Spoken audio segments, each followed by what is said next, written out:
On the day when countless people flocked to the city of water, Venice, the capital of the great empire of rock, excitement filled the air. It marked the entrance ceremony of Colosseo Academy, the most prestigious university in the world. The first day buzzed with activity as clubs vied for the attention of new students. Seniors stood at the forefront, shouting to gather recruits. One called out about a meditation group, offering something enticing, while another waved surveys, asking freshmen to fill them out. Others instructed students to stamp their fingerprint and registered seal on recruitment forms. Amidst the lively recruitment atmosphere, two seniors engaged in conversation. One acknowledged that the freshman recruitment was more competitive than the previous year. The other agreed and mentioned that it was because the freshmen entering both the Fire Corps and Ice Corps were no joke. At Colosseo Academy, there were two distinct classes. The Ice Corps focused on the mastery of physical weapons, swords, bows, spears, and more. Meanwhile, the Fire Corps specialized in the use of magic. Over the course of 4 years, students would not only hone their expertise in their respective fields, but also gain a wide breadth of general knowledge. The seniors began discussing the freshmen who had quickly gained the spotlight at Colosseo Academy. At the top of the list were Tudor from the Don Quixote family, renowned for his exceptional skill in spearmanship, and Bianca from the Usher family, known for her mastery of archery. Both had tied for first place in the Ice Corps practical exam and were considered the most sought-after students. Following closely behind them, in 3rd, 4th, and 5th place, were the Baskerville triplets from the prestigious Ironblood swordsman family. Their reputation alone spoke volumes, and the seniors agreed that no further explanation was needed when it came to the Baskervilles. There was one person who was gaining all the attention in the Fire Corps. She was a particularly talented freshman named Sinclair. She had secured first place in the practical exam and second in the theory test, earning recognition for her outstanding performance. The student who came first in the theory exam was Vikier. The seniors, however, dismissed the significance of this achievement. They speculated that someone who ranked first in theory might be nothing more than a nerd who would likely disrupt the club's atmosphere. With more than 10 freshmen sharing the name Vikier, the seniors found the idea of tracking him down to be an unnecessary hassle. Meanwhile, Vikier, overhearing the seniors' discussions, reflected on his decision to drop the Baskerville surname and enter the academy as a commoner. He had hoped this would help him avoid drawing attention, yet it seemed he had failed.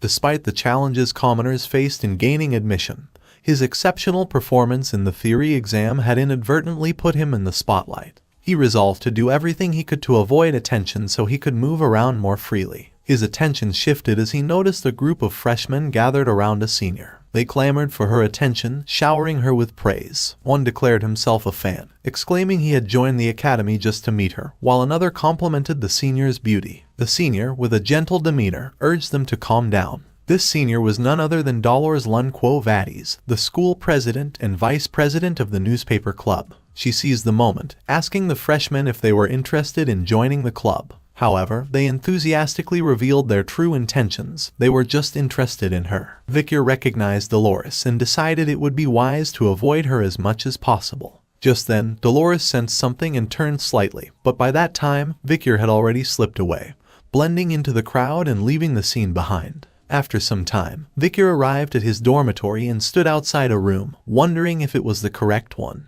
Just then, a cheerful voice called out to him, expressing surprise that they were roommates. The boy, radiating enthusiasm, introduced himself as Piggy. As they exchanged introductions, Vikier recognized Piggy from his past. Before his regression, Piggy had been a kind person who frequently helped him while he was aiding the triplets at the academy. Back then, Piggy had been bullied by a cruel roommate, which marked the start of his misfortunes. Vikier silently hoped that history wouldn't repeat itself. Once inside the room, Piggy pointed out the bunk bed arrangement and invited Vikier to choose a bed. He then asked Vikier if he planned to attend the freshman welcome party after dinner. It wasn't mandatory, but all the freshmen would be there. It was well known that if you didn't get close to your peers or seniors, life over the next 4 years could become difficult. Vikier, however, declined the invitation without hesitation. Piggy was surprised by his decision and seemed concerned. He insisted that not attending the orientation would lead to being singled out by the seniors, and Vikier would also become a loner among their peers. Piggy excitedly shared that many distinguished seniors would be present, including the president, Saintess Dolores. He emphasized the caliber of their classmates, mentioning Tudor, the eldest son of the Don Quixote family, and Bianca, the eldest daughter of the Usher family. Then the Baskerville triplets were attending, along with Sancho from the North Mercenary Guild.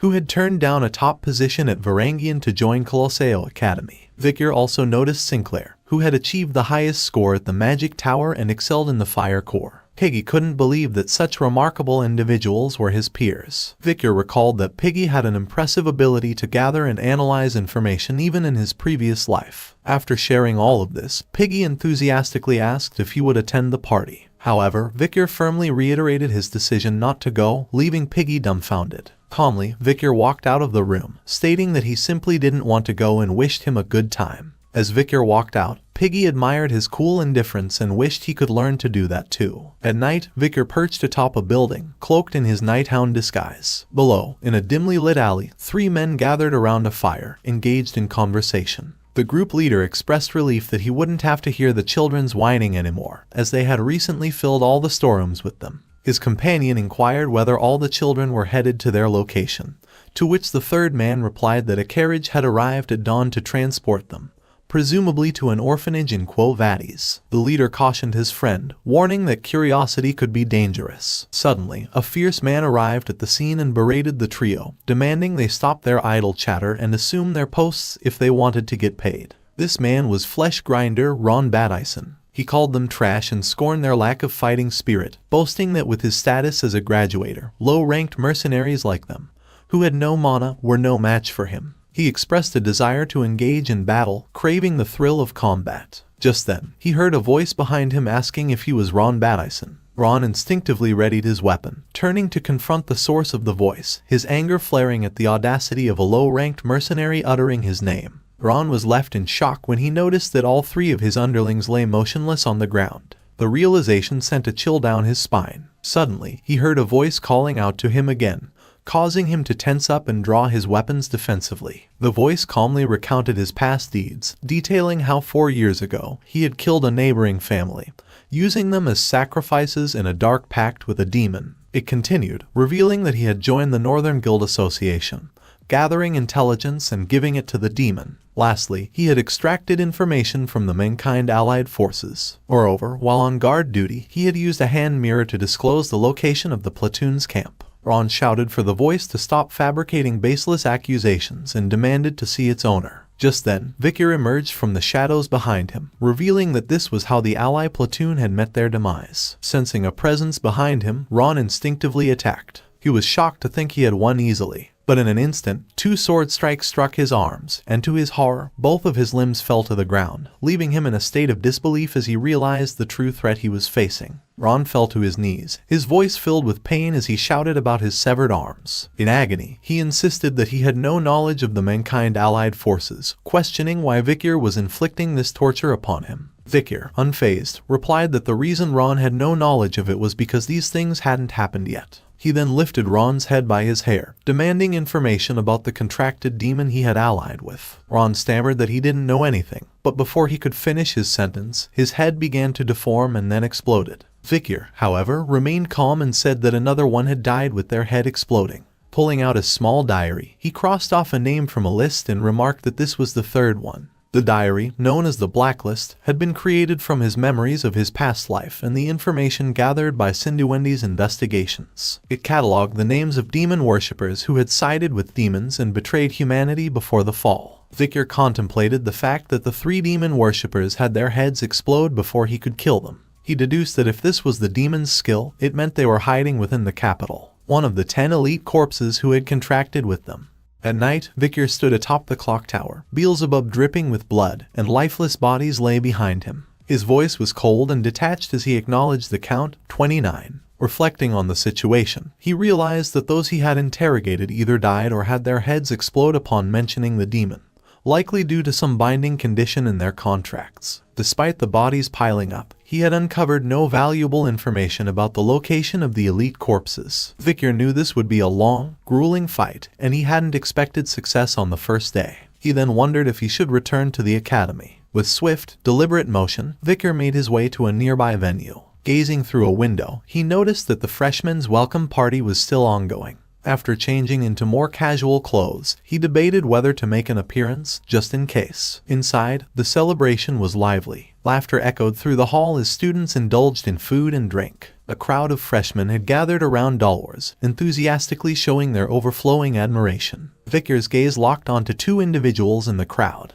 He hadn't expected to see these two figures in the same year as him, great heroes who had fought alongside Camus Morgue during the fall, guiding humanity to victory. One of them, a tactical genius from the Azure Spearman family, stood at the forefront of every battlefield, tutor Lama to Don Quixote. The other, from the mystical archer family, was Bianca Foasher, an archer renowned for having vanquished countless demons. As Victor scanned the party, more familiar faces from the battlefield caught his eye. He smiled inwardly, surprised to see so many of them in this unexpected setting. His thoughts briefly drifted, and he wondered if Camus Morgue had also enrolled at the academy. Meanwhile, in the corner of the room, Piggy looked distressed as a senior berated him for not following orders quickly enough. Surrounding him were more seniors, applying subtle pressure. A female senior approached Piggy, carrying a massive beer glass, and offered it to him with a mischievous smile. She teased him, saying that if he could drink it all in one go, he wouldn't have to sing. Piggy, wide-eyed with shock, hesitated, stammering in disbelief at the sheer size of the glass. But the seniors, their voices laced with mock impatience, urged him on, questioning whether he would dare defy their orders. Piggy finally gave in to the pressure from the seniors. He lifted the enormous glass to his lips, forcing himself to drink as they laughed and cheered him on. It wasn't long before Piggy collapsed, unable to handle the alcohol, and began vomiting uncontrollably. The seniors roared with laughter, mocking him mercilessly and calling him a crazy bastard and disgusting. Amid their taunts, they branded him with a cruel nickname, Vomit Piggy. Just then, Vicar intervened. Without saying a word, he stepped forward and draped his coat over the mess. The seniors were taken aback by his sudden appearance and questioned his identity. But Vicar ignored their question, his focus on Piggy. His mind flashed back to the past, recalling that before his regression, Piggy had dropped out of school because he couldn't endure the bullying. He ended up as a low-ranking government official, living a difficult life while caring for his parents. Despite his hardships, Piggy volunteered to fight on the front lines when the time of the fall began. With his exceptional strategic and analytical skills, he saved many lives, and Vicar was one of them. Vicar considered Piggy a friend, someone worthy of respect, and he refused to stand by while he was humiliated like this. Looking at Piggy, Vicar spoke calmly and assured him that he would handle the situation so he could go to the dorms first. Just then, a senior stepped forward and placed his hand firmly on Vicar's shoulder, glaring at him. He questioned whether Vicar was crazy for daring to interrupt a senior while they were speaking. Without warning, the senior slapped Vicar across the face and asked if he was Piggy's classmate, berating him for being so arrogant and stepping in. Nearby, the triplets, hidden in the crowd, nearly exploded with rage, their eyes blazing with fury. They were ready to leap into action to help their master. However, they hesitated when they saw Vicar's cold gaze and remembered his stern warning. He was a commoner at the academy, and he would kill them if they revealed his identity. His words echoed in their minds, freezing them in their tracks. Just then, the sly female senior approached and told her comrade not to be so rough on the freshmen. As seniors, she said, they should treat them with kindness. Smiling mischievously, she added a solution to the situation. Her eyes landed on a massive beer glass, and she told Vicar that if he could drink all of it, they would let both of them go. Piggy looked at Vicar, trying to insist that he was fine and didn't want him to take the challenge. But before he could protest, Vicar picked up the large glass without hesitation and began drinking. The entire room went silent, stunned by his boldness. The female senior watched with amusement as she had mixed the drink with high alcohol content, like vodka and rum. She was sure no human could drink more than a liter of that. However, her face turned pale as Vicar effortlessly downed the drink. Calmly wiping his mouth, he set the empty glass on the table. Without giving the seniors another glance, he began to walk away with Piggy simply saying, "Bye." But before they could exit, a senior shouted from behind, telling them to wait, and grabbed Vicar by the shoulder. At that moment, both Tudor and Bianca, observing from the sidelines, felt a sudden chill run down their spines. Vicar halted in his tracks and turned slowly, his voice cold and piercing as he asked the senior, "Do you need something?" The senior froze and trembled in fear as cold sweat dripped down his face. Suddenly, Dolores arrived at the scene and questioned why there was such chaos. The seniors, still shaken, quickly responded that a freshman had vomited and that they would take care of it. Dolores frowned and, with a sharp tone,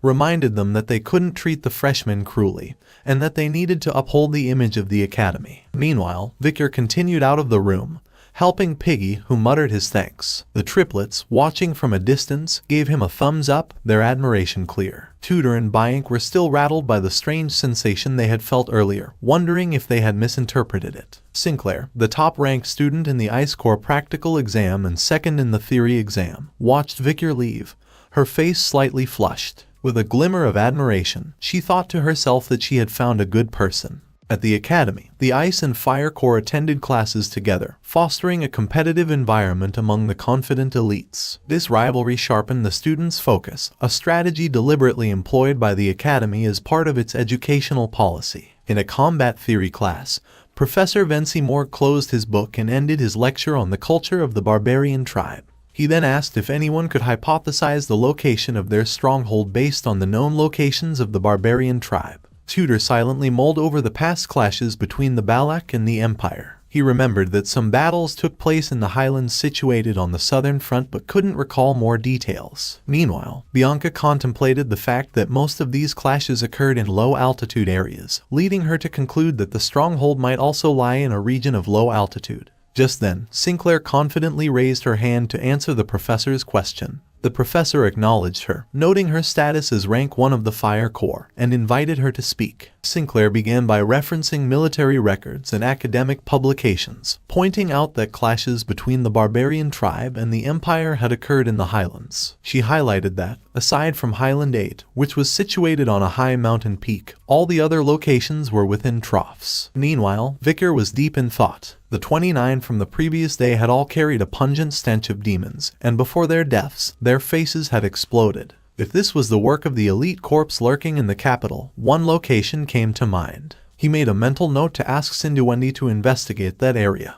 His thoughts were interrupted when Piggy hesitantly called out to him. Vicar looked up and noticed everyone staring at him. The professor guessed that the Ice Corps was not as good as the Fire Corps, since they had a student who had dared to sleep during the first class. Vicar, however, calmly stated that he wasn't sleeping. The professor, struggling to maintain his composure, asked for Vicar's name. Vicar responded, stating it clearly. The professor pressed on, noting that everyone had seen him with his eyes closed, questioning why he was giving excuses. Vicar clarified that, although his eyes were closed, he wasn't sleeping. The professor, taken aback, conceded that it seemed he had made a mistake. Vicar dismissed it, adding that it was understandable. Inwardly raging, the professor wondered what kind of psycho had managed to get into the academy. The professor calmed down and addressed the class. The Ice Corps had earned 1 point out of 10 for behavior, thanks to the correct answer given by their rank 1, Sinclair. He then presented a challenge. If Vicar could answer the next question correctly, both he and the Ice Corps would be awarded points. However, an incorrect answer would result in negative points for the entire Ice Corps. Vicar immediately protested, calling the challenge unfair, but the professor ignored him and pressed on.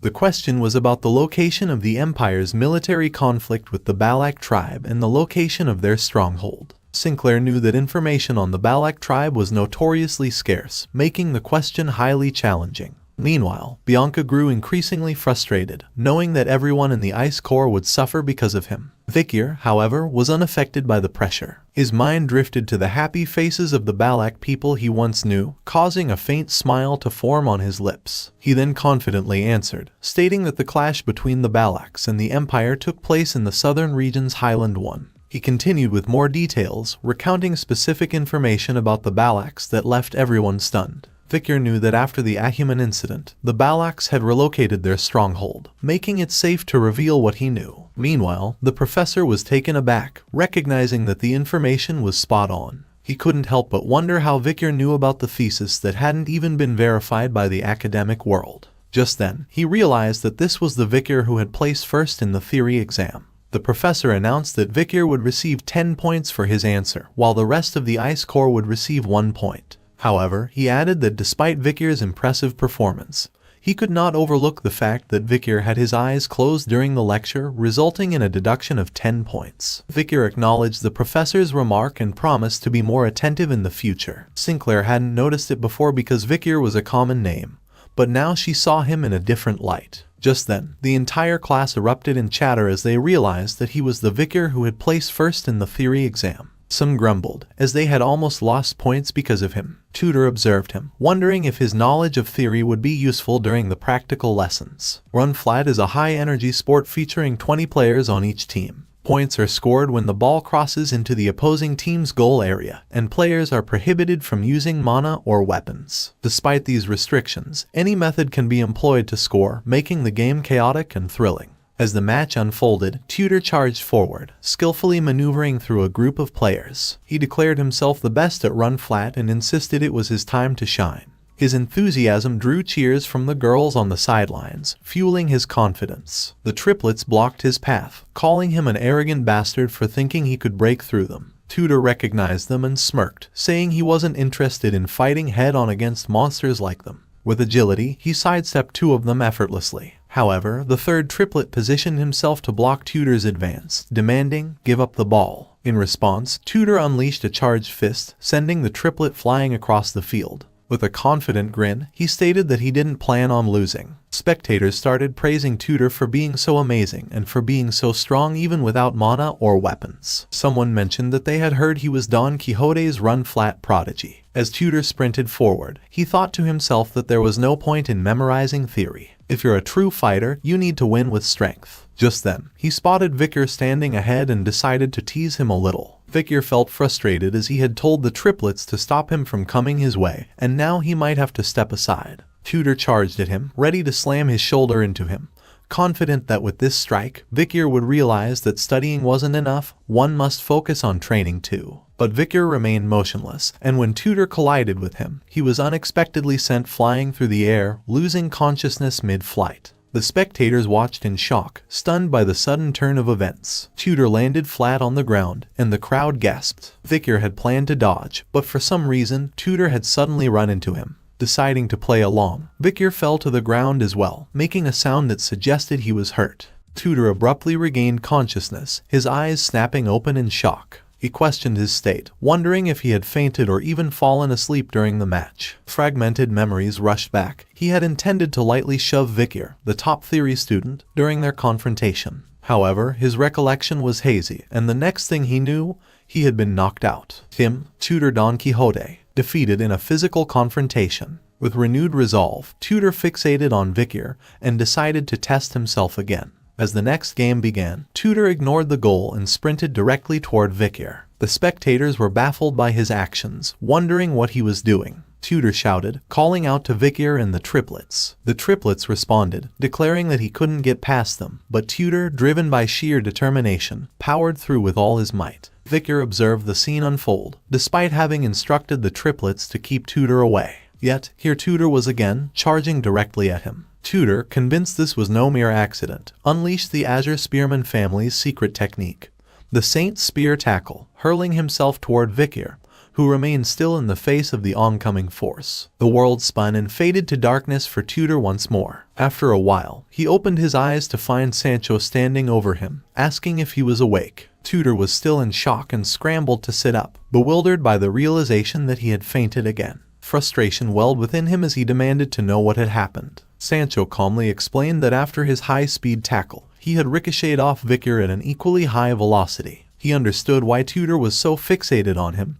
Vicar was definitely hiding something. Before Tudor could respond, Sancho declared that this time, he would face Vicar himself. Watching his friend be outmatched twice was something he couldn't stand by and allow any longer. Sancho Barataria was a transfer student from the Mercenary Guild Association in the north. Due to his overwhelming physique, he was not considered eligible for his age group in the league, which was why he had refrained from participating in Run Flat until now. With fierce determination, Sancho picked up the ball and spoke of his homeland, the frozen lands of the north, where even the newborns and the elderly, on the brink of death, fight with everything they have. It meant they were all warriors. The triplets braced themselves, determined not to let him pass this time. But as Sancho charged toward them at full speed, his powerful tackle sent them flying effortlessly. Vicar glanced at the triplets, his cold eyes silently questioning if they had a death wish. The triplets, with teary eyes, silently apologized. With unstoppable momentum, Sancho closed the gap between himself and Vicar. But even as Sancho approached, Vicar stood motionless, watching him calmly. Just as Sancho reached him, he shouted, challenging Vicar to withstand his full power. His hand made contact, but instead of meeting resistance, it felt as though he were pressing against an immovable mountain.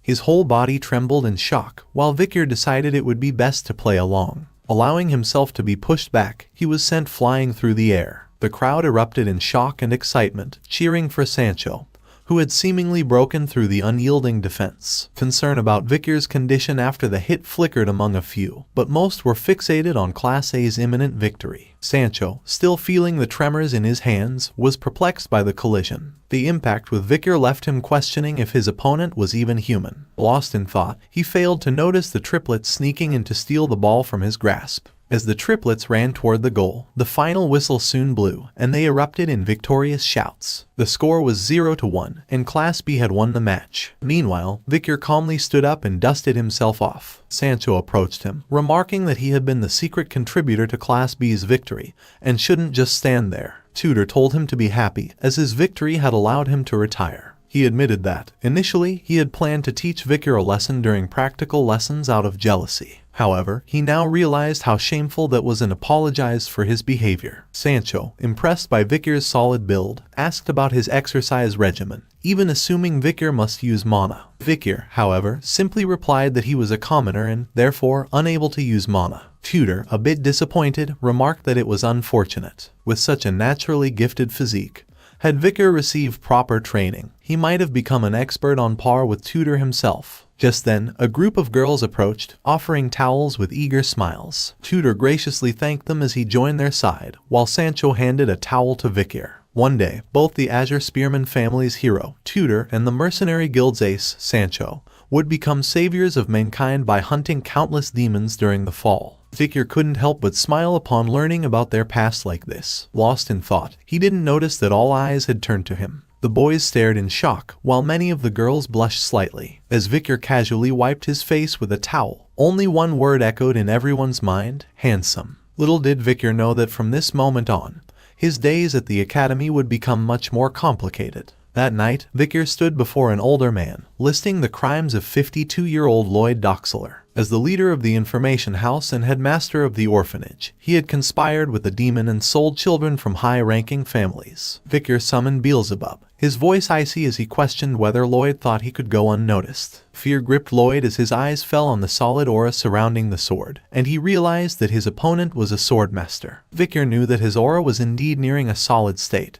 but it was still closer to liquid. To be specific, he was at the highest level for a graduator, not yet a full swordmaster. Victor offered Lloyd a bargain to work with him to capture the demon, and in return, he would compensate him accordingly. Lloyd hesitated, unable to muster the courage to respond. Before either could act further, the top of a massive building came crashing down toward their location. A huge cloud of dust erupted upon impact, but Victor swiftly evaded the attack. As the smoke began to clear, Victor looked up to see a figure standing atop the remains of the collapsed structure. His senses immediately sharpened, recognizing the overwhelming energy emanating from the figure, even from a distance. With his gaze locked on the figure, Victor asked with steely resolve if he was an elite corpse. The elite corpse lunged toward Victor, his hammer poised to strike. The ground shattered upon impact, but Victor nimbly evaded the blow. Without hesitation, the corpse swung again, yet Victor dodged once more and retreated to a safe distance. He quickly recognized the aura of a high-ranked graduator,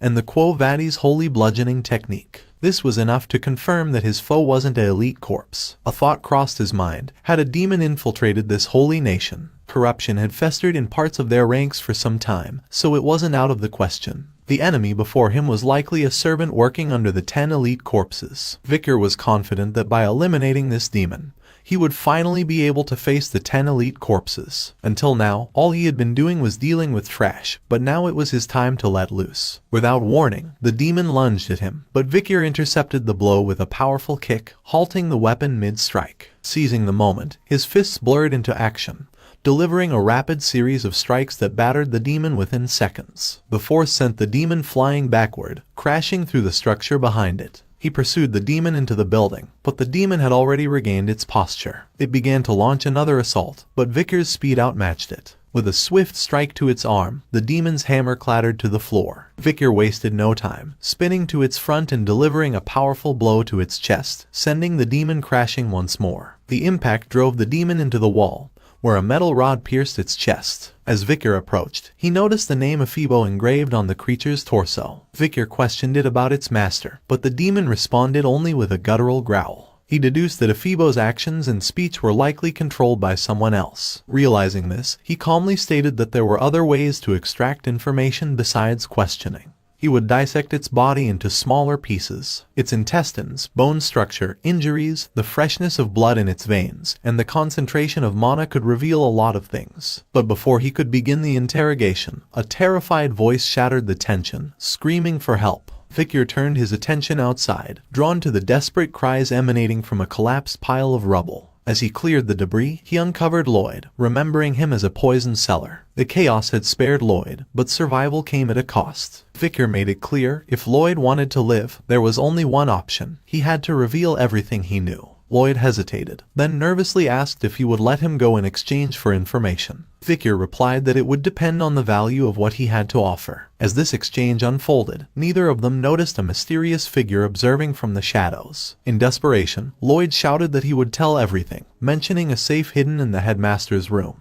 But before he could finish, a strange symbol flashed across his eyes. At the same moment, Victor sensed something was wrong and glanced back briefly. In doing so, he failed to notice the eerie, unnatural substance seeping from Lloyd's mouth. When he finally caught sight of it, it was already too late. A massive explosion erupted, engulfing the area in a fiery blast. The explosion was so intense that soldiers patrolling some distance away heard the deafening roar. It didn't take long for them to realize that something catastrophic had just occurred. The blast's magnitude was impossible to ignore. Dolores, who was present at the scene, urgently inquired about the situation and the number of casualties. A soldier informed her that they were still investigating, but the remnants of the explosion were troubling. Soon, the soldiers flooded the explosion site, trying to uncover the truth behind the chaos. Dolores moved through the debris, her mind racing with thoughts. The explosion felt abnormal. Its intensity and aftermath were unlike anything she had encountered before. Traces of a fight were imprinted on the orphanage, and she could not even imagine what kind of evil had been fought against here. Amidst her search, she spotted a half-burnt mask lying on the ground. Recognition hit her like a jolt, and she suddenly sank to the ground.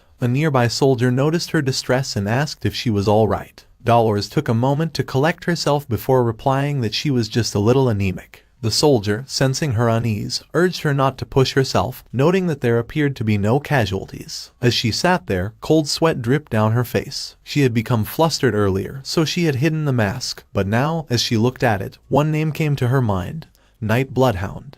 The professor scrutinized Victor with a sharp gaze, acknowledging that he had been wondering who had written this report, only to realize it was him. According to Victor's report, Venopians possess an undiscovered second venomous fang. The professor warned him sternly, emphasizing that any fabricated data would lead to a penalty for the entire Ice Corps. Victor realized he might have made a mistake, as this discovery had yet to be verified. The professor then retrieved a surgical knife, prepared to test whether there truly was a second fang in the creature's abdominal exoskeleton. As the blade sliced through the exoskeleton, to everyone's astonishment, a venomous fang emerged, lunging directly toward the professor. The professor stumbled backward, collapsing in fear. Meanwhile, Victor calmly held up a book that had intercepted the fang, shielding the professor from harm. In a composed tone, Victor questioned if that was enough proof. The professor was shocked upon realizing that there truly was a second venomous fang. This discovery, made by a mere student, could shed light on a series of mysterious deaths that had puzzled many. Regaining his composure, he announced that each member of the Ice Corps would receive 1 point. He then instructed Victor to visit his research lab after class to provide a full account of his findings. Victor acknowledged the request with a quiet nod. Meanwhile, the whole class began murmuring among themselves, their admiration evident. They used to think only those good at sports were cool, but now it looked like being smart was also cool. Victor was smart and also good at sports, as he had gone up against Tudor and Sancho. More importantly, his face, which was often hidden behind glasses and hair, was amazing. Meanwhile, Victor's thoughts drifted to the explosion from the previous day. His arm had been blown off, his skin charred and damaged beyond recognition.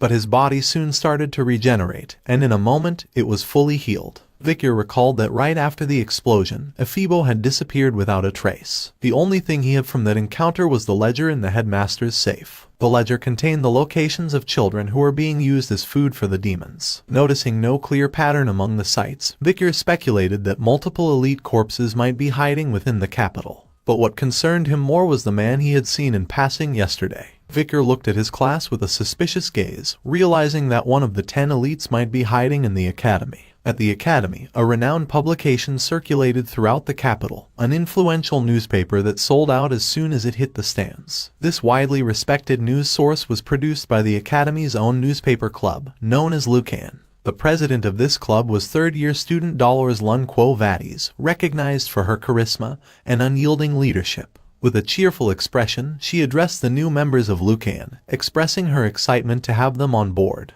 The fact that they had applied to Lucan, which was difficult to enter, meant that they were persistent. With a smile, she suggested they begin by introducing themselves. Tudor spoke confidently about his ambition to excel both in his classes and in the club, while Sancho admitted he wanted to dispel the assumption of being just a dumb brute by proving his intellect. Sinclair recognized the powerful connection between wealth and information, but valued the latter above all else. Bianca simply stated that she joined for the club's clear sense of purpose. Piggy, modestly, expressed his enthusiasm for gathering and analyzing data, making the newspaper club an ideal fit for him. Victor plainly stated that club participation was mandatory, so he simply followed Piggy. Internally, he knew that by joining this club, he could easily obtain various information. However, he still felt uncomfortable due to the presence of the Saintess. Dolores, unimpressed by his detached attitude, challenged him, questioning whether someone with so little interest could truly contribute as a Lucan reporter. Just then, a girl from the group stepped forward, holding up a recent issue of the Academy's newspaper. She excitedly pointed to an article featuring Victor, surprised to see a student of his reputation joining their club. Dolores asked in confusion when this particular report had been published. Anna, the vice president of Lucan and a third-year student, explained that, having heard about a striking new freshman, she felt compelled to publish the story.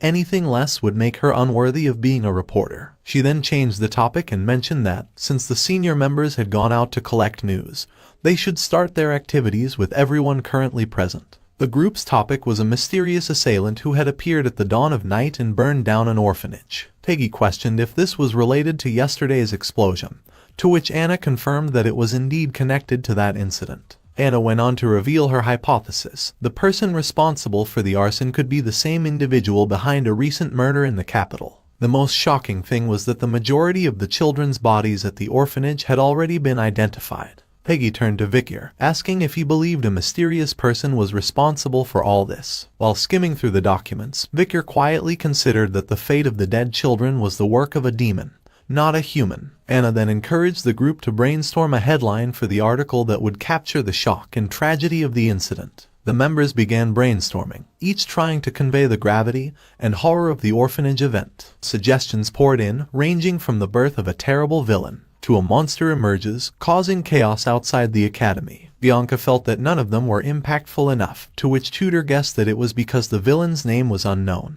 For cruel criminals, nicknames like Jack the Ripper or Bluebeard were often given. Bianca agreed with his reasoning, and Tudor proudly suggested the name Death-Size Shadow Master, only to be met with blunt rejection. The brainstorming continued, with ideas ranging from the explosion demon that brings misfortune to orphanage killer, and even Mr. Terrorist. Just then, Dolores, lost in her own thoughts, suddenly muttered a name aloud: the Night Bloodhound. She recalled the mask she had picked up, which unmistakably belonged to the Night Bloodhound. She couldn't figure out why he was there. In her view, the Night Bloodhound had consistently shown kindness and dedication to the slum dwellers, tirelessly treating those afflicted by the Red Death. His devotion and love for the poor people were real. That's why even she believed that, despite stealing the Saintess tear, it was for a great cause. She questioned whether he could truly be responsible for the death of the headmaster and the children at the orphanage. What she saw was accurate, and he wasn't evil. If the Night Bloodhound was a criminal, then she was sure he had his reasons. Just then, someone remarked that Night Bloodhound was a good suggestion. Dolores looked up to see everyone discussing the name with interest. One member observed that it carried a barbaric tone,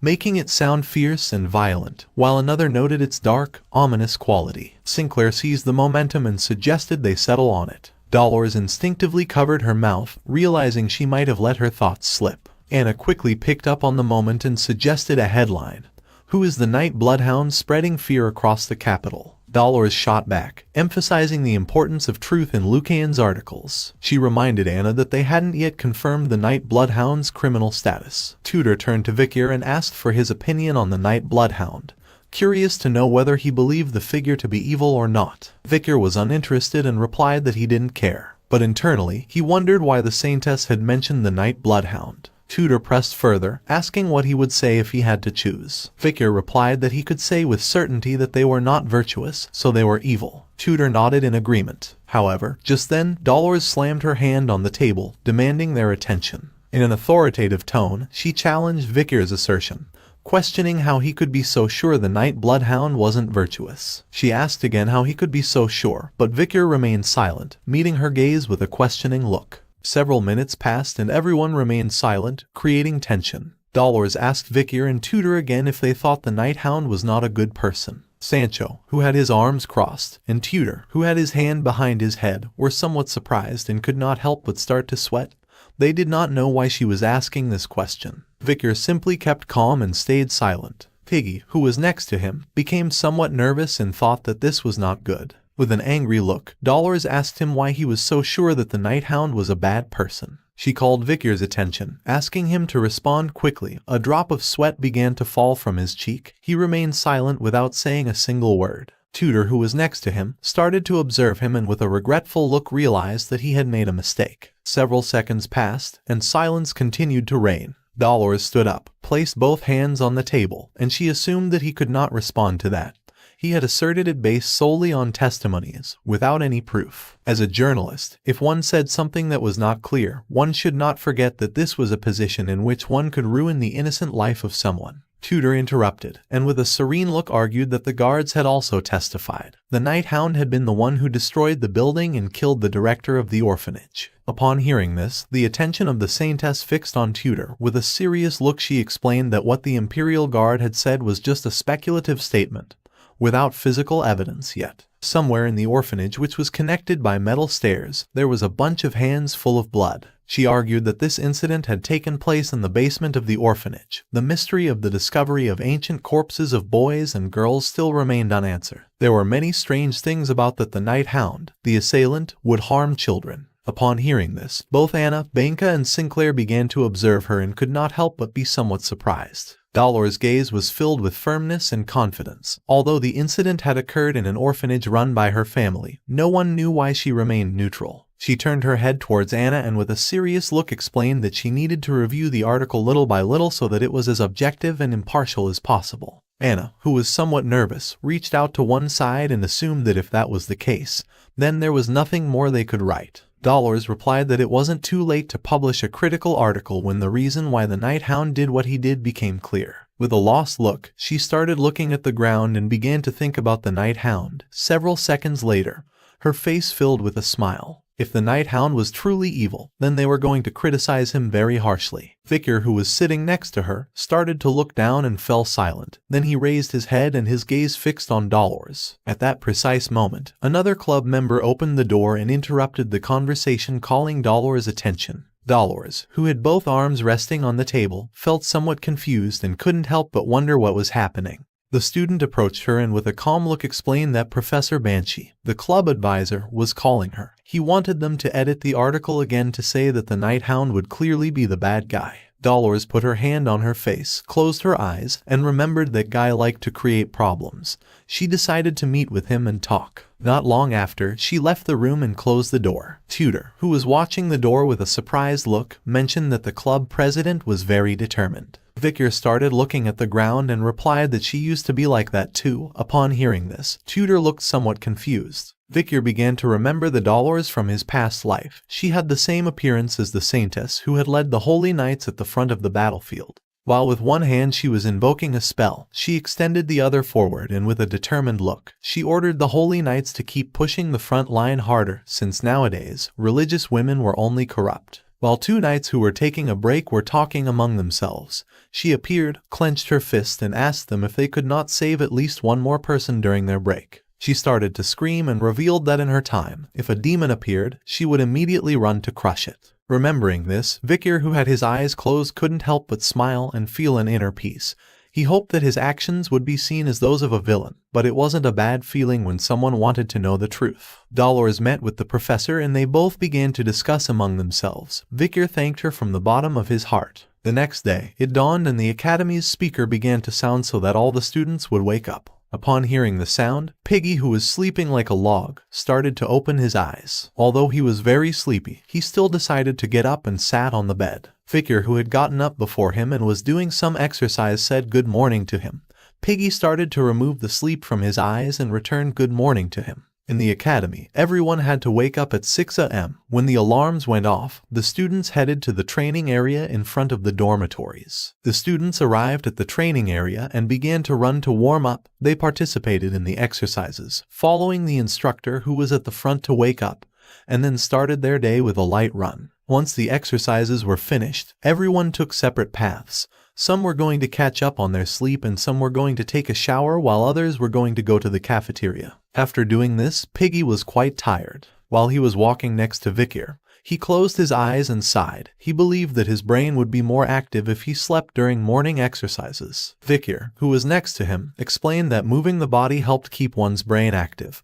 Piggy replied that he didn't need to be told what was right. Behind them were Sancho and Tutor. He started looking at Victor, and with a cheerful smile asked how someone like him would be popular with girls without being empathetic, advising him to improve his empathy towards Piggy immediately. Piggy refused. Tutor put his hand inside his pocket, turned his head towards Victor and asked if anyone was free this weekend. He wanted to go have fun in the city. Piggy started to show a smile since for him this sounded good. There was actually a book that he wanted to buy in the city. Sancho, who had his arms behind his head, mentioned that there was a restaurant that he wanted to try. Victor simply started to walk in silence. Upon seeing this, Tutor asked if he was free this weekend. Victor came out of his trance, and with a calm look replied that he needed to do volunteering during the weekends. Sancho, who had his arms behind his head, was somewhat surprised to hear this. Piggy started to touch his neck, closed his eyes and thought that Victor had many deductions. Tutor crossed his arms and began to smile and asked if it was Professor Vinci Morgue again. He was messing with Victor even though Victor wasn't doing anything. Victor started to walk, turned his back on them and fell silent. He began to move away from them and told them that they could go to the city without him, leaving them all somewhat confused. They also started to walk and Tutor thought that volunteering sounded fun. Piggy didn't want their friend to do this alone and they also decided to go with him. According to Sancho, the more there were the better. Tutor put his hand under his chin and with a confused look thought that this was very unusual. Sancho was somewhat surprised and asked him what it was. Victor began to move away from them, and Piggy started to follow him. When Victor was close, Tutor naturally felt drawn to him. It was as if he were his older brother. According to Sancho, he was someone quiet but exuded charisma. When Sancho was a mercenary, people like Victor were natural leaders. Piggy, who was walking behind Victor, could not help but start to smile and feel an inner peace since for him Victor was amazing. Tutor and Sancho began to follow Victor and Piggy, and at that moment a student who was accompanied by two women passed by their side. Incredible people like Tutor, from the physically large family of Don Quixote, and Sancho, the transfer student from the Northern Guild of Mercenaries, were approaching Victor first. For Piggy, he was also kind since he had helped him at the welcome party when he had difficulties, and he was someone perfect in his studies and training. Piggy approached Victor and couldn't help but start to smile since when he was near him, he could feel that he could do anything. At that moment, Victor turned his head back and his eyes filled with rage. Upon feeling his gaze, Piggy panicked and couldn't help but start to feel fear. The student, who was accompanied by the two women, began to emit a sinister aura of green color, which started to expand everywhere. Upon feeling this aura, Victor turned around. With a smile, he began to walk away from them, and Victor started to stare at him intently. With a calm look, he remembered that Piggy knew the students well, so he asked if he knew anything about this guy. Upon hearing this, Piggy was somewhat surprised. He mentioned that the guy who was in between the two female students was the most handsome student in this school, named Sophomore Bane Kudzak. Victor started to stare at him with a murderous look and couldn't help but clench his teeth tightly. This guy was exuding the same aura as the 10 elite corpses. No one would have thought they would be so active within society. Bane prepared to turn the corner. Victor and the others turned around and their gaze fixed on him. Victor didn't know whether to attack now, but for now he decided not to do it since there were going to be many casualties. He couldn't let the future heroes get hurt. Sancho, Piggy, and Tutor were somewhat surprised and called his attention.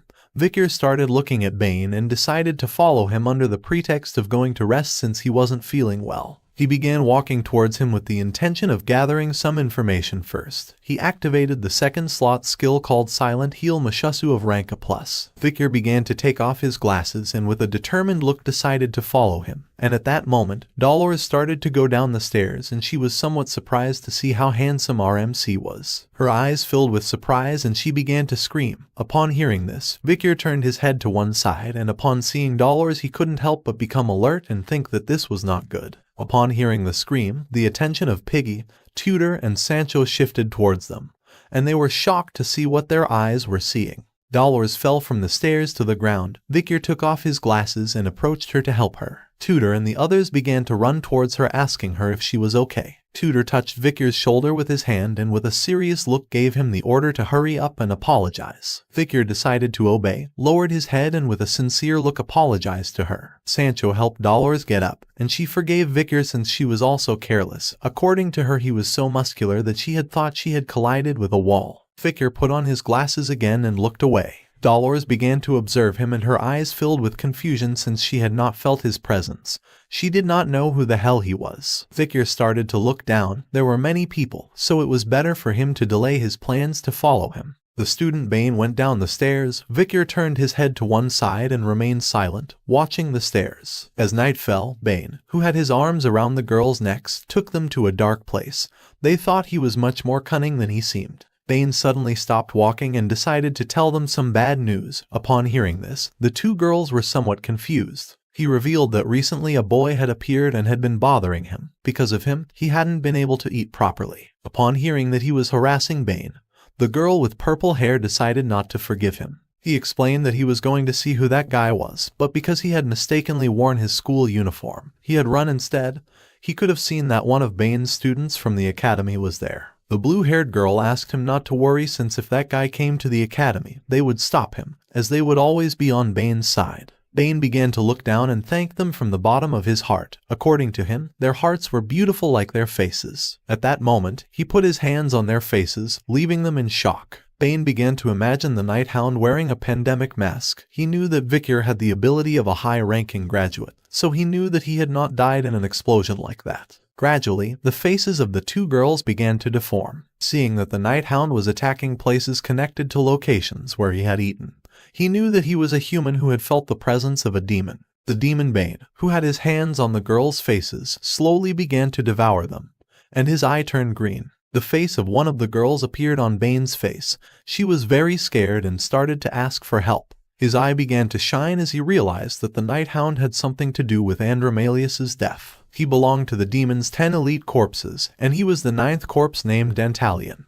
The next day, Victor returned to the journalism club along with the others, and despite being here, his eyes showed that in reality his mind was thinking about the demon Dantalion who was disguised as a student named Bane. The news about the incidents that did not cease reached the club. Everyone started to talk among themselves about this topic, and Victor simply remained silent, lost in his thoughts. Next to our boy were Tutor and Bianca, who had their hands resting on the table where there were a bunch of reports. While they were reading, Anna placed her hands on the table and explained that she had compiled the incidents that occurred inside and outside of the academy. Now that there was a shortage of manpower in the club, she wanted new first-year students to participate in activities to lend a hand.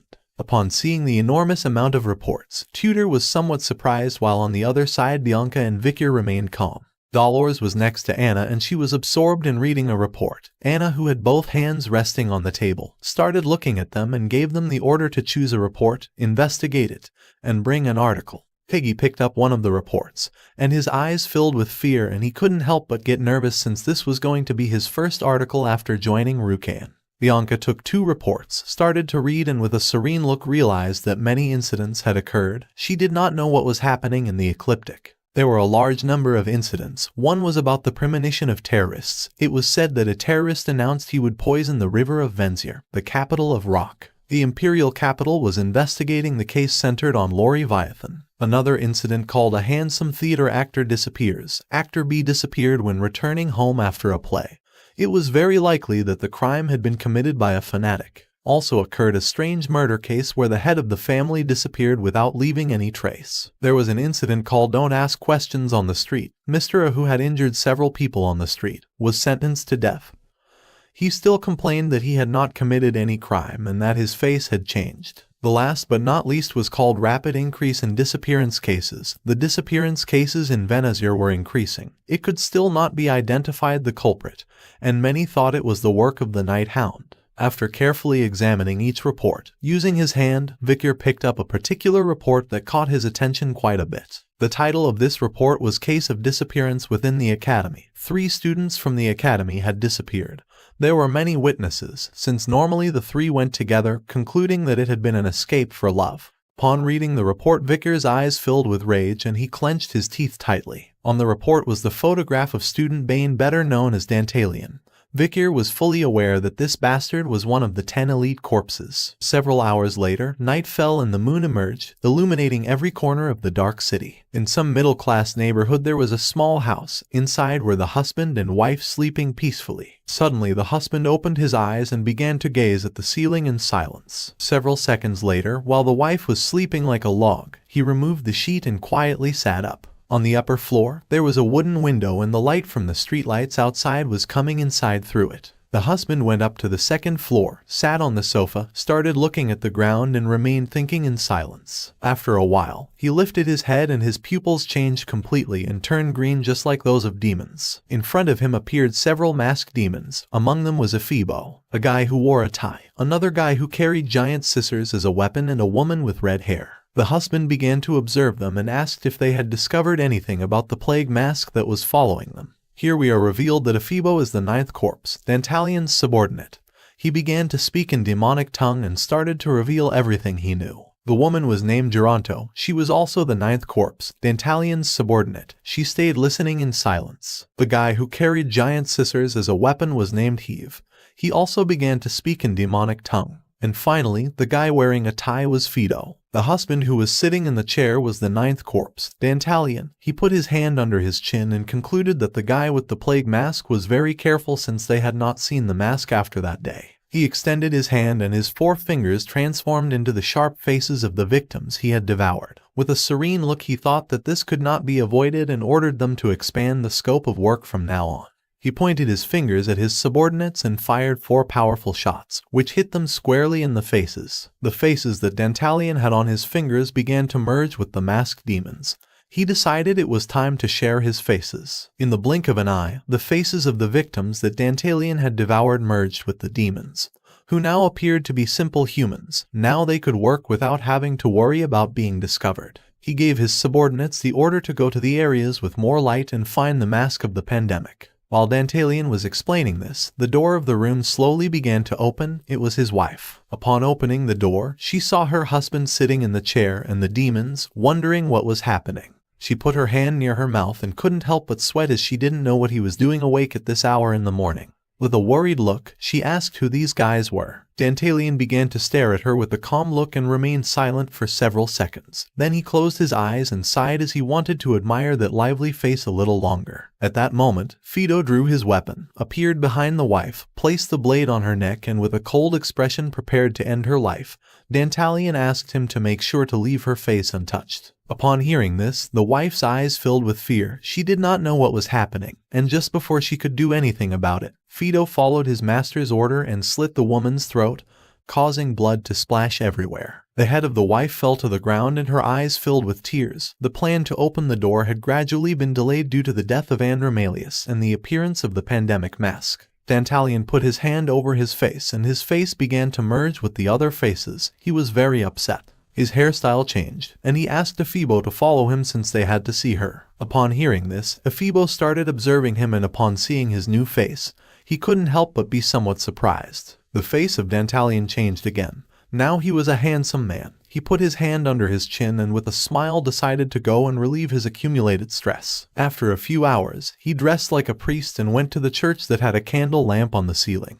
He closed his eyes and began to show a kind smile. At that moment, a woman appeared and asked why he was smiling. Dantalian, who had his hands resting on his abdomen, continued smiling. This woman was none other than Saintess Dolores. He replied that he could not help but smile having the beautiful Saintess standing in front of him. She began to stare at him with a calm look.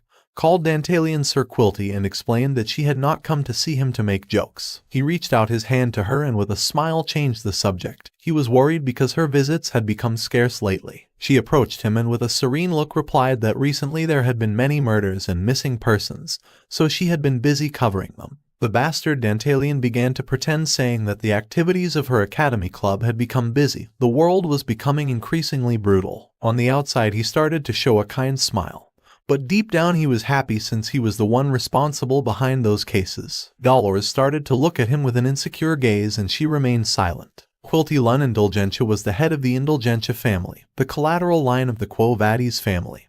They were currently volunteering and managing the resources of Quo Vadis in the orphanage, monastery, and hospitals, but they were supporting the exemption system that erased the profits of rich sinners. She knew that this two-faced bastard was hiding something.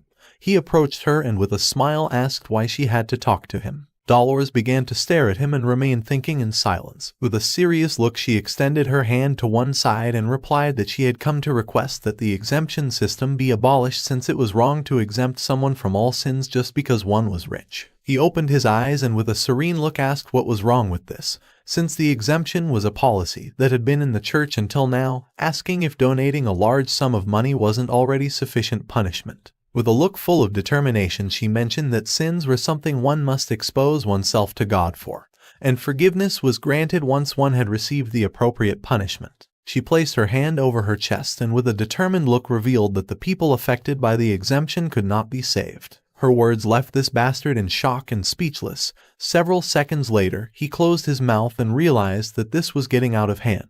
He put his hands on his abdomen, turned his back to her and explained that he was just following the doctrine of the church. According to him it was better for her to talk to her father, the cardinal. She remained listening in silence, and he asked her to please leave since he had heard that the students from the academy were coming to volunteer today, so there was no need to have a dispute within the Quo Vadis family in front of her juniors. She turned her back to him, looked back with a calm gaze and decided to come back later so they could talk a little more about this. After saying this, she began to head towards the exit of the church. The bastard Dantalian put his hand over his face, and his eyes transformed into those of a demon and he couldn't help but smile. His gaze fixed on our girl as he thought this was beautiful. Some veins appeared on his face, causing him to grit his teeth and start bleeding. He had almost given in to his impulse to collect her face, but he couldn't do this yet and needed to hold himself back. He started to imagine her lying on top of some masks filled with blood. The saintess was the finest product he had discovered in this world.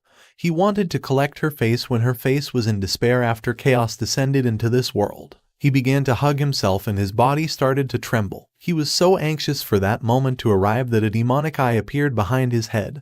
They had to open the door as soon as possible for chaos to descend as soon as possible. After a few hours, someone wearing boots stood up. This was our boy Vikir. He was in front of the entrance of the orphanage. This was the orphanage that Cindy had found after analyzing the books of Andromalius. It was very likely that it was connected to the 10 elite corpses. This orphanage had the flag of the Quo Vadis family, and if a demon was planted within the Iron Blood family and the Holy Divine family, then it was also very likely that there were demons hidden within other families. After the explosion, Night Bloodhound caught attention, so he wanted to use volunteering as an excuse to slowly investigate the students. While Vikir was distracted, Tutor, Sancho, and Piggy appeared with a cheerful smile. Sancho began to observe Vikir. Tutor and Piggy started to look at the orphanage and were somewhat surprised to see that this was the orphanage where they had come to volunteer. Tutor put his arm over Vikir's neck and said that he was very lucky to have friends who were willing to volunteer with him, to which Vikir responded that he had never asked them to come.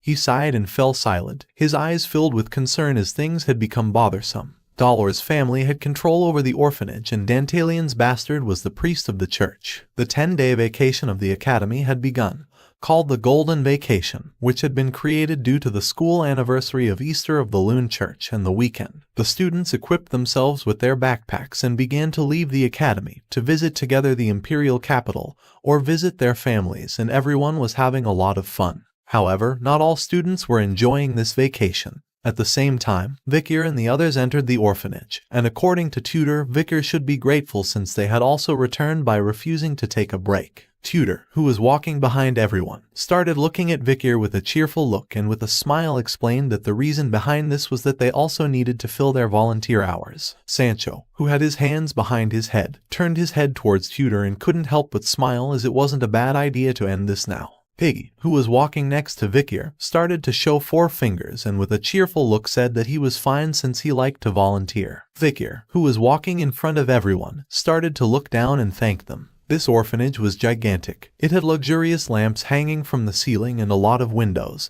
which allowed the light from outside to enter the interior. Tutor began to observe the place with a surprised look and asked if this was really the Indulgentia orphanage. He was impressed since it was on a different scale than the rest of the orphanages. This orphanage was considered the largest in the capital. With a kind smile, Piggy mentioned that the headmaster here was the founder of the Foundation for Orphans and he was also an external teacher at the academy. Sancho, who had his arms crossed, seemed somewhat surprised and asked who that headmaster was. Piggy began to point sideways with his finger and explained that he was the person in the painting. Next to them was a wall, which had a painting of Quilty Lun Indulgentia, who was smiling. What nobody knew was that Dantalion was the headmaster of the orphanage. Tutor and Piggy approached the painting and began to observe it, and Piggy explained that he was the head of the Indulgentia family, a family on the mother's side of the Quo Vadis family. He was popular and seemed to have a lot of influence within the Loon Church. They started to imagine Quilty and dollars, and speaking of the Loon Church, apparently it was well known that there was a conflict between him and Saintess Dollars due to differences in religious views. With an indifferent look, Tutor mentioned that he did not want to get involved in a fight between families. Piggy, who was standing next to him, simply started to observe the painting with a smile. Vikir, who was behind them, simply remained silent. He began to stare at the painting and his eyes filled with suspicion as he remembered that this guy was the popular headmaster of the orphanage. The rays of sunlight began to enter the room, illuminating Quilty's painting. Vikir decided to find out what this guy was like once he met him. After a few hours, Vikir and the other students who had come to volunteer arrived in the main hall. A nun and a monk appeared alongside the orphaned children who were wearing white clothes. The nun, who had her hands resting on her abdomen, with a kind smile explained that she would like the volunteers to be teachers for the children during the next 10 days. With a look full of confidence, she mentioned that if they took good care of the children,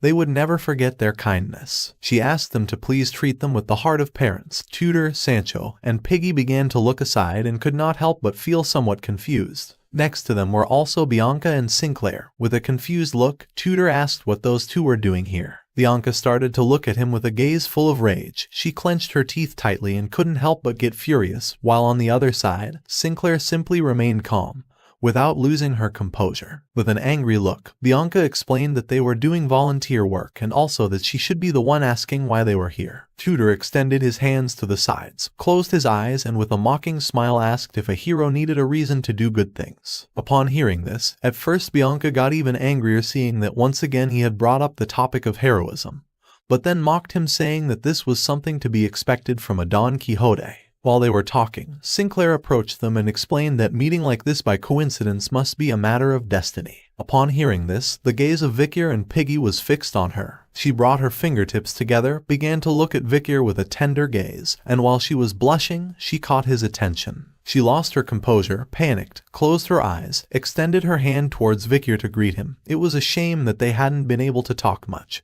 but she hoped that they could get along well in the next 10 days. Seeing her behavior, Piggy was left speechless as he didn't know what was happening, and Vikir, who was standing next to him, became alert and looked somewhat surprised. Vikir shook her hand and replied that he also hoped the same. Once they stopped shaking hands, Sinclair turned her back to them and began jumping for joy. She couldn't believe that Vikir had shaken her hand. Piggy brought his hand to his mouth and with a serious look revealed that he had a piece of information for him. Upon hearing this, Vikir turned his head towards him and with a curious look asked what piece of information. Sinclair started to blush like a tomato, brought her hand to her face, and she couldn't help but smile and feel happy. Piggy revealed that he had seen Sinclair looking for the person in charge of assigning volunteer work and making a request. She had asked where Vikir was going to volunteer, and she had requested to be assigned to the same place as him, asking if Vikir knew what this meant. Vikir began to observe her with a serene look, and he did not take long to realize that she had approached him under the pretext that it was a coincidence,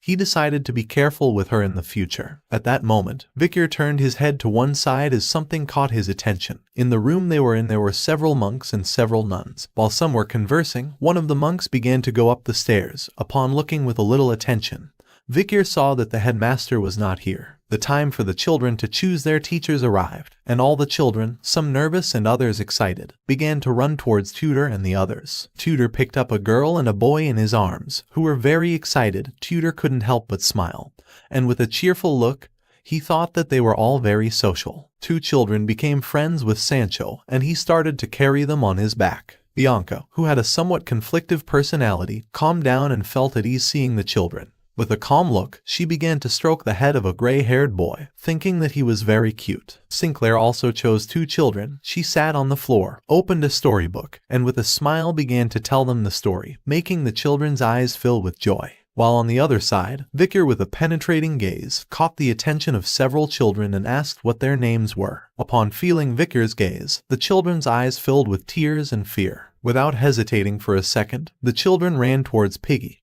He began to pet one of their heads, closed his eyes and with a forced smile, asked Victor to try to smile a little. Victor started observing him with a confused look and remained thinking in silence. He began to imagine the small and cute Pomeranian, and with a serene look he remembered that she used to listen to him well, but now for him talking to these children was very difficult. At that moment, a blonde girl ran past him, and upon feeling her presence, Victor's gaze fixed on her. The girl ran out, approached the door and using her hand opened it. Victor turned back, started to observe her and couldn't help but feel somewhat confused. The girl went outside and leaned her body against a pillar. While the sunlight was coming through the gaps of the pillars, she simply began to look down at the ground and remained silent. Her eyes were filled with sadness, as she could not find a teacher to her liking. While she was distracted, Victor appeared, crossed his arms, leaned his back against the pillar and mentioned that he felt overwhelmed in places with a lot of people. Upon hearing his voice, the girl couldn't help but go into shock. She didn't know how Victor had gotten here. With a calm look, Victor began to look at her and explained that if he wasn't careful, people might think negatively of him, asking why she had left. The girl's eyes filled with worry. She began to observe him and stayed thinking in silence. Without a second of doubt, she looked away,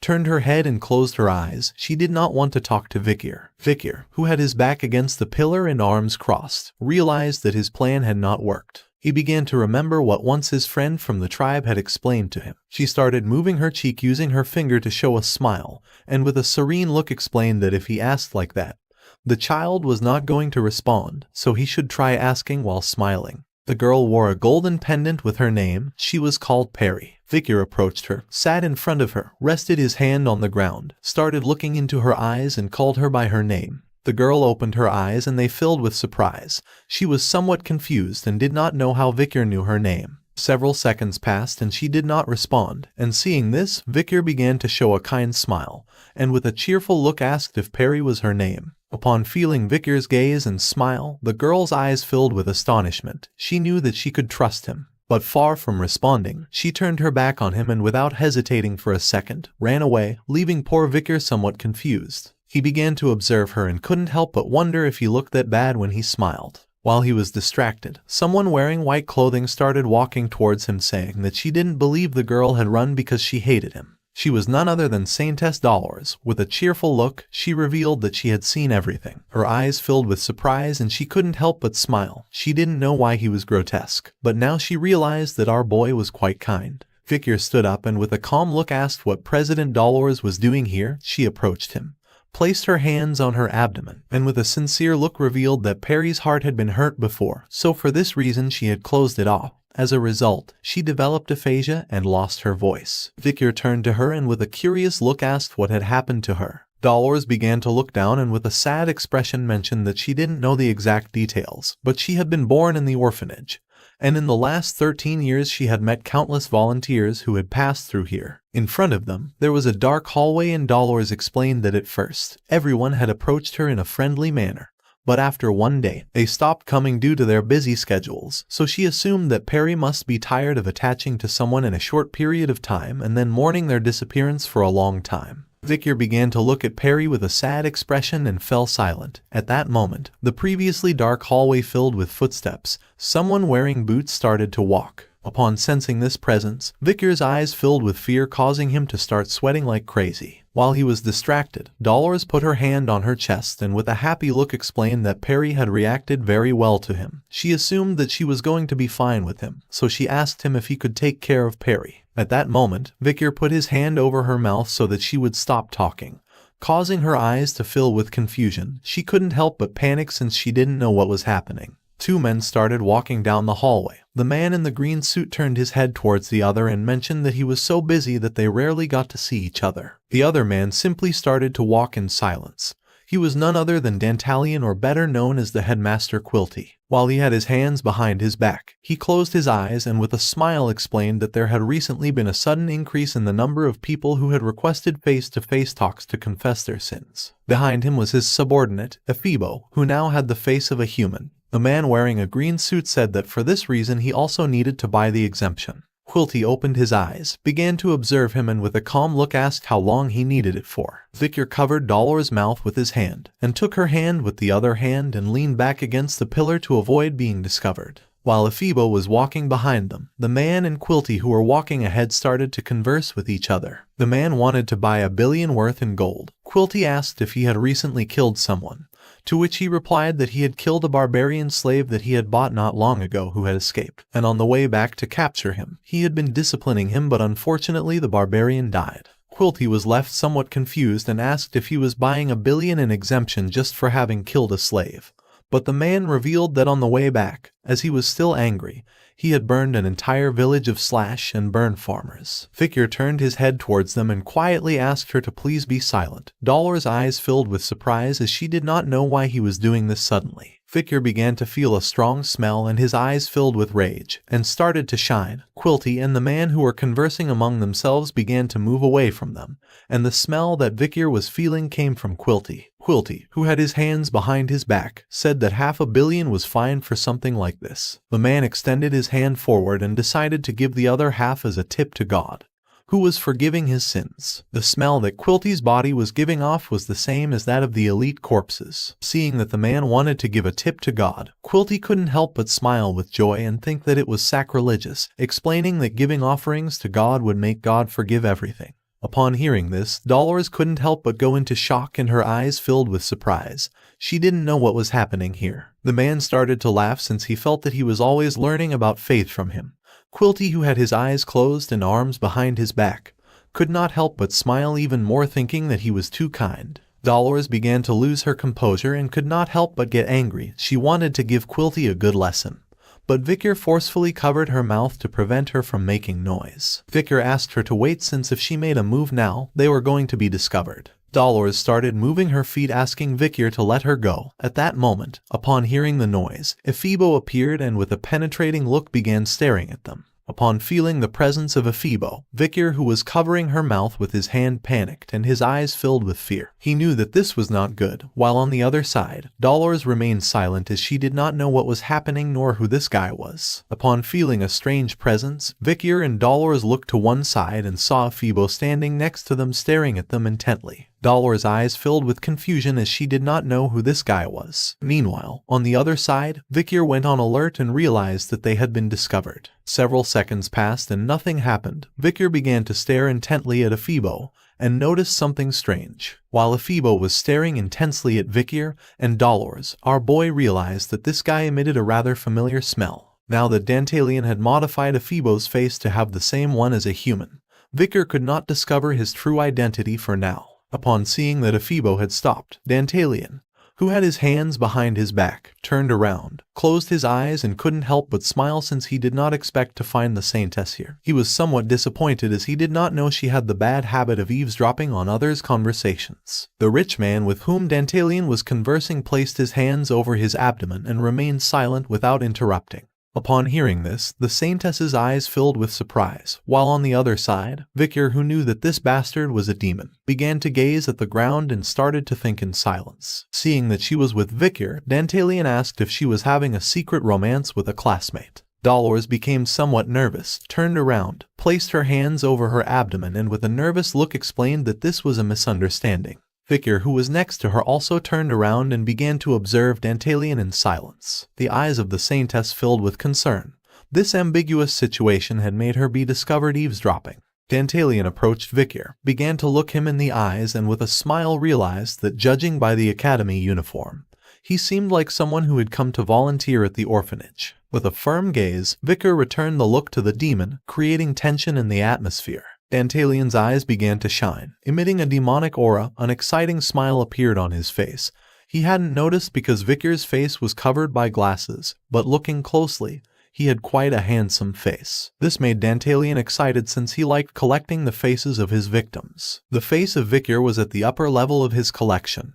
He wanted to have it. Vikir began to stare intently at Dantalian with a serene look and remained silent, holding back his internal hatred towards him. At that moment, the man who was conversing with Dantalian brought his fist close to his mouth, closed his eyes and coughed, indicating that it was time to continue with the conversation. Upon hearing his voice, Dantalian, who had one eye closed, came out of his trance, began to observe the man with the other one, and with a smile apologized for having kept him waiting. The man turned his back on him and began to walk away. Dantalian started to turn around, extended his hand towards them, and with a kind smile explained to the saintess that he was going to leave since today he was busy. Upon hearing this, Ephibo turned his back on Vikir and Dolores and began to walk towards them. Vikir and Dolores simply started to observe them and remained silent. Once they had moved away a little, Vikir clenched his fists, and his gaze fixed on Ephibo, who had a rather strange and familiar smell. Dolores clenched her teeth tightly due to frustration. She began to look at the ground and thought about corruption. Even after seeing him shamelessly sell indulgences, she couldn't say anything. Even after hearing blasphemous words against God, she turned to Vikir, extended her hand to one side, got angry and asked him why he had done this. Vikir turned towards her and remained silent. The reality was that he felt an uncontrollable inner fury. Several seconds passed and he did not respond. Seeing the fury in Vikir's eyes, Dolores was somewhat surprised and speechless. She did not know what was happening. Vikir began to look at the ground and with a sincere expression apologized to her for his behavior, explaining that from now on he would be more careful. After saying this, he turned his back on her and while walking away explained that he had been gone for a long time, so he had to return to the orphanage. While the sunlight was illuminating the area, Dolores began to observe Vikir and remained thinking in silence. Dolores' eyes were filled with surprise and confusion. While Vikir was moving away from her, many questions came to her mind. She did not know why Vikir seemed angry. Quilty Rune Indulgentia had an average stay time in the orphanage of approximately 2 hours per day. His main task was to sell indulgences to nobles and merchants. One day, like any other, a noble came to the orphanage and after talking with him, he handed over a box. Quilty took the box and began to show a kind smile. Occasionally, he also sent by letter investment reports or sales accounting books of indulgences to the Quo Vadis family. He sent these letters through a white dove. Vikir killed the dove and after checking the mail, it was confirmed that the recipient was Cardinal Humbert Rune Quo Vadia, head of the Quo Vadis family. He also noticed that Quilty was always accompanied by someone when he engaged in external activities. The rotation was of 4 people, 3 men and 1 woman. Vikir began to imagine Ephibo when he wore a mask and when he did not wear it. The mask that one of the guards had found during the explosion of the orphanage had been confirmed by smell to be from the same person who was called Ephibo. Back to the present, Vikir lowered his head and with a lost look began to stare at the ground. It was expected that the remaining 3 people would be at an advanced graduate level or higher just like Ephibo. It was a high risk for our boy to take on 4 advanced graduates along with one of the 10 elite corpses. In conclusion, to eliminate Quilty, first it was necessary to deal with the 4 guards.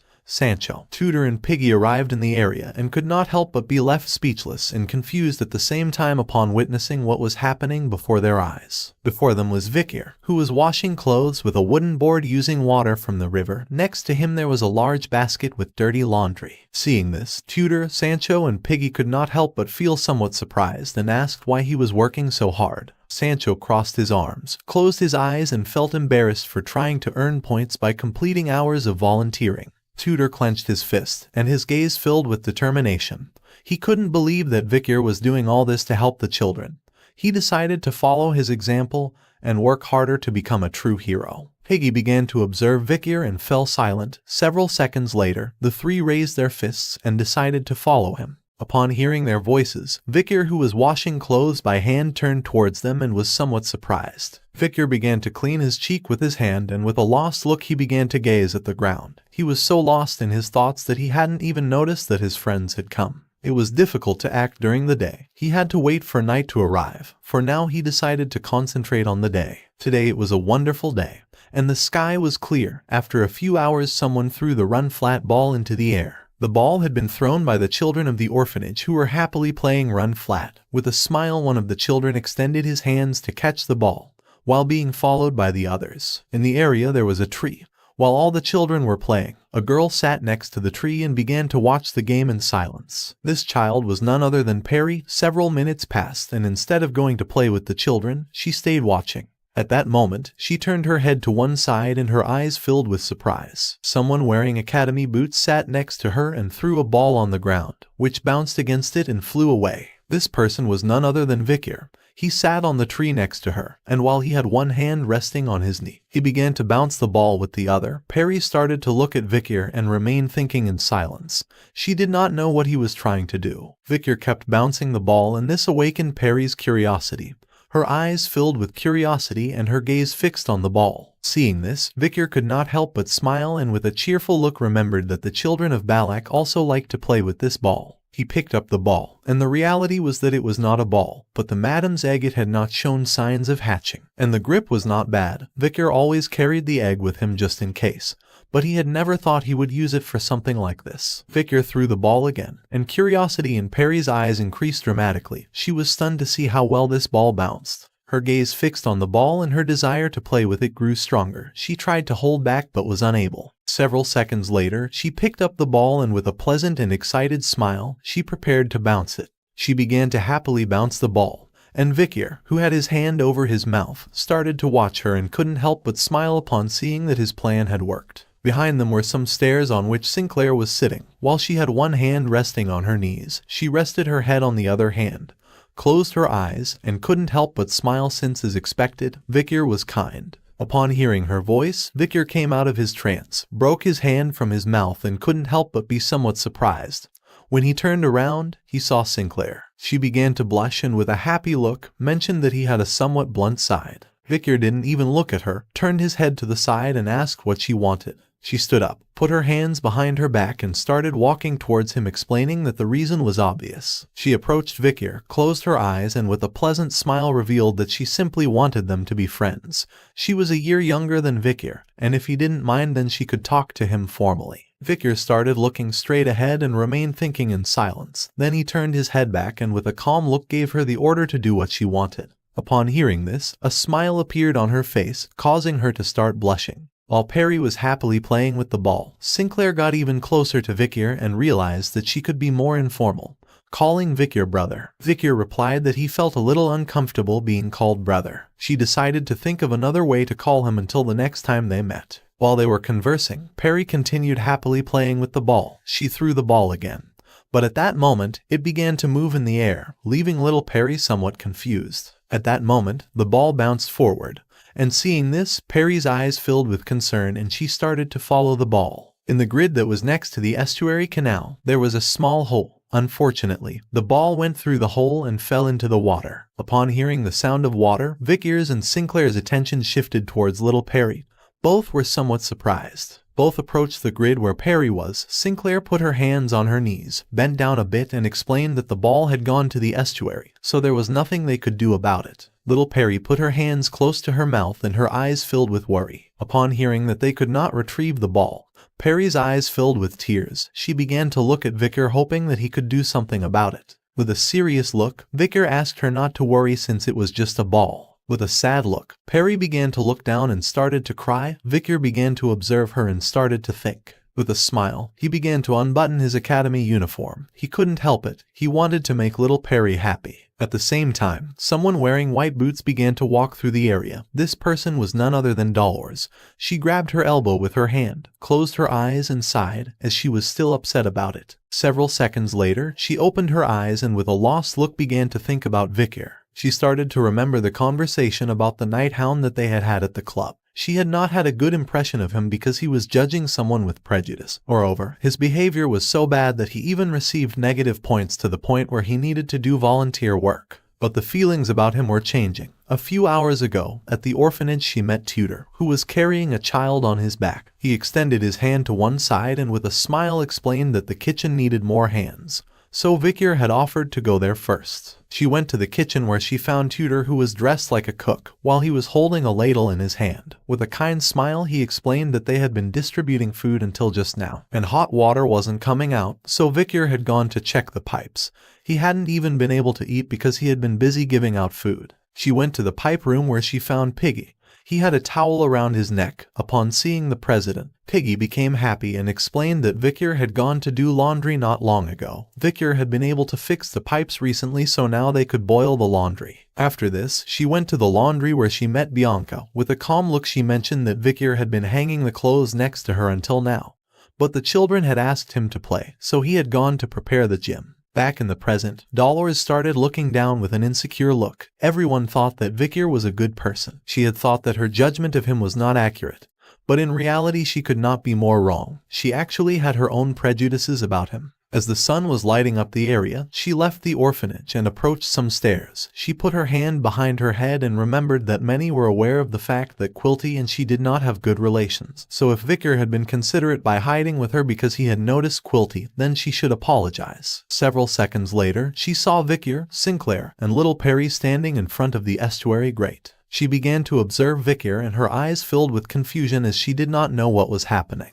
Vikir started to take off his shirt. Sinclair put her hands over her eyes, but still continued looking, and she couldn't help but start blushing. Perry, who was next to her and had her hands over her chest, began to cry as she wanted to get her ball back. Vikir took off the academy uniform and the boots and left them on the ground. After doing this, he gained momentum and made a big jump over the grate and threw himself into the dirty water of the estuary. Upon seeing this, both Sinclair, Dolores, and Perry were surprised and open-mouthed at the same time. A while later, Vikir pulled out the ball from the estuary, which was covered in dirty water. While he was holding the ball with his hand, he started to observe it and told Perry that he had found it. Now his whole body was also covered in dirty water. He turned his head back, started to look at Perry, and with a smile explained that she no longer had to feel bad. Sinclair put her hand over her mouth, and her eyes filled with surprise, causing her to start blushing like a tomato. Upon seeing Vikir's body, Dolores couldn't help but start to blush. She was speechless as she couldn't believe that Vikir had jumped into the estuary to find the ball for Perry. Seeing that Vikir had found the ball, Perry was shocked and couldn't help but feel an inner peace. No one had ever done something like this for her before. After a few days on a sunny day,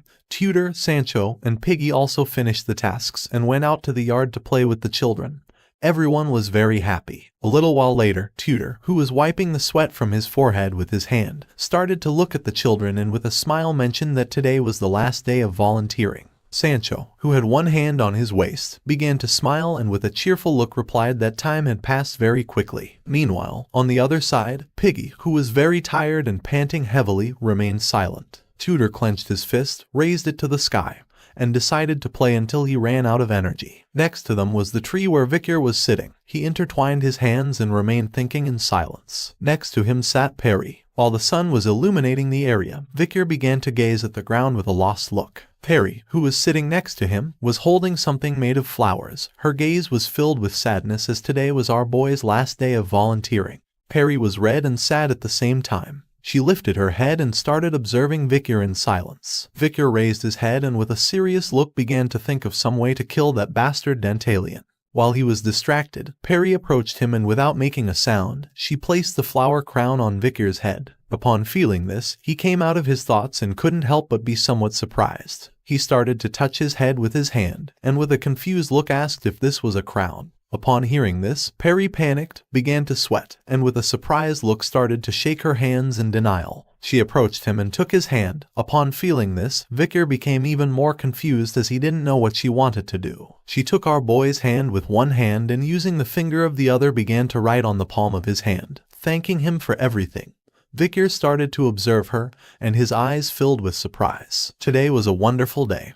Perry thanked our boy for always being with her and for finding the ball. Vikir replied that it was not necessary to thank him since he simply enjoyed doing it. At that moment, Perry moved her hand away and started thinking for several seconds. Then she wrote again on the palm of our boy's hand with her finger. After doing this, she moved her hands away, brought them close to her chest, and with a sad look asked if they were going to see each other again someday. Victor's gaze also filled with sadness. He began to remember what Dolores had told him about her. A few days ago, when Victor ran into her, she started touching her cheek with her finger and with a sincere expression explained that at first everyone was friendly with her. But after a few days everyone was so busy that they couldn't even come to see her. She was tired of the temporary affection and the long separations. Perry sat back down, rested her hands on her abdomen and began to look at the ground with a gaze full of sadness. While our boy was hunting demons, he had to be prepared for death at all times. He could not promise that he would return. But still he answered that they were going to see each other again. Upon hearing this, Perry lifted her head and her eyes filled with happiness. While the wind was blowing the leaves, with a sincere look, Victor promised that as long as there was a tomorrow for him,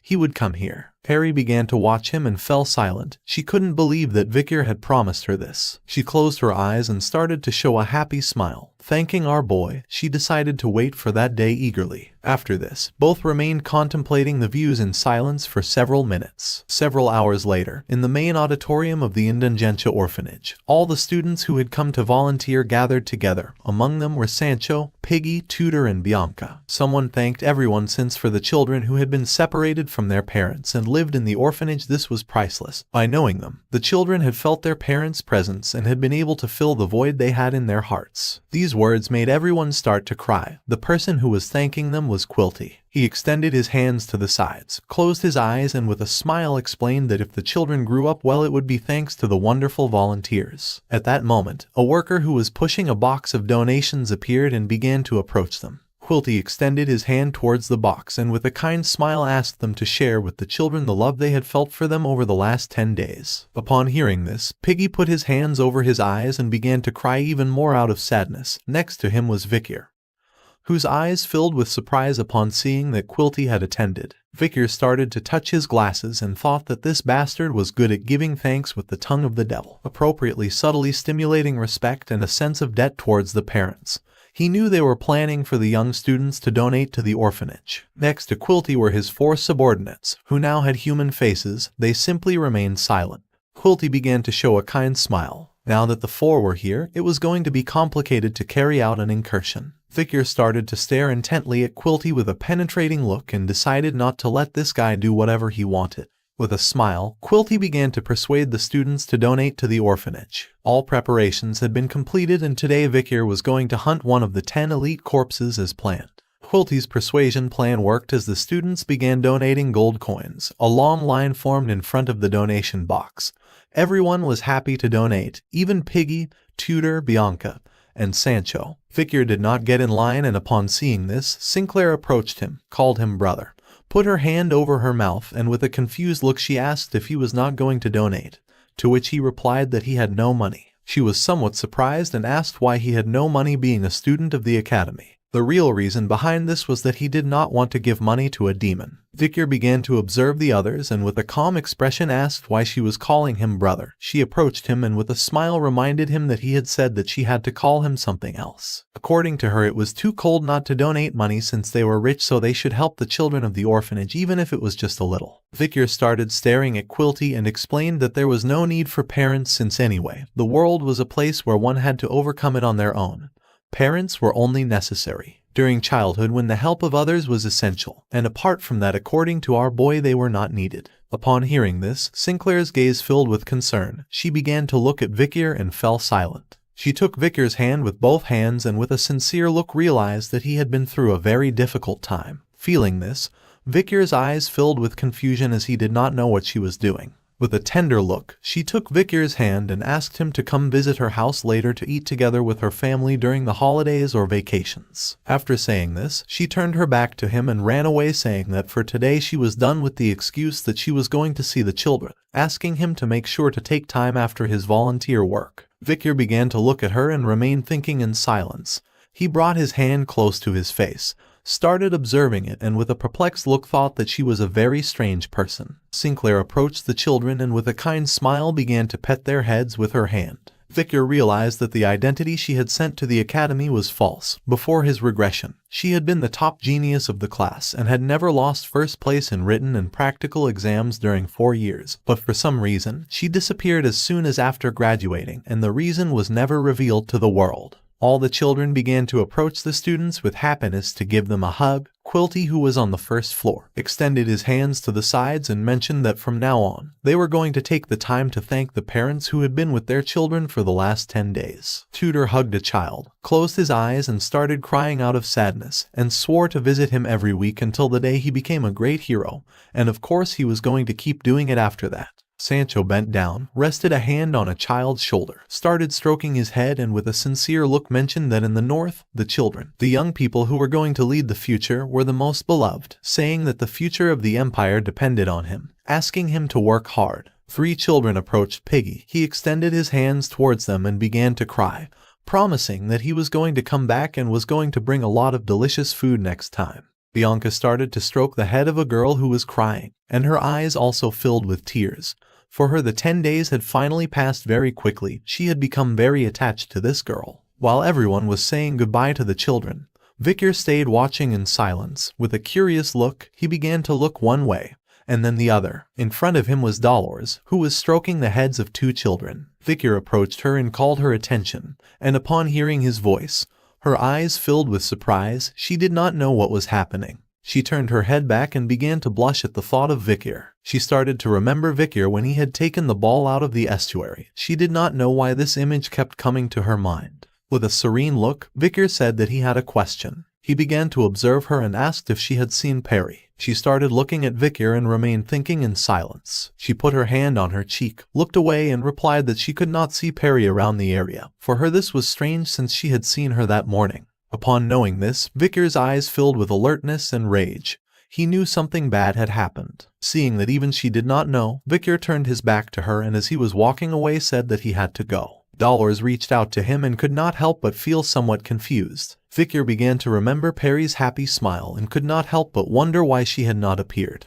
His eyes were filled with rage. He stopped walking and turned his head back and his gaze fixed on Quilty. Quilty began to stare at Victor and started to show a smile. Seeing his expression, Victor realized that this bastard was responsible for Perry's disappearance. After a few hours, night fell and the sky filled with clouds which began to cover the moon. At the same time, in the room for the volunteer work, Sancho and Tutor were sleeping like a log on wooden beds.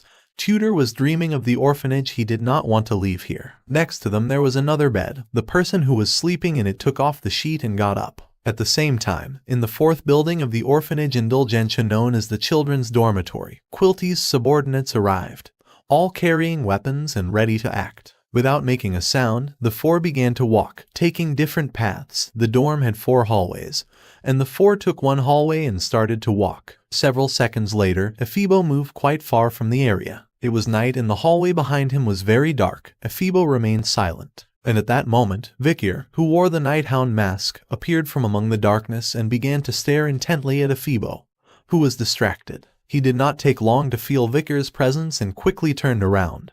But to his surprise, Victor disappeared. Ephibo's eyes filled with alertness. He knew that someone was following him. When he turned to the front, there was Victor. With a penetrating look he said that he had a question. Upon seeing him, Ephibo couldn't help but be somewhat surprised since he didn't know what was happening. Victor asked where the children were who were locked up for the purpose of being the food supply for the demon. Upon hearing this, Ephibo drew his mace and prepared to attack. He knew that this was not good at all. Using all his strength, he swung the mace forcefully towards Victor. As little by little the attack was getting closer, Victor began to stare intently at Ephibo and fell silent. Just before he could make another move, Victor moved at inhuman speed, and in the blink of an eye, cut off Ephibo's head. Victor grabbed Ephibo's lifeless head by the hair and realized that this bastard could not speak. Victor unsheathed the sword Beelzebub, causing the blade to begin to emit a demonic energy. He started to observe the blade, and upon seeing that this bastard did not want to talk, he decided not to waste any more of his time playing with him. While Ephibo's lifeless body lay on the ground behind him, Victor grabbed his head by the hair and stood silently thinking. At that moment, Victor began to look down, and his eyes filled with confusion as something caught his attention. Ephibo's face started emitting smoke and slowly began to melt, but even so, Victor did not let go of the head. As Vicar was holding onto the hair of the face, Ephibo's real head emerged from the disguise, fell to the ground, and started rolling. Our boy simply stood there in silence, trying to understand the situation. Once Vicar looked at his hand, he saw that it was not his face but the mask that Ephibo was wearing.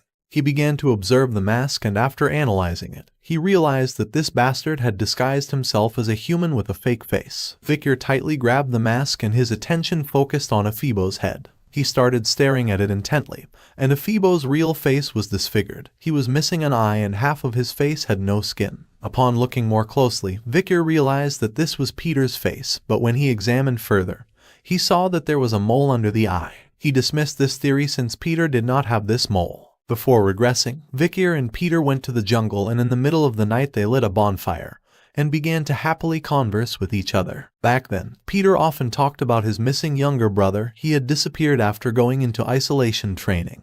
But now Vicar knew the real reason. He hadn't disappeared because of isolation training, but because a demon had chased him and turned him into an undead. Vicar raised his head, and his gaze filled with seriousness as something was approaching. He was in a dark hallway, and beside him lay Ephibo's corpse. From the darkness emerged Eve, who unsheathed her scissors, and Fido, who unsheathed his swords. Both began walking slowly toward our boy. He turned towards them, started observing them, and it didn't take long for him to realize that they could be people he knew.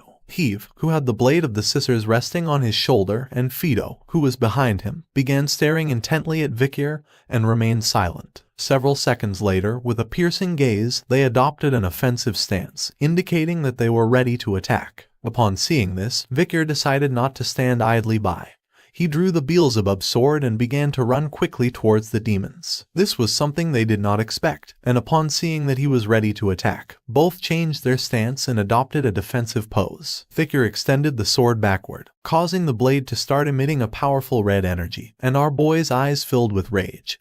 He wanted to kill these bastards at all costs in order to finally end the life of the demon Dantalion. Vicar approached them, and using all his power, launched a powerful slash. But luckily for them, the demons jumped away, dodging the attack at the last second. Now that our boy was defenseless due to the attack, the demons decided not to waste this opportunity. Fido appeared above and began approaching Vicar, preparing to strike, while on the other side, Eve appeared on the ground and prepared to swing the scissors with force. Luckily, Vicar turned around just in time, and upon seeing that they were ready to attack, he realized this wasn't good. The demons launched a powerful attack, creating a large smoke screen and making a lot of noise in the middle of the night. At the same time, somewhere else, there was a statue of a goddess praying. This scene was beautiful, as there was a hole in the ceiling and the moon was illuminating the area. Near the statue stood a blonde-haired woman who clasped her hands together and addressed the woman in the statue as Loon. This woman was none other than Dolores. She had come to this place to pray while the moonlight illuminated the area. She began to pray and asked Loon, who resided in the heavens, to forgive them for their sins just as they forgave those who sinned against them. While she was praying, the image of Vicar holding the ball and covered in water from the estuary appeared in her mind. She tried to stop thinking about this, but Vicar's figure became even larger. She clasped both hands tightly, brought them close to her face, closed her eyes and began blushing like a tomato, and asked Loon not to let them fall into temptation and deliver them from evil. But instead of disappearing, the image of Vicar became visible in her mind. She put her hands over her face and while red as a tomato with a lost look started wondering why she kept thinking about him. She was in love with Vicar but didn't want to admit it. She decided to leave the prayer for another day, turned her back on the statue and decided to calm down a bit, since after all, Vicar was just a good junior. She placed her hand on her chest and with a loving gaze, began thinking about the night hound and our boy. But these thoughts were interrupted when suddenly there was a noise. She turned to one side and with a confused look started wondering what was happening. Next to her there was a hallway. The wall broke into pieces and someone's body came flying towards her. Dolores began observing this silently, not knowing what was going on. This person was none other than Vicar. She looked with a bit of attention and saw that he was wearing the pandemic mask. Her gaze filled with confusion and surprise, leaving her speechless, realizing that he was the night hound. Using his feet, Vicar managed to stop his moving body, and once the smoke curtain began to disappear, Eve and Pedo appeared. They started approaching him and prepared to attack again. Many questions came to Dolores' mind. She didn't know why the Night Bloodhound was here or why he was fighting against Quilty's guards. She placed one hand over her chest, extended the other towards him and called him by his name, Night Bloodhound. Upon hearing this, Vicar's body began to tremble and his gaze filled with fear. Quickly he started to turn around, and upon seeing Saintess, his expression became confused as he didn't know what she was doing there. While he was distracted, Heave threw the scissors at his chest, causing them to pierce into his body without even giving him time to react. Vickers' body was thrown backward and crashed against the edge of the statue. Dolores turned around, and upon seeing this, her eyes filled with concern as she knew this wasn't good. The attack was so powerful that Vicker lay on the ground, and seeing this, Heave and Fido began to approach and decided to deliver the final blow. But Dolores wasn't going to let this happen. She stood in front of them, extended her hands to the sides, and with a look full of fear asked them to stop. Even though she didn't know what was happening, she was sure that if they talked it out they would reach an agreement. Her persuasion plan did not work against the demons. Both of them started staring at her, grabbed their swords tightly and prepared to take her out of the way. At first she was paralyzed with fear, but then she closed her eyes, clenched her teeth tightly and stood firm, ready to receive the attack. She didn't want to step aside and let Hound die. The demons attacked her, and Vicker asked her to move aside. Using the Beelzebub sword he blocked Heave's attack, but unfortunately he didn't have another sword, so he blocked the other attack with his own arm, causing Fido's sword blade to sink into his arm. Despite having received so much damage, Vicker's gaze was firm. He began to look at the demons and remained silent. In a matter of seconds, the wound made by the sword caused him to start bleeding. The Saintess, who was behind him, opened one eye to see what was happening, and her gaze filled with fear and sadness upon seeing the wound on Vicker's arm. With a confident look, Vicker asked her not to worry about this. After saying this, he quickly began swinging his sword, breaking Heave's scissor blade into pieces. The demon started watching the fragments of the broken blade in the air,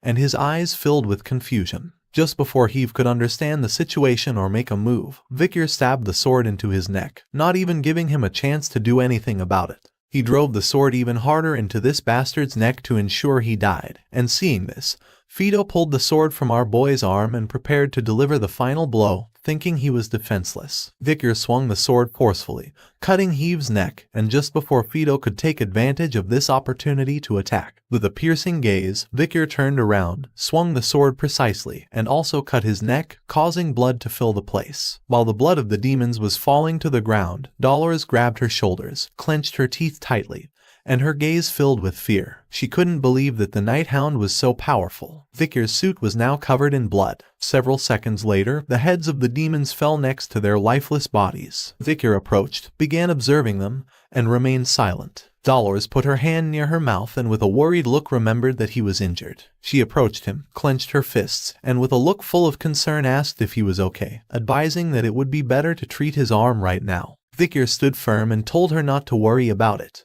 After saying this, he turned his head back and began to observe her with a serene gaze. He never would have thought he'd see the Saintess here, nor what she was doing here so late at night. With an expression full of terror, she started looking at the corpses. She didn't know why Quilty's guards had tried to attack her despite knowing who she really was. Vicker started pointing at the heads with his finger and asked her to pay attention. Fido's face began to slowly melt. Dolores put her hand over her mouth, and she couldn't help but feel disgusted. Vicker began to observe the head and revealed that they were undead who were using other people's faces. Dolores started looking at Fido's head, and with a trembling body, she asked why something like this was happening to people affiliated with the Quo Vadis family. With a calm expression, Vicker replied that the Saintess of Quo Vadis should know better than him. Her gaze filled with fear and confusion upon realizing that the bastard Quilty was behind all of this. Vicker removed the masks that Heave and Fido were wearing. He began to observe carefully and remained silent. Fido was a man with black hair and a beard,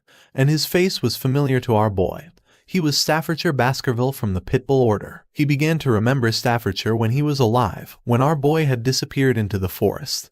This guy was able to avoid exemption thanks to Adolf Morg's defense, but he had heard that voluntarily he had gone into isolation training. Vicker clenched his teeth tightly and his eyes filled with fury.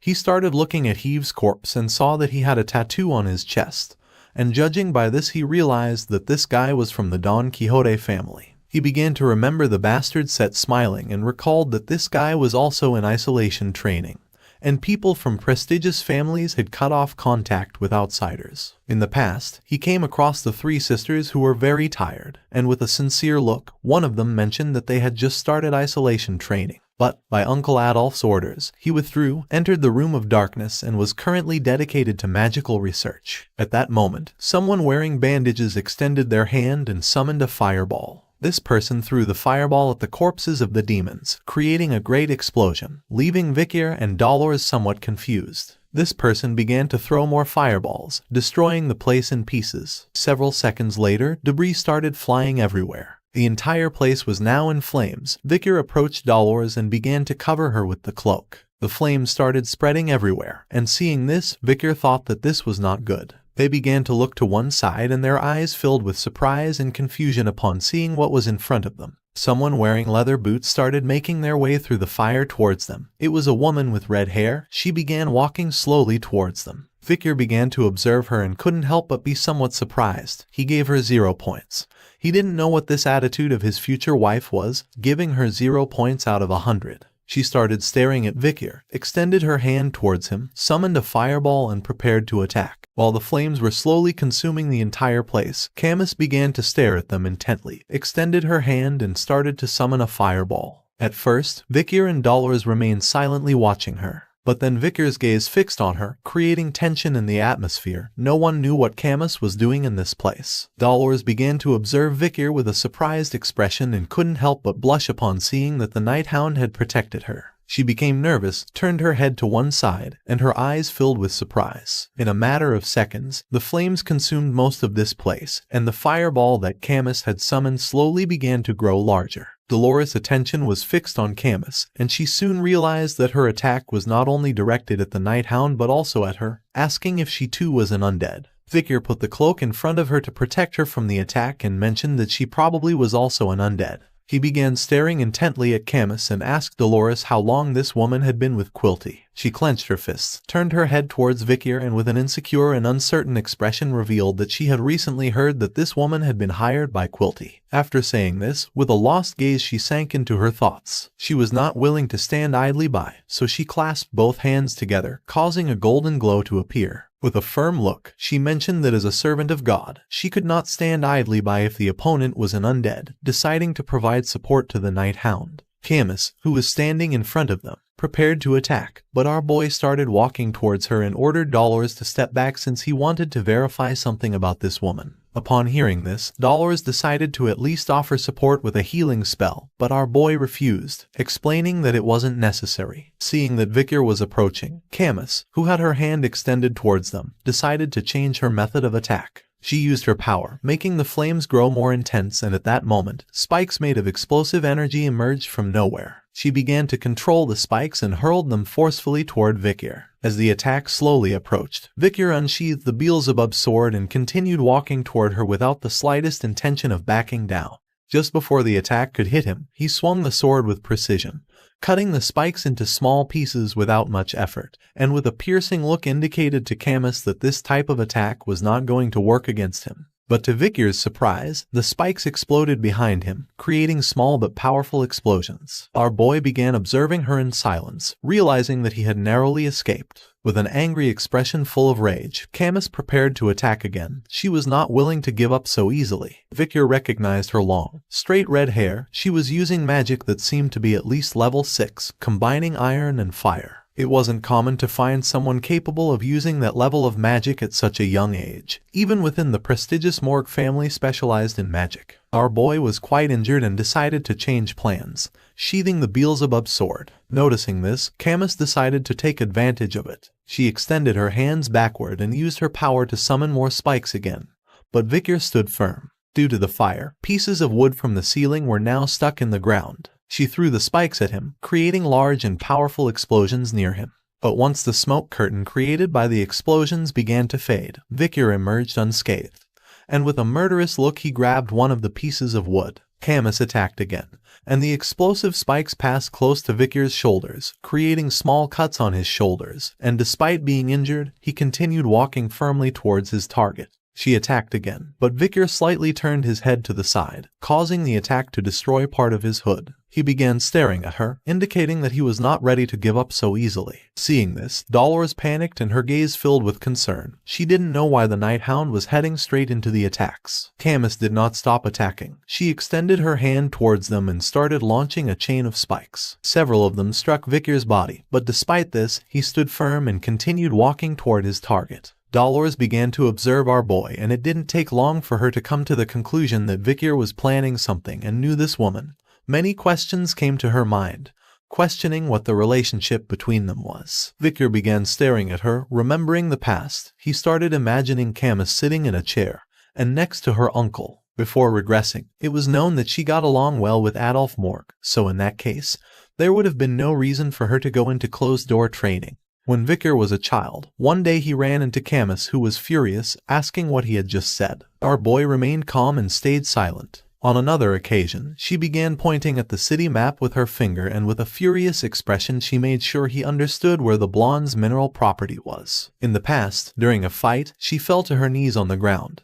But Vicar appeared to protect her, and some time later, when they both grew up a little more, they rode horses, and with a happy smile Camus gave our boy 8 out of 100 points for knowing well the ecology of barbarian tribes. Some time later, Vicar extended his hand towards her. One day someone tried to attack her, but Vicar intervened and put his hand in front, blocking the attack. In the forest where Madame was, Vicar prepared to fight, while on the other side, Uncle Adolphe and another boy took Camus away to keep her out of danger. She extended her hand towards Vicar, asking them to stop. The giant spider known as Madame emerged from the forest and began staring at our boy. He drew his sword, and while his body was surrounded by a powerful energy, he prepared to fight. While the ground was in flames, Vicar took a step toward her and began imagining innocent Camus. In conclusion, if he hadn't made contact with that girl, if he hadn't built a relationship with her, if only he hadn't used her for his plan, this wouldn't be happening. But due to the decisions he had made and the things he had reversed, they had been accumulating, so there was a possibility that the brilliant future of the heroine Camus Morgue had disappeared. Back in the present, Camus began to look at Vicar with a piercing expression,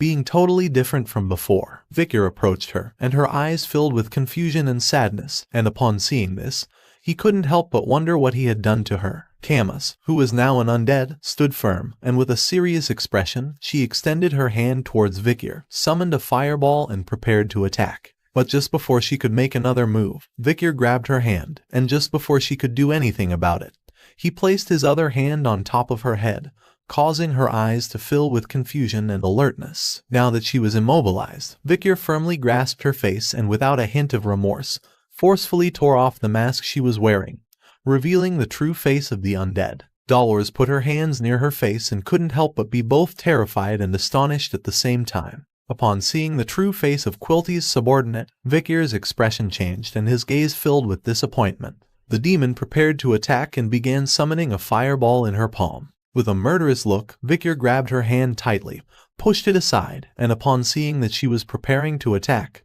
he thought this wasn't good. But just before she could make another move, he drew his sword and swung it forcefully, cutting the demon's neck. The demon's body began to fall to the ground, and the head flew off to one side until several seconds later, both the lifeless body and head hit the floor. Vicar silently watched for several seconds until, due to his injuries, he fell to his knees on the ground. Seeing that the Night Hound was injured, Dolores, who was behind him, panicked and thought this wasn't good. Vicar, now covered in blood, placed a hand and knee on the ground to rest a bit. Dolores approached him, sat down next to him, started using her healing powers as her eyes filled with tears upon seeing that he was hurt. While the lifeless corpse of the demon lay before them, Vicar began observing it in silence. Her attention shifted toward the corpse, and with an expression full of fear she asked if he knew this person. With a lost gaze, Vicar remained thinking in silence. The reality was that this undead really was Camus Morgue. Half of her face was decomposed. Vicar began to lie, saying that fortunately it was an unknown face. Even with his body full of wounds, Vicar began to stand up, saying that it was enough already. Dolores, who was using her power to heal his wounds, panicked and mentioned that the wound was still open.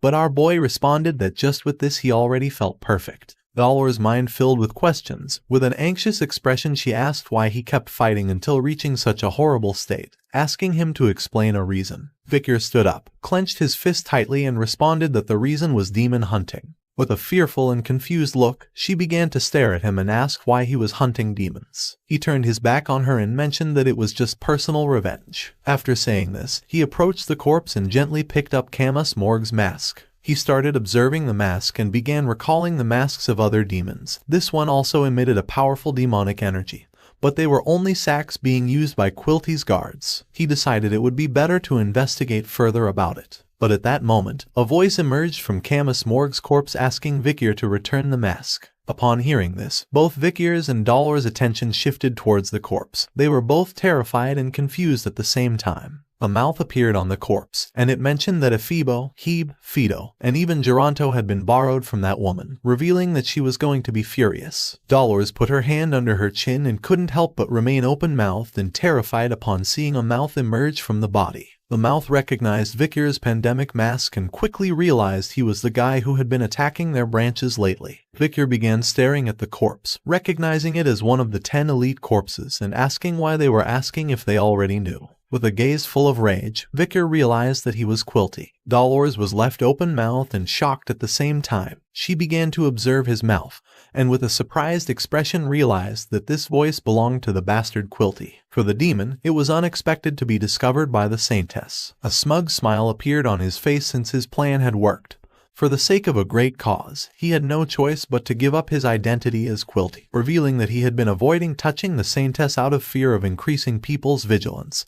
But it was no longer necessary. Both remained silent for several seconds until her body began trembling in fear. She had never thought that Quilty was a demon. With an evil smile, Quilty suggested to her to maintain an expression dominated by despair and fear, as he wanted to see this expression when he would remove the soft skin from her face. The Saintess clasped her hands and began to pray, causing a powerful golden aura to appear around her body, leaving the demon somewhat confused. She decided not to stand idly by doing nothing, and with a determined look she swore by her soul that she would make the wicked feel the weight of their karma twice. She used the Holy Light ability, causing a powerful light to emerge from the sky and strike against the corpse. Her divine power slowly began to consume the corpse, until several seconds later it completely disintegrated the demon's mouth. Her power not only disintegrated the demon but also Camus Morg's corpse, leaving only ashes on the ground. Vikir, who was standing next to her, began observing Camus Morg's head and remained silently thinking.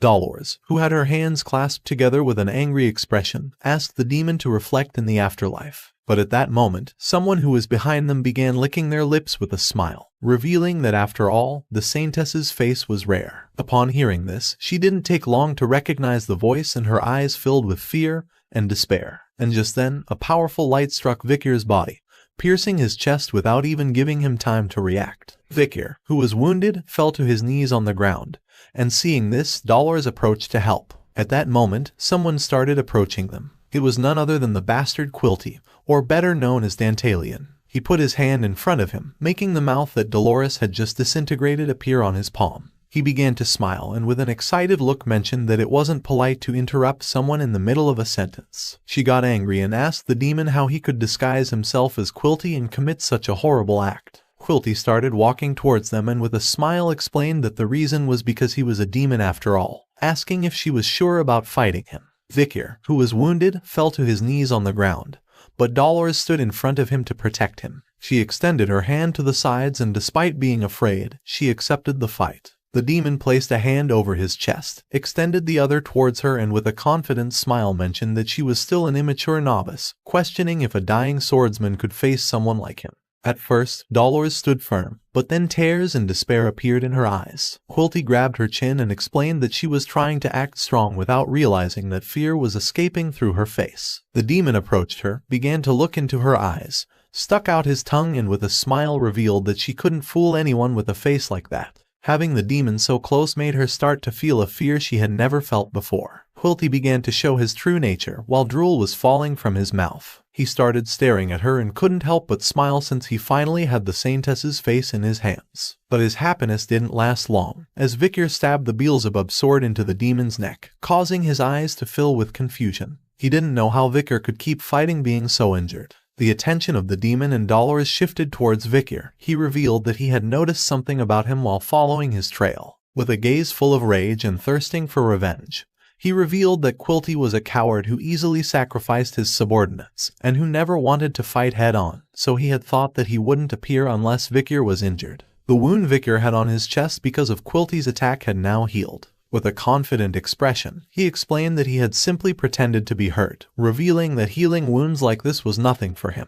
Vikir was thirsty for revenge and asked the demon what he thought of his performance. Our boy's sword pierced the demon's head, making his eyes turn red. It seemed that the demon was now dead, but several seconds later, this bastard's eyes began to glow, and his gaze fixed on Vikir. With an exciting smile full of rage, he called Vikir a damned brat and asked him to call him Dantalion. Upon seeing that the demon was still alive, Dolor's gaze filled with confusion and fear. While Vikir had the sword stuck in the demon's head, Dantalion's gaze fixed on Dolor's, and he couldn't help but show a confident smile. Her mind filled with many questions, she began to observe the demon and asked Vikir why he wasn't dead despite having his head pierced. Vikir's gaze fixed on the demon, and he remained silent in thought. It didn't take long for him to realize that this guy was Dantalion, one of the 10 elite corpses. Dantalion's eyes filled with emotion, and with a smile, he realized that Vikir was the person who had killed Andromalius. The back part of Quilty's head began to open, and the true demon Dantalion started to emerge, revealing that this was the face of the priest for whom he had worked so hard.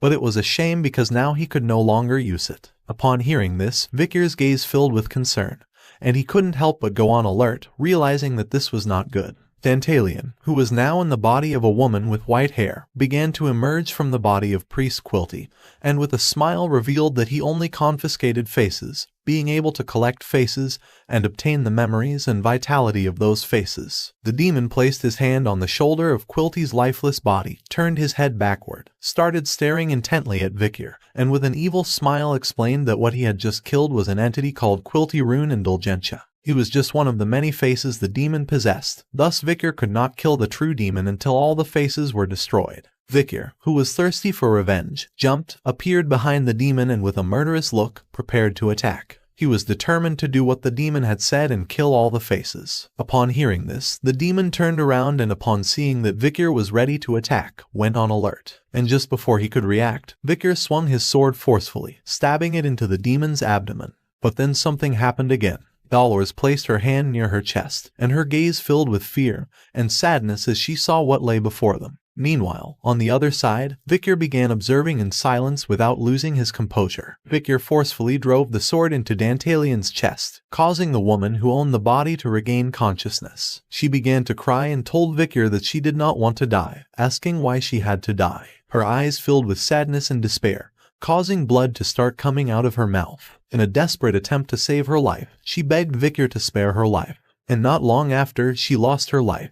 Vikir pulled his sword from her body, causing it to collapse onto the ground. Vikir began to observe the corpse in silence, while on the other side, Dolores placed her hands over her chest and she couldn't help but panic, not knowing what was really happening. Several minutes passed and the woman's corpse did not move. Until then, the corpse opened up and a man began to emerge from within. An ordinary man came out of the woman's corpse, sat down, started turning his head from side to side and with a confused expression asked what this place was. Vikir did not lower his guard, and his gaze fixed on the man.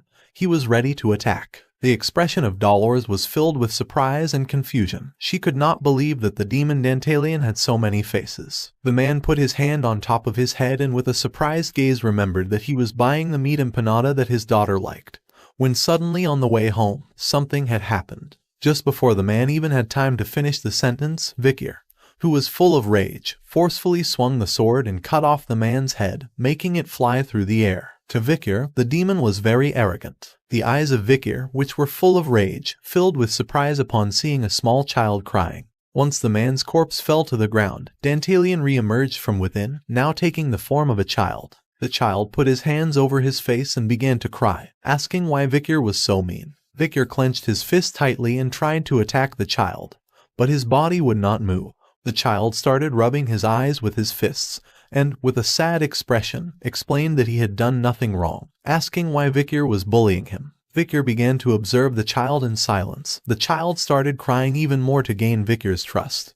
But then our boy told the demon that he could stop acting. Victor began to recall the time when children's faces had appeared on the face of the demon Andromalius. He started showing the powerful blade of Beelzebub's sword to Dantalion, and with a gaze full of rage revealed that he was already immune to it thanks to his friend. Seeing that the act wasn't working, the demon took control of the child's body, began gazing at Victor, and couldn't help but start smiling. The demon began to use his power, causing the child's finger to transform into a spike. With a smile, the demon launched one of his faces toward Victor, which struck directly against his hand, making the face merge with his wrist. This caught Victor off guard. He started observing his hand, and his gaze filled with surprise.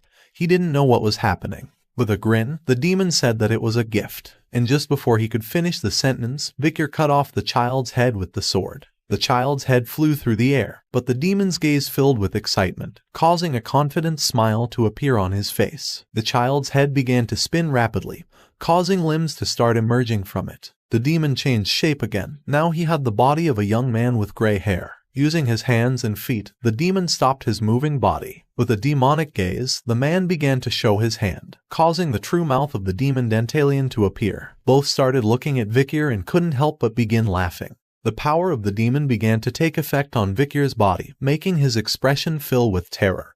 And not long after, he started feeling dizzy and fell to his knees on the ground. Seeing this, Dollars couldn't help but worry about him, and with a surprised expression asked if he was okay. The demon began to stand up, and several eyes and mouths appeared on his face. He started showing his palm to Victor, causing the eye of the true demon to begin shining, revealing that he had planted a face on Victor, and now he was going to show him the emotions and memories of the face. The face that the demon had planted on Victor belonged to someone who had suffered from paranoia and schizophrenia, resulting in him ending up killing his precious family. The face that the demon had planted on Victor began covering half of Victor's own face. He tried to resist but was unable, causing a smile to appear on half of his face. The demon mocked him by asking how it felt to have the memories of two people colliding in a single body. Victor's memories and that person's trauma were going to mix, causing his consciousness to begin disappearing. As the demon had mentioned, little by little Victor's memories began to merge with that person's trauma. The demon placed his hand under his chin,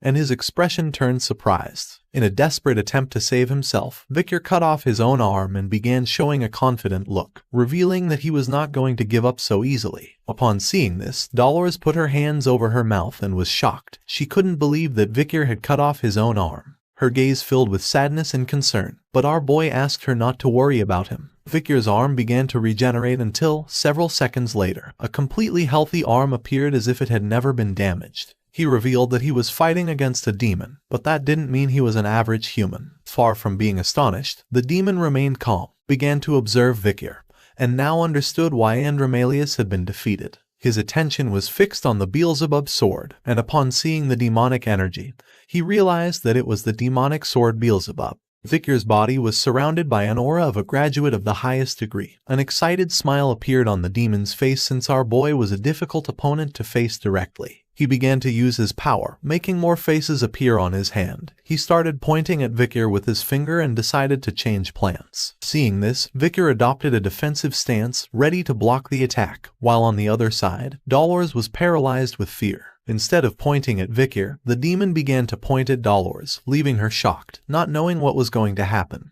The demon shot a face toward her. She closed her eyes and prepared to receive the attack. But Victor was not going to allow this to happen, so using the sword, he deflected the attack without much effort. The demon's fingers transformed into faces. He began observing Victor and with a smile revealed that he knew he was going to protect the Saintess, realizing that he had a weakness right by his side. The demon shot several more faces toward Dolores, but Victor stepped in between and started blocking the attacks. Dolores panicked and with a sincere expression asked our boy not to worry about her, and she advised him to fight against the demon. But Victor stood firm and refused to lose the pillar of the heroes. Hearing this, Dolores' eyes filled with surprise, but then she swallowed hard, thinking that she couldn't be a burden to him. The demon launched more attacks again, but Victor began blocking once more. This fight was cruel and frightening. The Night Bloodhound was fighting alone right now, making her start to wonder if he would also have to fight alone in the future. She filled herself with determination and clasped her hands. She had to strengthen her determination, but she was so afraid that she couldn't stop trembling. She closed her eyes and calmed herself, causing a golden aura to appear around her. She wanted to help the Night Bloodhound at all costs. She prepared to use her power. But just then, one of the faces that had been shot by Dantalion fell near her. She opened her eyes, and her gaze fixed on the face, leaving her stunned. Tears appeared in the eyes of the face, and a familiar voice began to sound. She separated her hands, and her eyes filled with terror as this voice was Quilty's. Fear and panic took control of her, making her start to feel guilty about everything. The demon's plan had worked. He couldn't help but begin to smile. His arm transformed into tentacles with faces. He prepared to attack, thinking this was too easy. The demon extended his arm toward them, causing thousands of faces to shoot out at them. Having one transplanted person was already painful enough. No one knew what would happen to a human when there were hundreds of transplants. As the attack slowly approached, Vicar adopted a defensive stance, began watching the demon, and prepared to defend himself. With a confident expression, he explained that he could simply slice them all. The tentacles reached him. Our boy started swinging the sword with precision, cutting through many of the faces. The demon once again launched even more faces toward them, and with a smile, asked him if he truly believed he could cut through thousands of faces. Vicar did not lose his composure and continued cutting the faces, but just then, his attention focused on something, causing his eyes to fill with surprise. Among the faces was the face of a girl who was very familiar to Vicar. This face belonged to Perry. The memories of the orphanage came to Vicar's mind. She had placed a crown of flowers on our boy's head. Then both had sat next to a tree to talk. The image of Perry happily smiling filled our boy's mind, and Vicar began to see the same smile on the face that was in front of him. Vicar was paralyzed upon realizing that the demon had also killed Perry, causing his gaze to fill with sadness and guilt for not having protected her earlier. Vicar's mind clouded, and this was enough for the tentacles to successfully strike Vicar's body. Our boy was left defenseless, and thousands of faces began to enter his body. Due to the fact that our boy had been hit by the demon's attack, he now found himself in a very dark place. Vicar clenched his fists tightly and kept his eyes closed. But several seconds later, he opened his eyes and his gaze was filled with determination.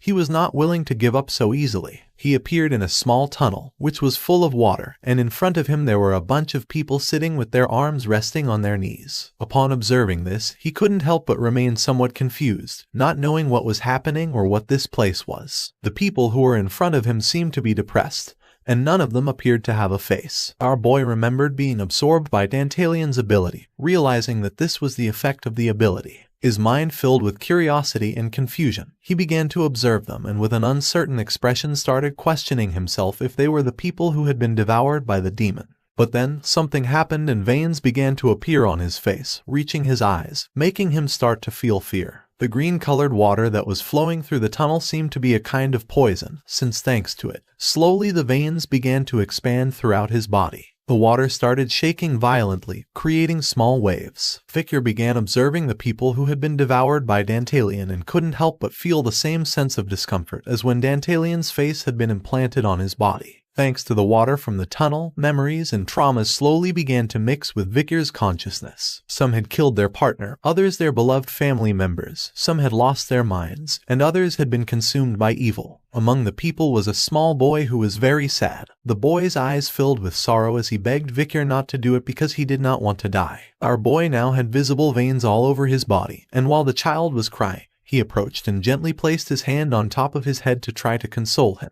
The child fell silent. Vicar began to gaze at the ground with a lost expression and slowly started to stand up. The image of Perry's face when Dantalion had attacked came to our boy's mind.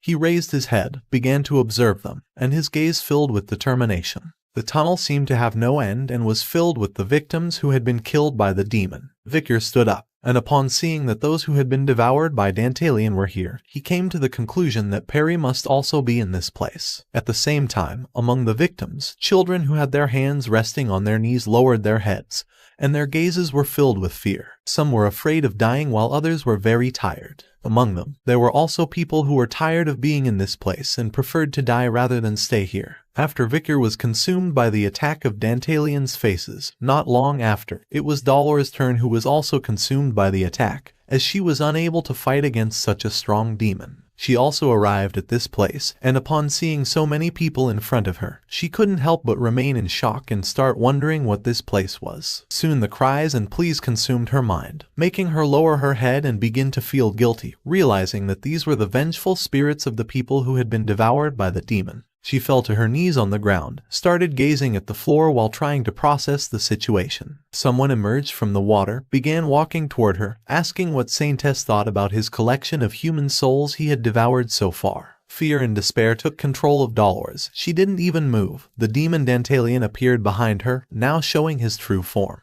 His face was formed by a layer made of tentacles, which acted as a mask. With an excited look, the demon extended his hands to the sides and with a smile explained that after thinking about it quite a bit, he did not want to eat something as despicable as a human. A wicked smile appeared on his face, and his gaze fixed on her, making his eyes fill with joy. For him, the sound of humans' cries and pleas was moving to his heart. This demon was the 9th corpse of the 10 elite corpses, with an S+ danger level. He had been located deep within the gate of destruction known as Womb of Serpent. This demon was humanity's natural enemy, one of the 10 disasters known as incomprehensible and impossible to kill. While Dolores was looking at the ground, rage took control of her. Among the victims, there were also children from the orphanage. She couldn't believe that someone could commit such a crime. Dantalian began to observe her and revealed that when it came to feeding, there was no need to give a reason. Then, he put his hand inside his suit to show something, saying that he wasn't at fault. He pulled out a golden paper about indulgence, started staring at her, and with a smile revealed that he couldn't be blamed since he had this indulgence. A proud smile appeared on his face, mentioning that it had been the human's idea that sin could disappear with money.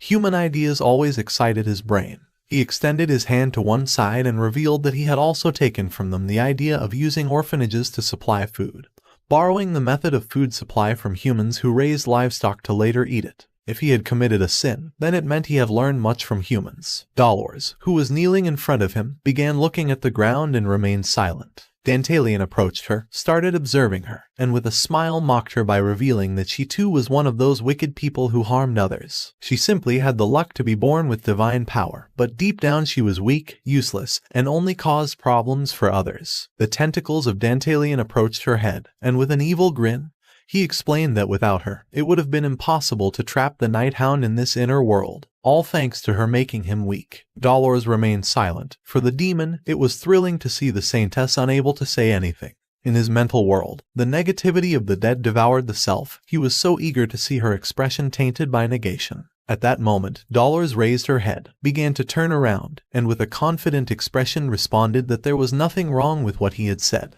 Indulgence harmed other lives by coexistence, explaining that her flaws were also a human weakness, which accumulated and eventually would create despair. Upon hearing this, the demon began to smile like a madman and with an exciting look, said it was true since humans were weak. With eyes full of tears, Dolores turned back, and while her body was surrounded by golden energy, with an expression full of confidence, she asked if he believed they could not go in a good direction from that despair, revealing that it was also a strength that humans had. Upon seeing divine power, Dantalian put his hands in front of his face and couldn't help but enter into alertness and confusion, not knowing why her body was surrounded by divine power, remembering that she had been tainted by trauma. While she was crying, with a grateful look, she thanked the demon because thanks to him now she was sure of how indecisive she had been until now. She began to imagine her father and Nightblood Hound. She was afraid of her father, and that's why she could force the abolition of indulgences. She was so afraid of demons that she hadn't been able to help Nightblood Hound, letting him fight alone,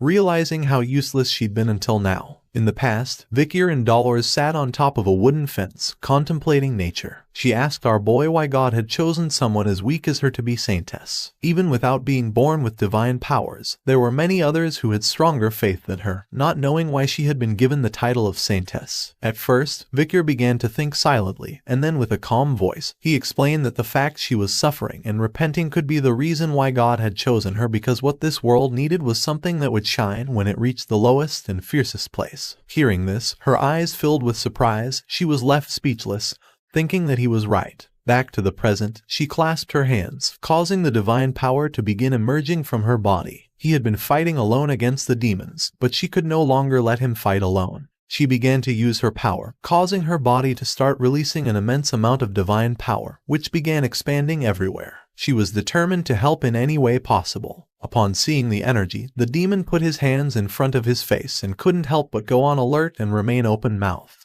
His eyes filled with concern since he couldn't allow her to use her divine power in this way. In a desperate attempt to stop her, Dantalian explained that the humans who were here could still survive, but the souls that had been expelled with divine power would not be able to do so. Dolores paid no attention. She focused even more, and the divine power slowly began to destroy the souls of the victims. She clenched her teeth and kept praying. She couldn't let herself be swayed by the demon's words. And just when she was about to give up, someone approached her and placed their hand on top of hers. Upon feeling this, she opened her eyes, and her gaze filled with surprise, leaving her in shock, not knowing what was happening. One of the children from the orphanage who had been devoured by the demon appeared and placed his hand on top of hers, staring intently into her eyes. Then, more children from the orphanage appeared and began to greet her with grateful smiles, asking her not to give up. Seeing the children, Dolores' eyes filled with tears and guilt. She began to ask for forgiveness for not having been able to save them. Thanks to the children, she began to concentrate even more and started praying more devoutly, causing her body to start releasing even more divine power, which began to spread everywhere, and in a matter of seconds, she freed the souls that were trapped in this place, leaving the demon in shock. At the same time, somewhere in the tunnel, there were still more people sitting, and among them was a blonde-haired girl. This girl was none other than Perry. With a lost look on her face, she began staring at the ground. Not long after, Vicar arrived at this area. He sat right behind her, placed his hands on the ground and felt relieved to have found her.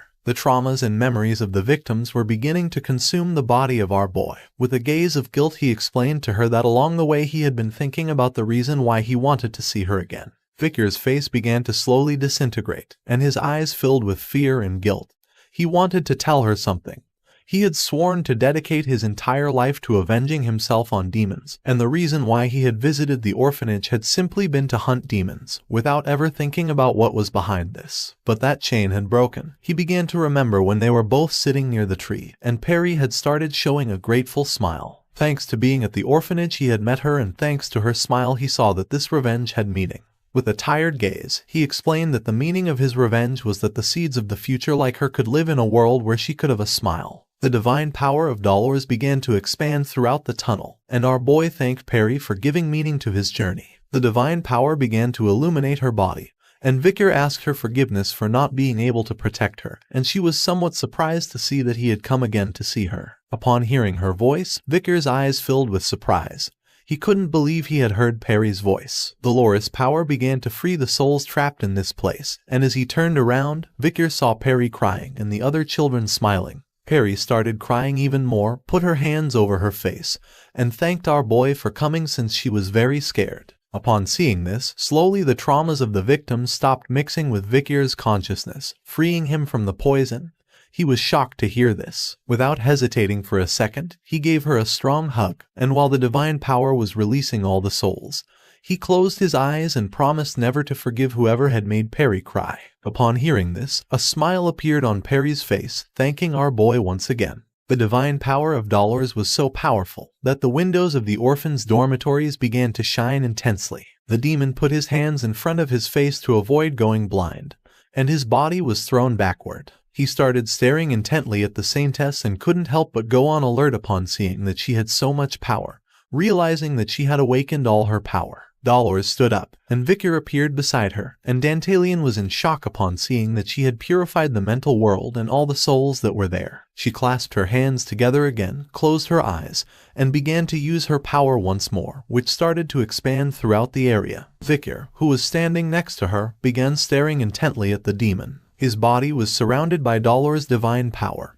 He started looking at the palm of his hand, and upon seeing this, he was somewhat surprised. He clenched his fist and his body began to release a powerful energy. Now his aura was overflowing, and the divine power of the saintess was amplifying his aura. Vicar was a rank 6 swordsman, but thanks to her help, he was sure that he would be able to reach rank 7. He dropped his hand and several seconds later, he focused, causing his aura to solidify like a stone. Vikir drew the sword Beelzebub, which was now surrounded by a powerful aura. Seeing this, Dantalion took several steps back and couldn't help but go on alert upon seeing his aura, realizing that he had the aura of a sword master. Our boy adopted an offensive stance and began to stare intently at the demon, his gaze full of rage. He clenched his teeth tightly and, thirsty for revenge, told Dantalion that he didn't think he would be able to die peacefully. Dolores, who was behind Vikir, joined her hands and began to use her power, causing a powerful golden energy to appear around her body, and thanks to this, Vikir's body began to emit an aura similar to that of a sword master. Seeing this, Dantalion couldn't help but clench his teeth tightly and take several steps back. Dolores, who had her eyes closed and was focused, started blushing as she could feel the sadness for the loss of so many children and the anger against the demon who had made such a sacrifice. She shared the feelings of the Blood Knight Hound. She began to imagine a knight holding a sword and a saint praying. The Pope of the Church had once said that a saint could awaken upon meeting her true soulmate. She clasped her hands and began to gather divine power. The energy gradually became more intense as she was willing to give all the divine power she had to the Knight Bloodhound. A powerful surge of divine power began to emerge from her body. Soul resonance was a blessing that temporarily maximized the target's abilities. She passed her divine power to her soulmate. Vikir's gaze, thirsty for revenge, fixed on the demon. He wanted to kill him at all costs to avenge all the children in Perry. Dolores closed her eyes and began to concentrate even more, while on the other side, Vikir, who had unsheathed the Beelzebub sword, started staring intently at the demon, ready to attack. Now that she had passed her divine power to him, she realized that he was Vikir, and in the moment when he first awakened as a master of the sword, was called Supreme Realm. Dantalion took several steps back and upon seeing our boy's powerful aura, his eyes filled with fear. He couldn't believe that Vikir was a master of the sword. He panicked and began sweating like crazy, remembering that among humans only a few chosen ones could reach that level, and even if it were just as a precautionary target, it would only be heads of prestigious families. Vikir clenched his fist tightly and with a piercing gaze began to walk toward the demon. Dantalion couldn't believe that a boy like him had been able to reach the level of sword master at such a young age. Seeing Vikir upside down, Dantalion's eyes filled with confusion. He was somewhat incredulous, asking why he was upside down, but the reality was that it was his head that was upside down. Vikir had cut off his head without him even noticing. Our boy started unleashing a chain of powerful slashes towards him, which began cutting his body into pieces as if it were mere straw. In the blink of an eye, Vikir cut Dantalion's body into pieces, and his head, which now no longer had tentacles, struck the ground forcefully, causing him to clench his teeth tightly due to the intense pain. Just before he could comprehend what had just happened, Vikir approached him and stomped on his head. Now that the souls he had collected had been purified and disappeared, he no longer had extra faces, having no choice but to fight. Vikir began to observe him intently with a piercing gaze, knowing that the demon must now be feeling useless. His eyes filled with fear, he began to feel a terror he had never felt before. He had not noticed the presence of Vikir's attack at all, wondering if he was really going to die. Vikir began to step on his head even harder and started savoring the moment. Dantalion began watching him and clenched his teeth tightly due to fear, and upon seeing his murderous gaze, he started sweating like crazy. His mission was to gather magical power to open the door to the world of demons. He had thought that soon he would be able to easily conquer the human world, but he had never thought there would be a human who would interfere with them, the demons. He had to kill our boy, even if it meant giving up his own life. Vikir prepared to deliver the final blow, but at that moment his gaze filled with surprise as he noticed something. Dantalion's face began to deform, making several mouths and eyes appear. With a smile, he asked why Vikir believed he no longer had more faces. His head started to mutate and became gigantic. He began staring intently at Vikir with an aggressive gaze, revealing that he still had a face hidden up his sleeve. Vikir immediately withdrew his foot. He couldn't believe this. Dantalion was planning to explode and take Vikir and this orphanage with him. Upon hearing this, Dolores opened her eyes and her gaze filled with surprise. She panicked, realizing that this aura was very dangerous as she felt tingling on her skin. She didn't know what to do now since at this rate the entire area was going to be devastated by the explosion. Vikir remained calm and asked her to calm down as well. Seeing what was in front of her eyes, she was shocked. The demon prepared to explode, being sure that our boy would not be able to do anything about it. While our boy's body was surrounded by the aura of a sword master and divine power, he turned towards Dolores and with a determined gaze said there was nothing to worry about. His eyes were full of determination as he had confidence that he would be able to defeat the demon before it could explode. Now he had achieved the state he had yearned for all his life but had not been able to reach before regressing. He began to recall the moment when Hugo had even cut through the clouds in the sky with his sword. Now he possessed the same power his father had shown. Dantalion decided it was time to end this, and he asked his demon brothers to please complete the mission, swearing that the era of destruction was going to reach the human world. His face began to deform, preparing to explode. But just at that moment, our boy used his power, and remembering his father's sword, launched a powerful slash toward the demon's head. Vikir's attack was so powerful that it cut through the roof of the orphans' dormitories, and not long after, a powerful explosion occurred in the area. Upon hearing the sound of the commotion, Bianca and Sinclair took off the sheets and woke up, wondering what was happening. The explosion created a great earthquake that shook the entire area. Piggy and Tudor woke up in panic, wondering why an earthquake had occurred, while on the other side, Sancho was still half asleep. Dolores, who had her hands together, eyes closed and was blindly trusting Vikir, remained silent. Several seconds later, she stopped praying and opened her eyes, and upon seeing what was in front of her, it made her expression change. She couldn't help but be left open-mouthed. She couldn't believe what her eyes were seeing, and not long after, she fell to her knees on the ground. In front of her was Vikir, with his knee and hand resting on the ground. Our boy's attack had cut through the ceiling of the dormitory and left a large crack in the floor. And just like his father, it had sliced through the clouds in the sky, revealing the starry heavens. Sinclair looked to one side, and her eyes filled with surprise. She opened the window and was shocked since she didn't know what was happening. Vikir's attack had cut through the clouds, revealing a beautiful sky. The incident that occurred at the Indulgentia orphanage in the middle of the night caused the royal capital to be engulfed in fear, and another terrorist attack at an orphanage of the Quavades family. Like the previous incident, the Night Bloodhound had been identified as the culprit, and a large crowd had gathered at the scene. Vikir's attack had even destroyed many houses in the area. Many investigators gathered in the area, and upon observing this, Bianca was somewhat surprised. She would never have thought that the Night Bloodhound would come to an orphanage like this. Behind her was Sinclair, who had her hands resting on her abdomen with a calm gaze. She mentioned that it was frightening for a terrorist attack like this to have occurred where they were. Piggy put on the backpack, and couldn't help but start to feel fear, remembering that many things had happened the last day. Tudor began to observe the crowd with a furious gaze, clenched his fist tightly, and couldn't help but feel frustrated since he had wasted an opportunity to catch the Night Hound and prove his qualities as a great hero. With a serene gaze, Sancho mentioned that it was a bit strange since there were no victims in the explosion. Upon hearing this, Piggy, who was somewhat surprised, turned towards him and with a serious gaze asked him to be careful with his words. In front of them was Dolores next to a man. Both began to move away from the area. Piggy started watching her and explained that Quilty, the director of the orphanage, had disappeared along with his escort knights, believing that he had been a victim of the Night Bloodhound. Sancho's attention fixed on them, and he began to think silently. Once Dolores and the man moved away a bit, she placed her hand on her elbow and, with a lost gaze, began looking at the ground. The man placed his hand under his chin and began thinking.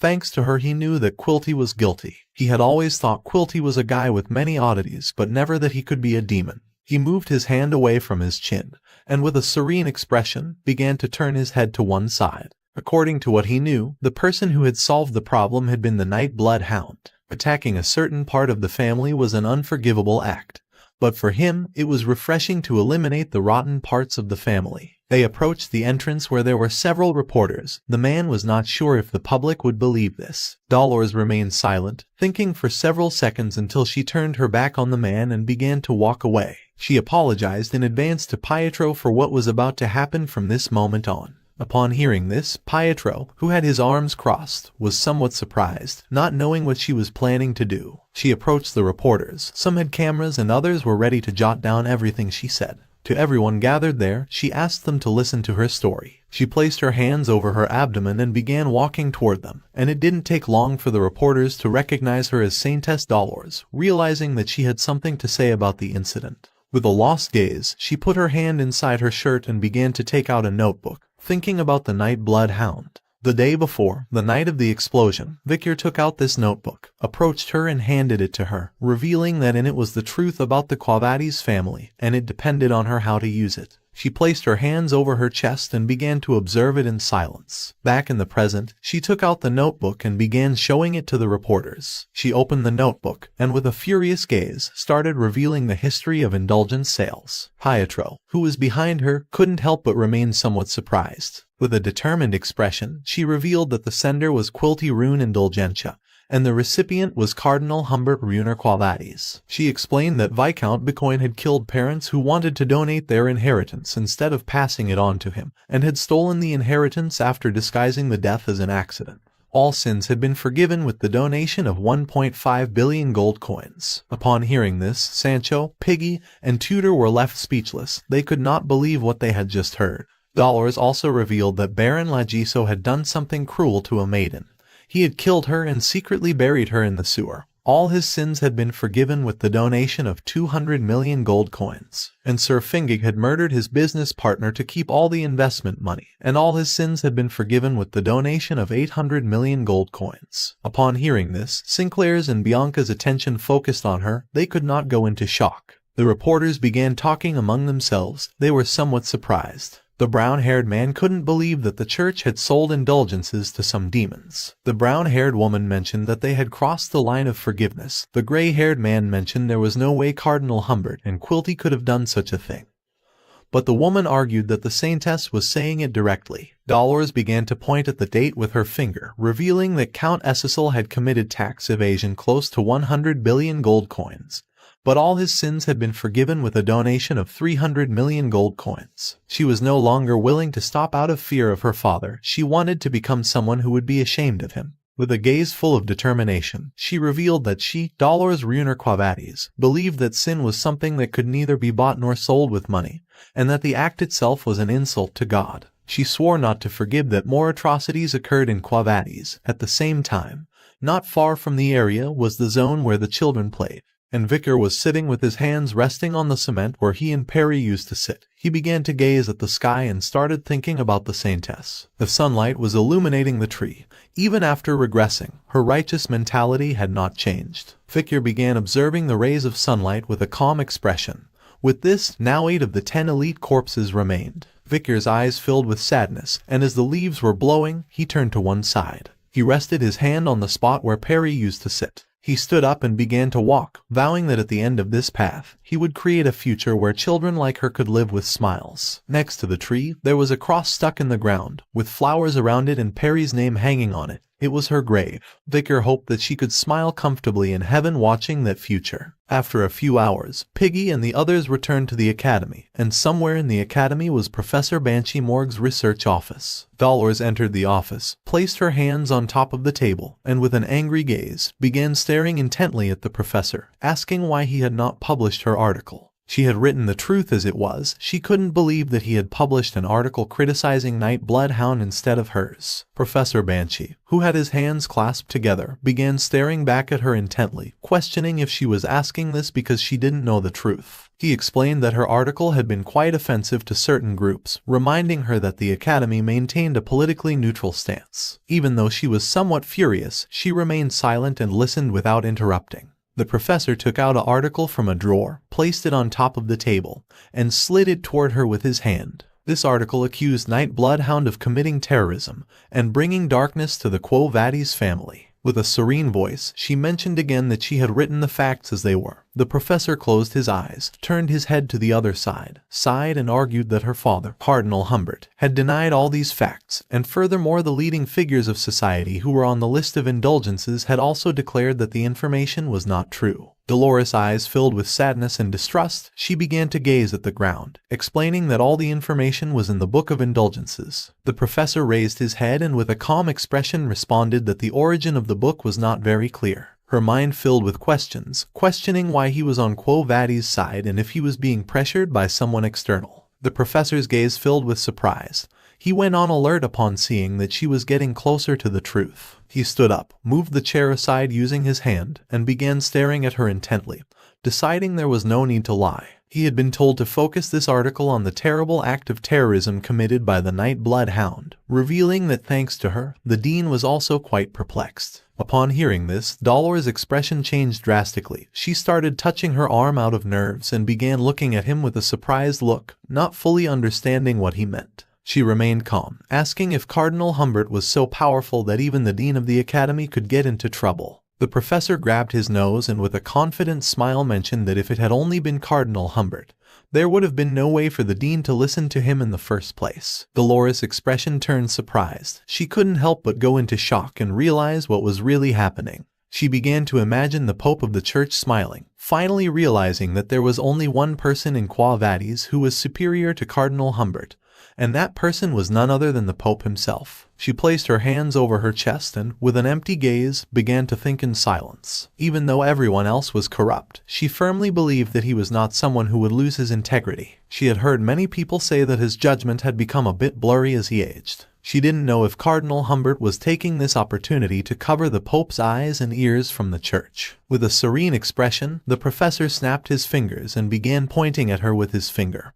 arguing that, first of all, her article was not suitable for publication in a newspaper since while reading it, he couldn't help but get the impression that she was secretly siding with the Nightblood Hound, reminding her that he was someone bad who had committed terrorism. Dolores could not avoid feeling internal rage, but even so, she showed no emotion, firmly thinking that the Nightblood Hound was not someone bad, rather, the bad ones were Quo Vadis and the demon hiding within the family. The day before leaving, Vicar revealed to her that demons still remained in the world. He had been fighting a difficult battle alone and there were going to be many more in the future. Today, after speaking with Professor Banshee, she believed she knew why the Nightblood Hound risked his life to kill demons without letting people know. She turned her back to the teacher and started walking towards the door.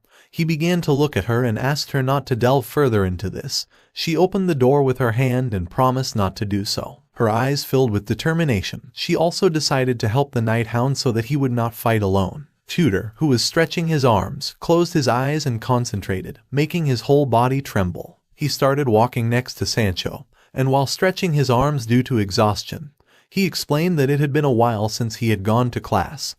So now he was exhausted. Now he knew why volunteering work was a good option for him. Sancho, who was next to him, began observing him with a confused gaze, thinking that this guy was very strange. In front of them was Piggy. With a cheerful expression, he turned towards Vicar, promising to go together next time. Vicar started walking silently without saying a single word. Tudor approached our boy, placed his hand on his shoulder, and with a kind look mentioned that today he was going to practice Neftali, asking if he wanted to go with them. Vicar didn't even look him in the eyes. With a lost gaze, he replied that he wasn't feeling well and preferred to spend some time alone. Upon hearing this, Tudor's look filled with fear and confusion.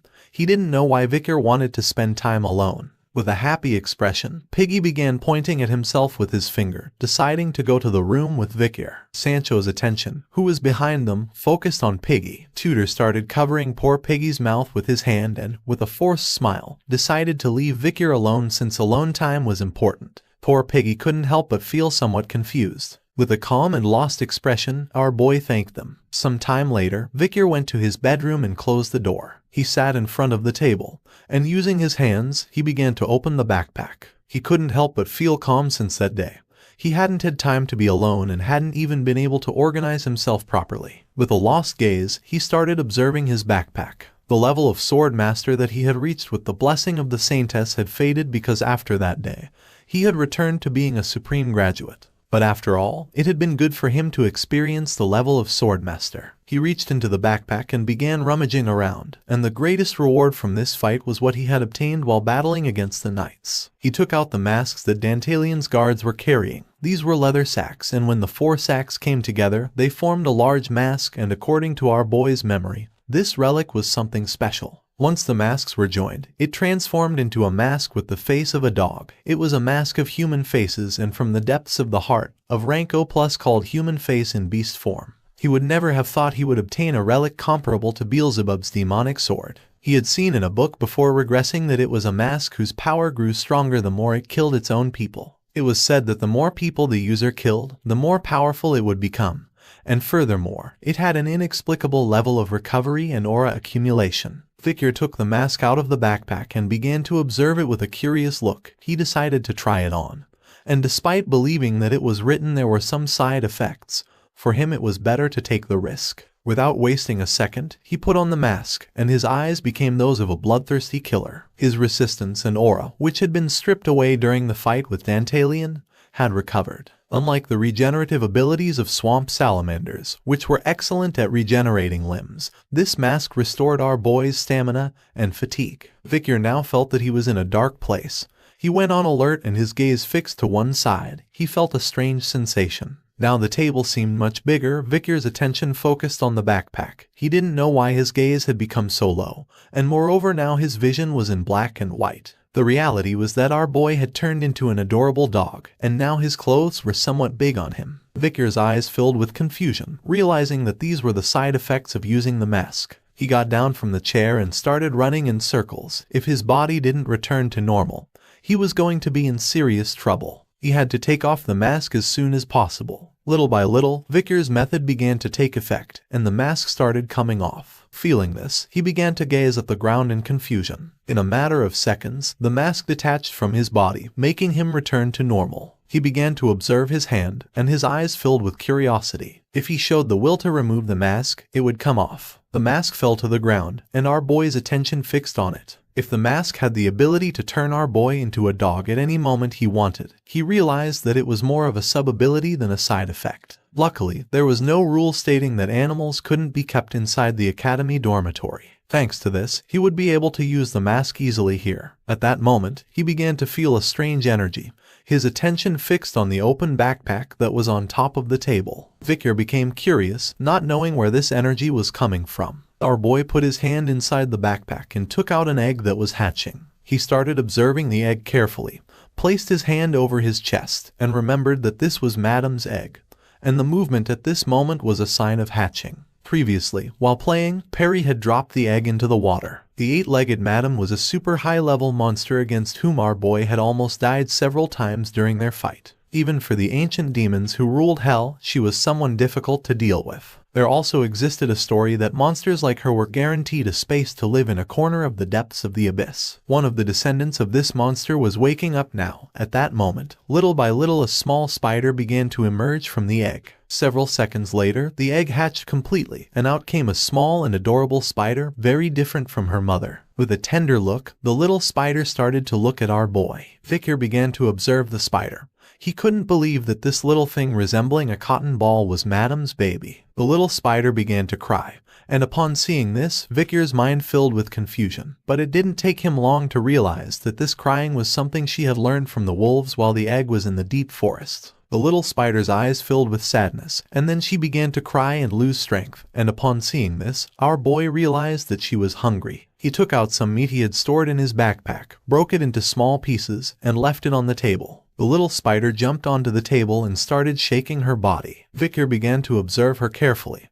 He had thought that she ate meat just like her mother, but now he realized that the young ones did not eat meat. The spider climbed back onto Victor's hand and started to feel dizzy due to hunger. With a calm look, he decided to take this opportunity to raise an S-rank monster from the deep forest.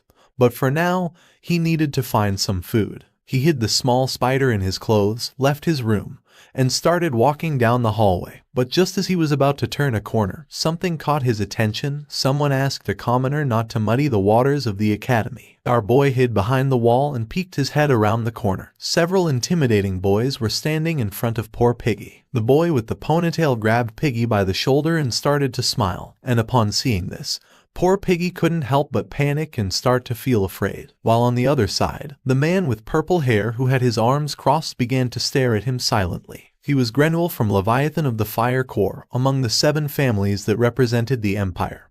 He was from the Leviathan family, an extremely venomous hermit. Victor had heard that he was the first-year vice president of the Fire Corps and was considered to be the most arrogant person. Piggy began to touch his neck with his hand, and with a forced smile, He turned his back on them and started to walk away, apologizing and explaining that he had just come to the bathroom for a moment, and that his friends were waiting for him. At first, they remained silent, but just then, Granuel and his friend appeared in front of Piggy and began to look at him with a piercing gaze. The boy with the ponytail put his hand in front of Granuel, indicating not to act, and with an arrogant expression called Piggy a commoner, and asked where he was planning to go. Granuel approached Piggy and couldn't help but get angry upon seeing that someone with such a simple appearance thought so highly of himself. For him, having to go to the academy with people like Piggy was disgusting, asking if he realized the great insult this represented for someone like him, a descendant of the 7 great families. Piggy's eyes filled with fear. He began looking down at the ground in silence. With an arrogant look, Granuel mentioned that his existence did not fit in this place, asking him to leave the academy. He didn't even want to imagine what Piggy's friends were like, thinking they must be just like him. Upon hearing this, Piggy's gaze turned furious.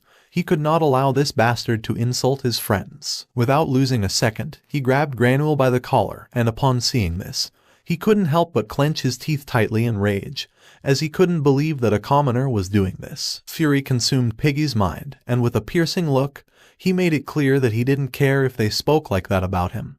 But he wasn't going to let anyone insult his friends. Granuel began observing Piggy's behavior in silence, and then veins appeared on his face. With an enraged gaze, he asked if Piggy really thought he'd leave him alone after this. Using his hand, he pushed Piggy back, turned to his friend, and gave the order to crush him. Upon hearing this order, his friend clenched his fist and prepared to strike. Piggy closed his eyes and braced himself for the blow, but several seconds passed, and he was never hit by it. Consumed by curiosity, he began to open his eyes. It was Tudor who had blocked the attack from Granuel's subordinate. He turned to Piggy and with a worried look asked if he was okay. At that moment, someone muscular placed his hand on top of the head of Granuel's other friend, causing the boy to panic, not knowing what was happening.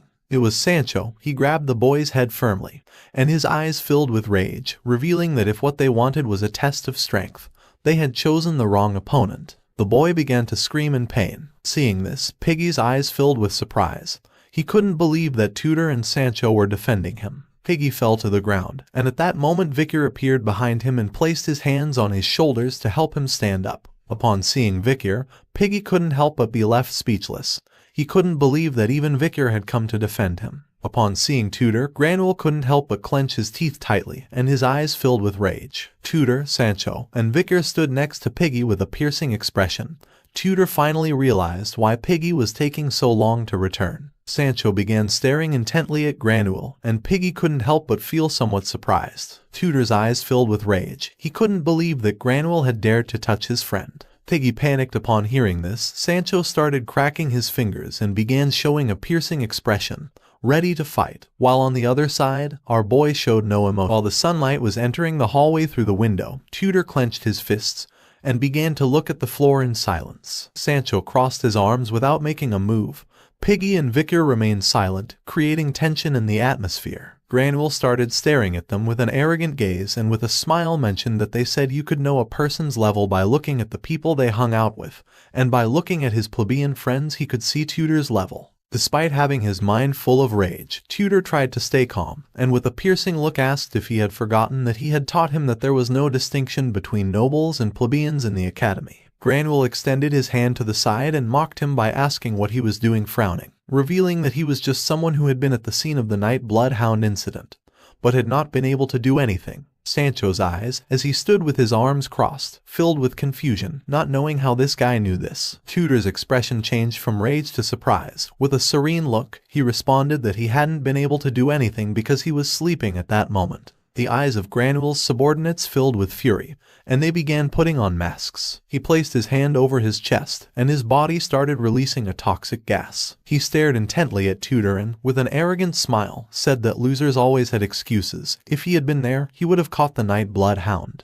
In the blink of an eye, his body began to release a large amount of toxic gas, which started spreading throughout the room. Seeing this, Piggy's eyes filled with fear since he didn't know what was happening. Tudor, who was standing nearby, began observing Granuel and couldn't help but go on alert without knowing what this guy was planning to do. He put his arm in front of his mouth and his eyes filled with fear and surprise, asking if Granuel intended to show his skills inside the academy. Vikir, who was behind, began to observe the gas, and it didn't take long for him to realize that it was paralyzing poison. At that moment, the small spider emerged from our boy's clothes, and her attention fixed on the gas. Upon feeling her touch, Vikir couldn't help but fall into confusion without knowing what was happening. In the blink of an eye, the entire room filled with gas. Granuel, whose eyes were full of rage, put his hand in front of his face and with a piercing gaze revealed that he was only playing. He was merely demonstrating the difference in level between them and him. His subordinates, who were wearing masks and standing behind him, began to show a piercing gaze, ready to attack. Granuel wanted them to feel the difference in status and despair. Piggy started covering his mouth with both hands. Sancho began pinching his nose with his finger, and his attention fixed on Granuel without knowing what this guy was planning to do. Tudor's eyes, who had his arm in front of his face, filled with worry, making him clench his teeth tightly, realizing that this was not good. The little spider, who was hungry, opened her mouth and prepared to eat. At that moment, she began to devour the paralyzing poison that was in the room. Our boy was in shock without knowing what was happening. The little spider was devouring the gas so quickly that Tudor closed his eyes. Vikir started watching her with a surprised expression. He couldn't believe that Madame's offspring was rapidly inhaling the poisonous mist. To prevent her from being discovered by the others, Vikir grabbed her with his hand, and he soon realized that her staple food was eating poison. Tudor, who thought he was going to die, opened his eyes, and his gaze filled with surprise and confusion upon seeing what was happening.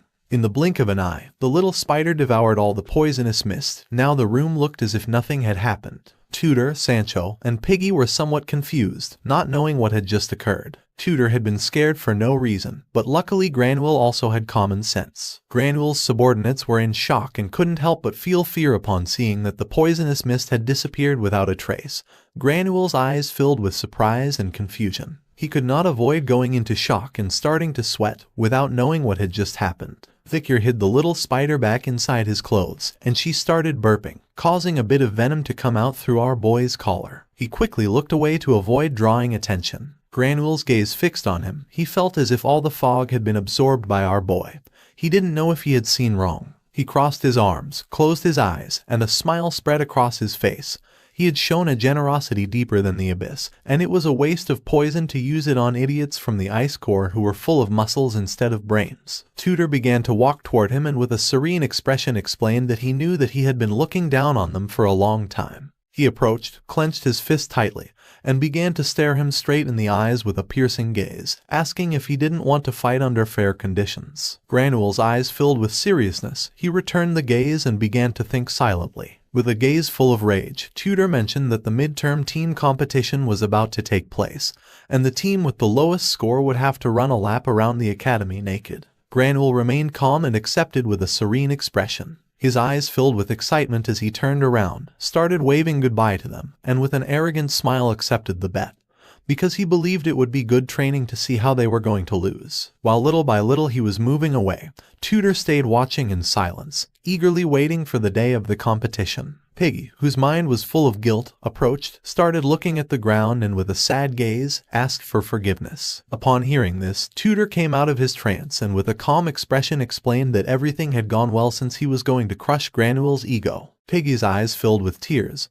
He was just a low-ranking expert, so he didn't know if he would be of any help during the competition. With a kind smile, Tudor placed his hand on Piggy's shoulder and told him not to worry since he was someone intelligent and had excellent observation skills. Everyone started walking down the hallway, and along the way, Tudor extended his hand and with a cheerful smile explained that since they were going to be four in the midterm team competition, Sancho and he would be the vanguard, Piggy would be the middle commander, and Vikir, who specialized in bows, would take care of the rear guard. Therefore, achieving a high score was going to be a piece of cake. Upon hearing this, Piggy's eyes filled with excitement, bringing a smile to his face. Sancho began observing Piggy and upon seeing his smile, he couldn't help but feel inner peace. Meanwhile, on the other side, our boy remained silent. They were not willing to lose against someone like Granuel. Piggy clenched his fists and couldn't help but smile. His eyes were full of determination and admiration, but Vikir broke his smile. He raised his hand and with a cold expression explained that he already had a friend with whom he had decided to form a team for the team competition, so he was not going to be part of their team. Tudor went into shock, turned around and with a surprised expression started asking why. Victor began pointing towards the ceiling with his finger and repeated again that he had a friend with whom he had decided to form a team. Piggy panicked, extended his hands to the sides, and with a confused gaze asked if Victor couldn't reject him, to which he replied that promises were important. Everyone got mad at Victor since they wanted him to pay attention to the situation. If they lost, they would have to run naked through the academy. Victor showed no emotion, looked away and said nothing. A week later, it was a wonderful day. The sun was shining high in the sky. All the students of the academy went to the stadium. The eyes of the students were full of excitement, and everyone was eager for the competition to begin. Several students emerged from the door. It was Dolores' team. There was a man carrying a shield, a woman carrying a staff, and another man carrying a crossbow. Everyone started cheering for her since she was the pride of the imperial capital. Dolores' eyes were full of emotion and seriousness. Once she entered the field, a blue barrier appeared around her body. The partial exams of Colosseo Academy were open to the public. There were a total of 3 subjects for the partial exam.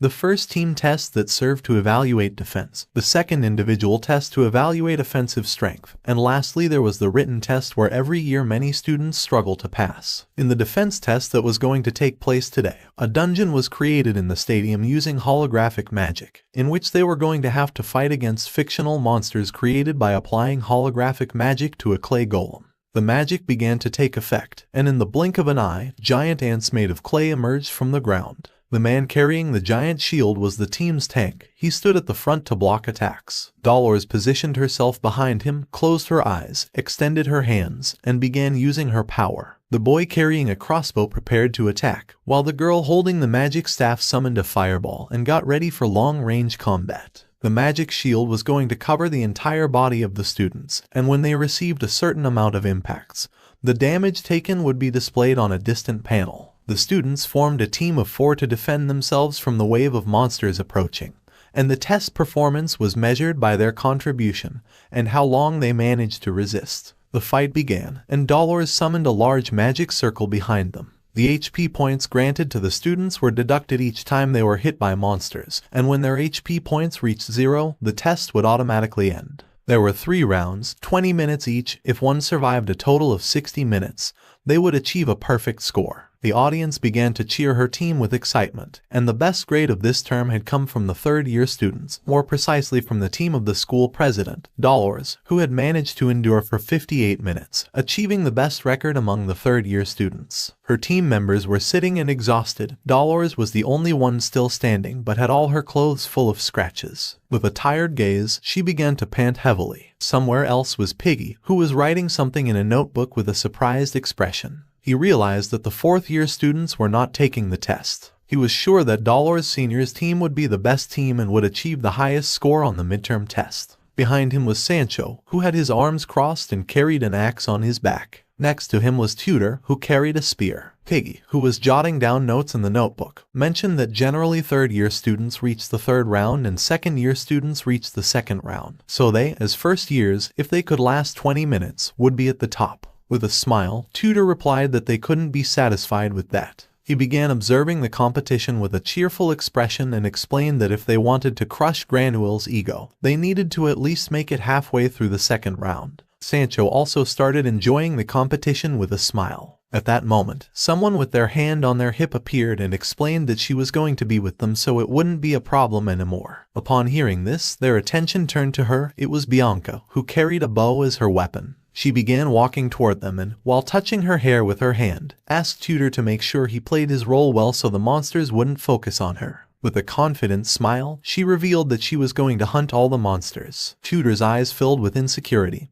He didn't know whether to trust her. With a calm expression, he mentioned that teamwork wasn't about being a princess and having 3 servants. He would have to strip if he lost, so he asked her to take it seriously. A smile appeared on her face as she mocked him by saying that she didn't want to see him naked either since her eyes would rot. She then urged him to give his best effort. Sancho kept calm and did not lose his composure. With a serious expression, he explained that they were going to have to fight against the enemy on the battlefield. Tudor and Bianca turned their backs on each other. Piggy's eyes filled with confusion, and it didn't take him long to realize that Tudor and Bianca were secretly on bad terms. His attention fixed on the sky, and his mind filled with many questions, not knowing why Vicar had gone to another team. Somewhere else in the stadium was our boy. With a serious look, he mentioned again that he didn't like people noticing him too much. He carried a bow on his back. Vicar crossed his arms and with a serious expression explained that things had happened and he had received some attention, so it would be bad if he got more than this. So, he gave permission to the other members of his team to go crazy so that he wouldn't have to do anything.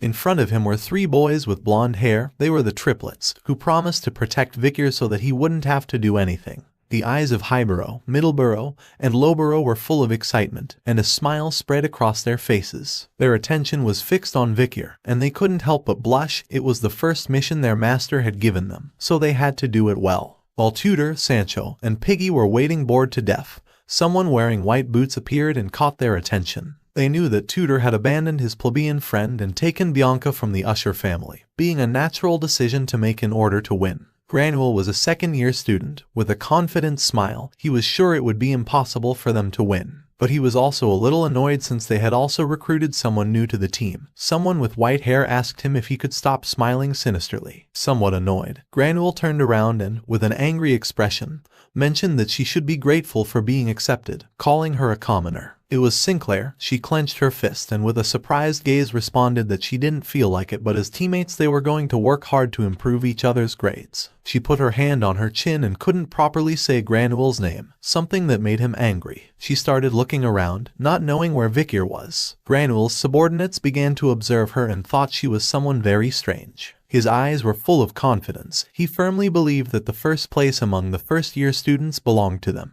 They were Team 69. Vicar's team was Team 108. Highborough, Middleborough, and Lowborough carried swords as weapons while our boy carried a bow. Tudor's team was Team 109. While Bianca was waving at the audience with her hand, Tudor started cracking his fingers and with a confident smile decided it was time to begin. The audience went wild, and all the students began cheering for their favorite teams. Once a team entered the arena, a blue barrier appeared around the ring to prevent monsters from escaping and attacking the spectators. Vicar, who was waiting for his turn with a lost gaze, started looking at the ground since he didn't remember seeing the academy exam in his previous life. He only knew one needed to fight but didn't expect to do so against monsters. Highborough, who was standing next to him, noticed this, and the 3 brothers were somewhat surprised, not knowing why Vicar was so deep in thought. With a kind smile, Highborough extended his hand toward our boy, and, seeing that he had no information about the exam, explained that upon entering the stadium, the virtual reality magic circle was activated,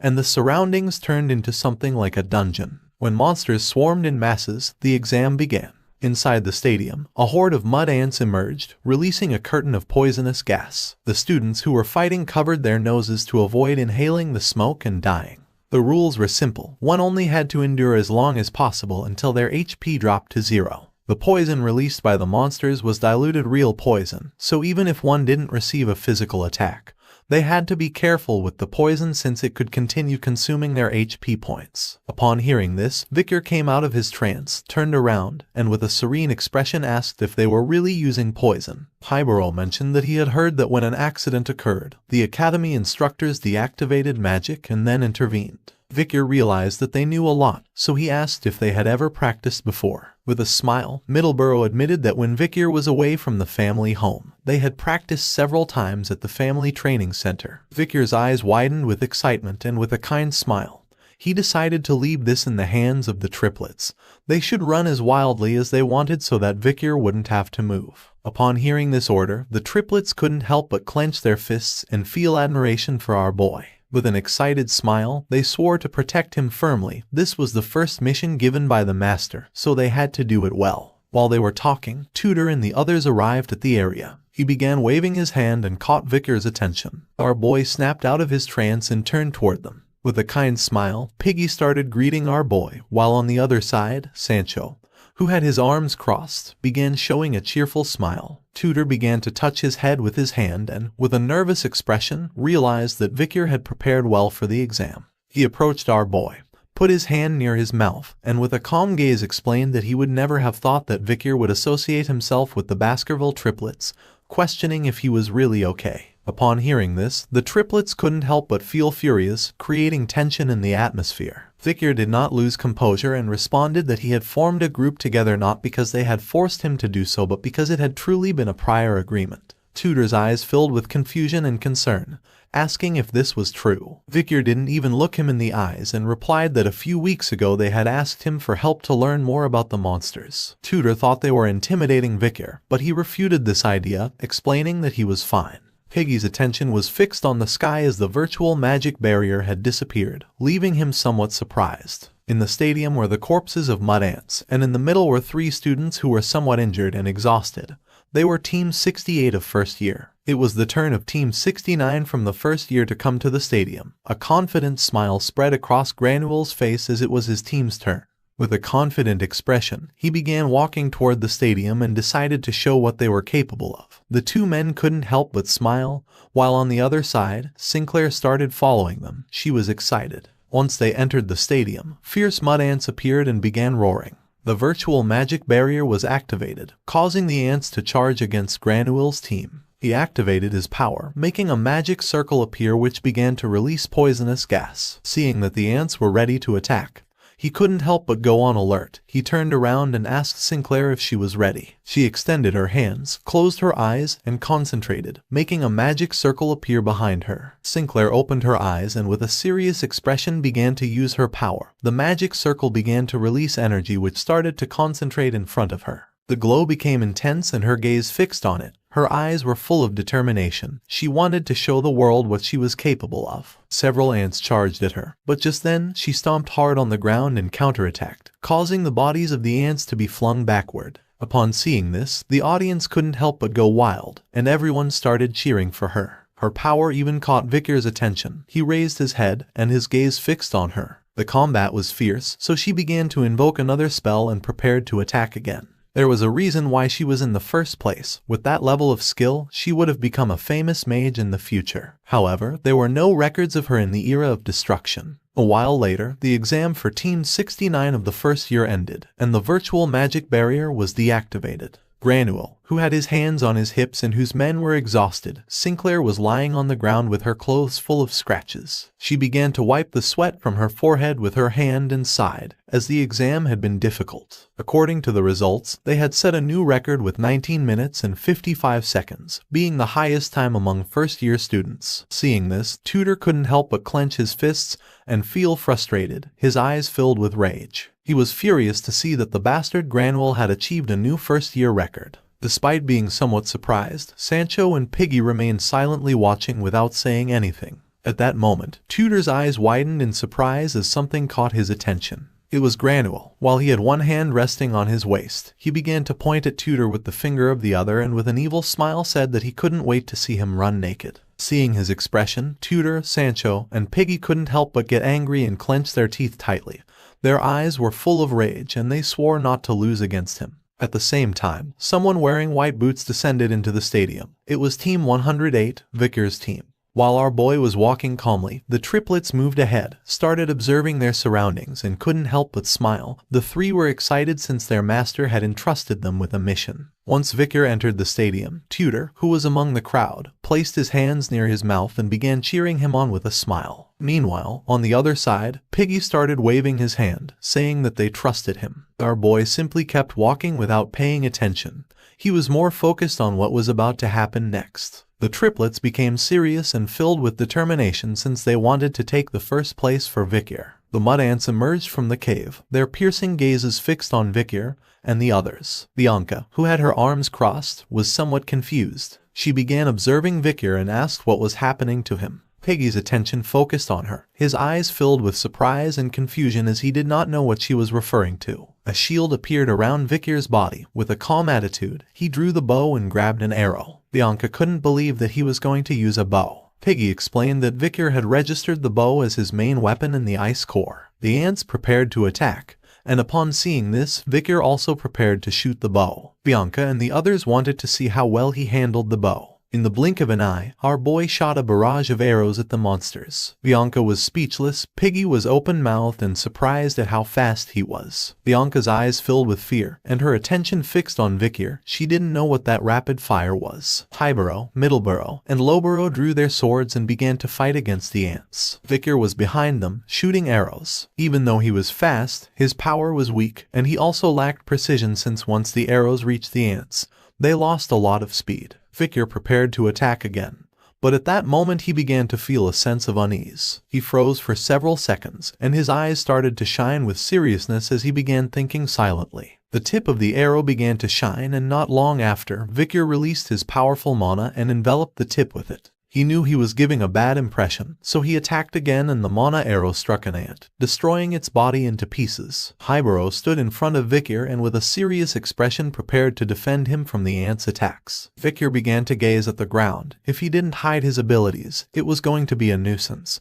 But it was uncomfortable for him not being able to show his abilities. He began to remember what his friend from the tribe had told him. She clenched her fist and with a furious gaze promised not to let Vikir go if he went somewhere and didn't give everything he had. His eyes filled with joy, bringing a smile to his face. He apologized for not being able to keep his promise. The little spider emerged from his clothes and began to show a tender expression. Vikir's attention fixed on her. With a determined smile, he decided it was time to let her act. The corpse of the mud ants began to release poisonous gas. The small spider descended from Vikir's shoulder and started bouncing on the ground. Her eyes filled with happiness. She couldn't help but feel joyful at seeing food. Without wasting a second, she began to absorb the poison. Vikir turned his back to her and started observing in silence.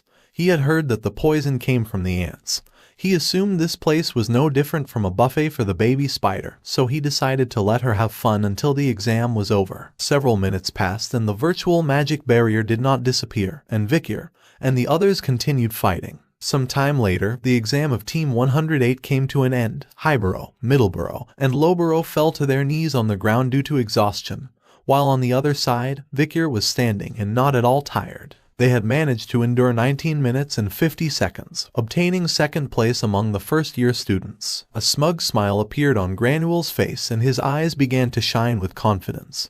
He started laughing like a madman since no one could beat his team's record. He and his friends started laughing, pointing at Vikir with his finger. He said there was no way a commoner could defeat him, revealing that this was the difference in rank between them. Sinclair, who had her arms behind her back, began to show a forced smile, thinking that phrase sounded like something from a third-rate villain. Consumed by humiliation, Highborough, Middleborough, and Lowborough stood up and placed their swords on their necks. They were sad and thought that the crime of not giving first place to Vikir was decapitation. However, Vikir, who was somewhat confused, turned around and gave them the order to stop since the second place was also too high. It was team number 109's turn to enter the stadium. The doors opened. Sancho, who carried an axe on his back, mentioned that Vikir had obtained second place. Piggy, who was next to him, thought it was an achievement worth celebrating. Tudor prepared to enter the stadium. The team entered the stadium. Bianca closed her eyes and with a smile began waving her hand. Piggy couldn't help but feel nervous seeing so many people, while on the other side Sancho started showing a calm smile. Tudor's eyes filled with emotion, bringing a smile to his face. To defeat Granule,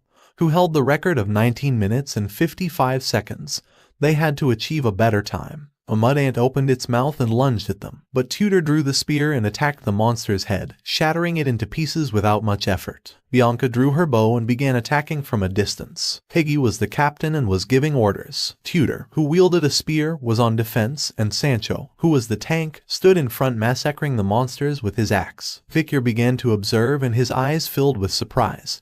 Tudor and Sancho were fighting against the monsters at the vanguard. Bianca was attacking from behind with the bow, and Piggy was pointing at the monsters with his finger. He was a lieutenant who observed all the situations and gave instructions. Our boy crossed his arms and realized that judging by their good teamwork, they had prepared a lot, and he believed they could obtain first place. Vikir began to touch his neck with his hand as he felt a sense of emptiness. He placed his hand over the collar and couldn't help but go on alert, his eyes filled with fear upon realizing what was happening. His eyes widened in surprise and panic. In front of him, there was a corpse of one of the ants. His attention fixed on the corpse, and upon looking with a bit of attention, he saw that there was something small on top of the monster's head. It was the little spider. She opened her mouth and began to absorb the venom from the corpse. She was happy and her eyes were shining with excitement and joy. Our boy did not know what she was doing in the stadium. The little spider descended from the ant's corpse, opened her mouth, and began inhaling all the poisonous gas that the beast's corpse was releasing. Seeing this, Vickers' eyes filled with rage and concern, causing him to clench his teeth tightly and tense up. He was furious because he remembered having kept her in his pocket after finishing the exam. He did not expect that the small creature would be unable to resist the desire to consume poison and run off. Behind the little spider was her old skin. She opened her mouth and, with a hungry gaze, began devouring all the poison in the area. Seeing that she had shed her skin in such a short time showed that her growth speed was extraordinary, something common since, after all, she was Madam's baby. A virtual barrier appeared around the stadium, and Tudor's team began to fight against the ants. Now they were surrounded on all sides. Vickers started watching without being able to do anything, knowing that now there was nothing that could be done with the baby spider since they were in the middle of the exam. Tudor gripped the spear tightly, making a powerful blue-colored mana appear. Now, the only thing our boy could do was wait for the exam to end so as not to cause problems. An ant tried to attack Tudor, but he moved at great speed and with a determined gaze attacked the beast, piercing its body into pieces as if it were a balloon. While the pieces of the beast's body were falling to the ground, Tudor rested the spear on his shoulder, and his eyes filled with joy. He placed his hand on his waist and began to show a confident smile. Bianca, who was behind him, closed her eyes and with a confused and somewhat annoyed expression mentioned that Tudor was wasting energy that didn't need to be used, questioning whether it was really necessary to cut the ants into pieces. Upon hearing Bianca's irritating voice, Tudor's smile disappeared. He began staring at her with an angry gaze and clenched his teeth, thinking she was very annoying. With a confident gaze, Bianca prepared to shoot the bow, and with an arrogant smile mentioned that Tudor couldn't even control himself. There was nothing she could do for him, so she decided to show him how things were done. While they were talking, an ant started charging toward them, but just then, Bianca began releasing mana and launched a powerful arrow imbued with mana toward the beast at great speed, her arrow cutting through the air as if it were a fighter jet. Just before the poor ant had time to react, in the blink of an eye, the arrow lodged into its head, causing it to start screaming in agony. Upon seeing this, Tudor decided not to stand idly by. He started running towards the ants, turned around and with a competitive smile explained that although she was doing well, he couldn't lose. Bianca's eyes filled with excitement. She prepared to shoot another arrow, and with a smile asked him to try to keep up with her pace. Using the giant axe, Sancho cut an ant's head in half. The atmosphere became somewhat competitive. Tudor, Bianca, and Piggy began fighting against the ants. Sancho, who was in front of her, turned around and his mind filled with confusion. He didn't know if those two really got along or not. Piggy decided to take a step forward. He put his hand near his mouth and with a serious expression revealed that the ranks were disorganized, asking everyone to stop for a moment to organize them again. Now there were a lot of corpses in the area, and the poison was spreading more and more through the air. Everyone heard the order and stopped attacking to pay attention to Piggy. He extended his hands and told Bianca that she didn't have to kill. He believed it would be better for her to aim at the joints of the front legs as much as possible. He also pointed out Tudor's mistake, mentioning that it was effective to attack when the ants' ranks were broken. He also advised Sancho that instead of blocking in the center, he should try to push a little more. They decided to follow Piggy's orders and began following his instructions. Tudor started to smile and couldn't help but be somewhat surprised since Piggy was craftier than he had imagined. Sancho, who was running by his side, also began to show a cheerful smile, explaining that Piggy was a warrior after all. Upon feeling these praises, little Piggy couldn't help but feel somewhat embarrassed and happy at the same time. With a nervous expression, he explained that he didn't want to cause trouble, but he was happy since his research had been worth it. Sancho's eyes filled with emotion. He gripped the axe tightly and charged at the beasts. An ant tried to attack by surprise, but with a confident smile, Tudor blocked the attack using the spear. Piggy, who was behind him, extended his hand and began pointing out the weak spots of the beasts, while on the other side Bianca started shooting at the ants' joints with her bow. They firmly believed that this team could break a new record. A few minutes passed and now there were even more mud ant corpses on the ground, with the poisonous gas spreading through the air. The exam of team number 109 came to an end. They managed to endure 19 minutes and 55 seconds, tying for first place among the first-year students. Piggy was exhausted and sitting on the ground. Tudor had his hands resting on his knees and was somewhat tired. while on the other side, Sancho and Bianca were standing and were the ones with the most physical endurance. Granuel, who was among the audience, clenched his fists and teeth tightly, and his eyes filled with rage as he could not believe that Tudor's team had lasted the same amount of time as them. His friends were in shock, unable to believe that they had managed to endure so much. Consumed by depression, Bianca turned her back on everyone, sat down, and with a lost gaze began lamenting for having tied in first place. Piggy, who was panting heavily and exhausted, couldn't help but feel somewhat furious because if only they had held on 1 second longer, they would have taken first place. Tudor, who was wiping the sweat from his chin with his hand, stood up and began to feel worried since he knew that now he would have to run naked. With a disappointed expression, Bianca started touching the HP shield. The fact that her HP had dropped to 0 meant that if this had been a real battle, she would already be dead. Sancho turned toward Tudor and with an excited smile swore to one day become a warrior who could last an hour like President Dolores. Upon hearing this, a smile spread across Tudor's face. He decided it was time to leave this place. Dolores, who was sitting among the audience, couldn't help but smile and feel proud. Although they were her juniors, they were all incredible. She didn't know how they would grow in the future. Phase 1 of the exam ended, and these were only monsters for first-year students. Phase 2 began, and from now on, these monsters were only for second-year students. The eyes of Dolores filled with surprise upon seeing what had appeared in front of her. A horde of mud ants began to emerge from the cave, much more powerful than the previous ones. The attention of our boy fixed on the ants, and his eyes filled with fear. He did not know what was happening. Even Granuel clenched his teeth and could not avoid being afraid. No one knew what was happening.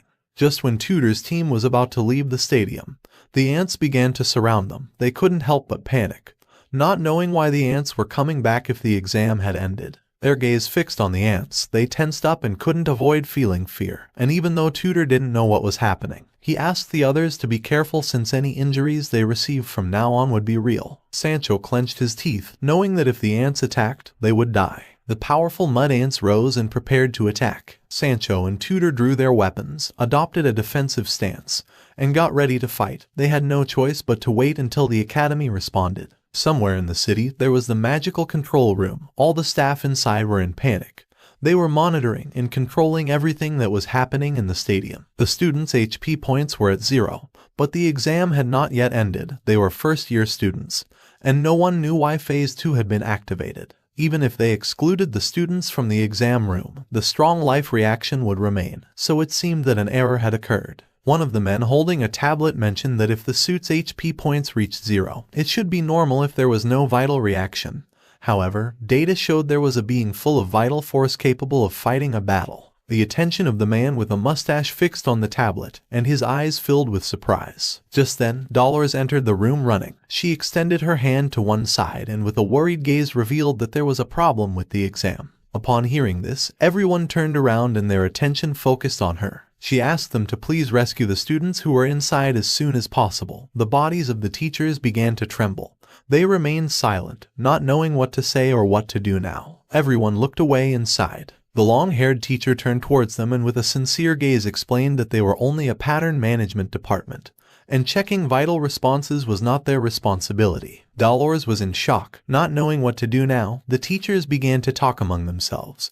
One of them revealed that it would be faster to stop the golems than to write and solve the code of the magic circle. Another teacher thought he was right since from this year on, the creation and movement of the golems were automated. With an indecisive gaze, the man mentioned that the code of the magic circle related to this was also linked to the magic stone, and permission from above was required to dismantle it. Furthermore, even if they dismantled the magic circle, there would still remain dealing with the magic wall, and dismantling the magic wall required a key. Upon hearing this, Dolores' eyes filled with fear and despair, thinking that Tudor and the others were going to die. The teachers knew that even if they had a key for the magic wall, it was impossible to dismantle it with just one key. She couldn't help but clench her teeth tightly and feel desperate. Professor Sadie, who had the B key, had said she was going to the bathroom and they had lost contact. Vicar was sitting on one of the stadium windows, worried about the little spider and the others. He remained calm and with a tranquil expression began to wonder if there was some error with the magical device. When he had taken the test, no vital reaction had been detected. It didn't take him long to realize that this could only mean that the baby spider had grown after eating poison and it had been affected by the life detection of the magic stone. His attention fixed on the magical barrier. He started observing carefully and thought this must be an error. He noticed that the fog had begun to increase. If he didn't hurry, someone was going to get hurt. Then, his eyes widened in surprise as he realized something. Next to the magical barrier, there were some tubes. His attention focused on them. Those were holes made for air circulation. The entrance was small, but our boy had to try to get in. Sinclair turned around and couldn't help but feel somewhat surprised. All the students were talking among themselves about the situation. She began touching her cheek with her finger, and her mind filled with confusion since she didn't know why there was so much commotion. She thought someone had defeated their team and set a new record. At that moment, someone with 4 legs started running, jumped, and passed by her side. Sinclair stepped aside, closed her eyes, and began screaming. She panicked without knowing what was happening. Due to the impact, she fell on her butt to the ground. The attention of others was fixed on the small animal. Everyone was somewhat surprised and in shock. Sinclair began to turn around and saw a small dog running with some pants in its mouth. With a confused gaze, she couldn't help but wonder where this little dog had come from. In the magical control room, someone forcefully hit the magic stone. Upon seeing this, the teachers couldn't help but go into shock and their eyes filled with surprise. It was Dolores. She drew the sword and began to strike the magic stone with force in a desperate attempt to break it. Just before she could continue, the professors grabbed her by the arms. With a worried expression, one of them asked her what she was doing. The other mentioned that the magic stone was something very ancient, extremely rare, and expensive. Dolores' eyes were shining with determination. She didn't care about this since they had to cut off the magical energy supply and save the students. If she broke the magic stone, not only would she end up being expelled, but also the Quavati's family would have to pay compensation. She started staring intently at the magic stone, clenched her teeth tightly and asked Tutor and everyone else to hold on because somehow she was going to help them. Inside the stadium, a mud ant lunged at poor Piggy, who couldn't help but panic. Just before he could defend himself, the beast attacked, causing Piggy to open his mouth and lose consciousness. His body fell several meters back, hitting the ground hard. Tutor and Bianca turned around and couldn't help but panic and feel worried about him, not knowing if he was okay or not. Piggy lost consciousness, and the poisonous gas began to approach his body. In a desperate attempt, Tutor and the others started asking him to get up. They decided to go help Piggy, but just then, a giant ant appeared. Everyone's attention was fixed on it. Sancho and Bianca couldn't help but feel fear, while on the other hand, Tutor stood firm, and his eyes began to shine with determination. He hadn't become a hero yet and didn't want to die in vain. The giant ant started staring at them with a murderous gaze and began releasing poisonous gas. Tutor and the others were paralyzed with fear, unable to move. A beast attacked Sancho and Tutor. Upon seeing this, Bianca panicked, her eyes filled with tears and fear. She couldn't believe that her life was going to end like this. The ant prepared to attack and finish her off. Bianca closed her eyes and clenched her teeth, ready to face the cruel fate. But at that moment, someone with shining eyes began to emerge from the poisonous gas. And just before the beast could attack, someone struck forcefully, shattering its head into pieces. The attack was so powerful that the body of the beast was sent flying backward at great speed. Several seconds passed, and seeing that nothing had happened, Bianca began to open her eyes, not knowing if she was in heaven or not. The poisonous gas started to take effect, making her feel dizzy. She fell to the ground, and the last thing she saw was our boy standing in front of her. Victor's eyes began to shine, and his gaze fixed on the beasts. He clenched his fist and started releasing a powerful red mana, asking Bianca to rest as he would make sure nothing happened to them. In the magical control room, several men grabbed Dolores by the arms to prevent her from continuing to hit the magical crystal. Her eyes were shining with rage as she wanted to break this thing at all costs, to save the students. One of the men explained that if she didn't stop, the magical crystal was going to break. Consumed by despair, she ordered them to let her go since she wanted to save her friends. She prepared herself to attack again, and the men held her more tightly. Behind them was another man holding a tablet which was projecting the map of the stadium. The man began observing in silence and couldn't help but fall into shock. Just before the Saintess could continue, the man revealed to everyone that an additional life reaction had been detected inside the stadium. Upon hearing this, Dolores and the others' eyes widened in surprise, causing them to turn toward the man. Everyone was in shock as they couldn't believe someone had managed to enter the stadium despite the virtual barrier. The bald man wearing glasses and the long-haired man with a mustache began observing the map and couldn't help but be left speechless. With a surprised expression, the bald man realized that someone had broken into the arena and killed a mud ant. The eyes of the man with a mustache were full of confusion since he could not believe that someone had managed to cross the virtual magic barrier. The tablet was projecting in real time what was happening inside the stadium. On the map there were several red dots and many green dots.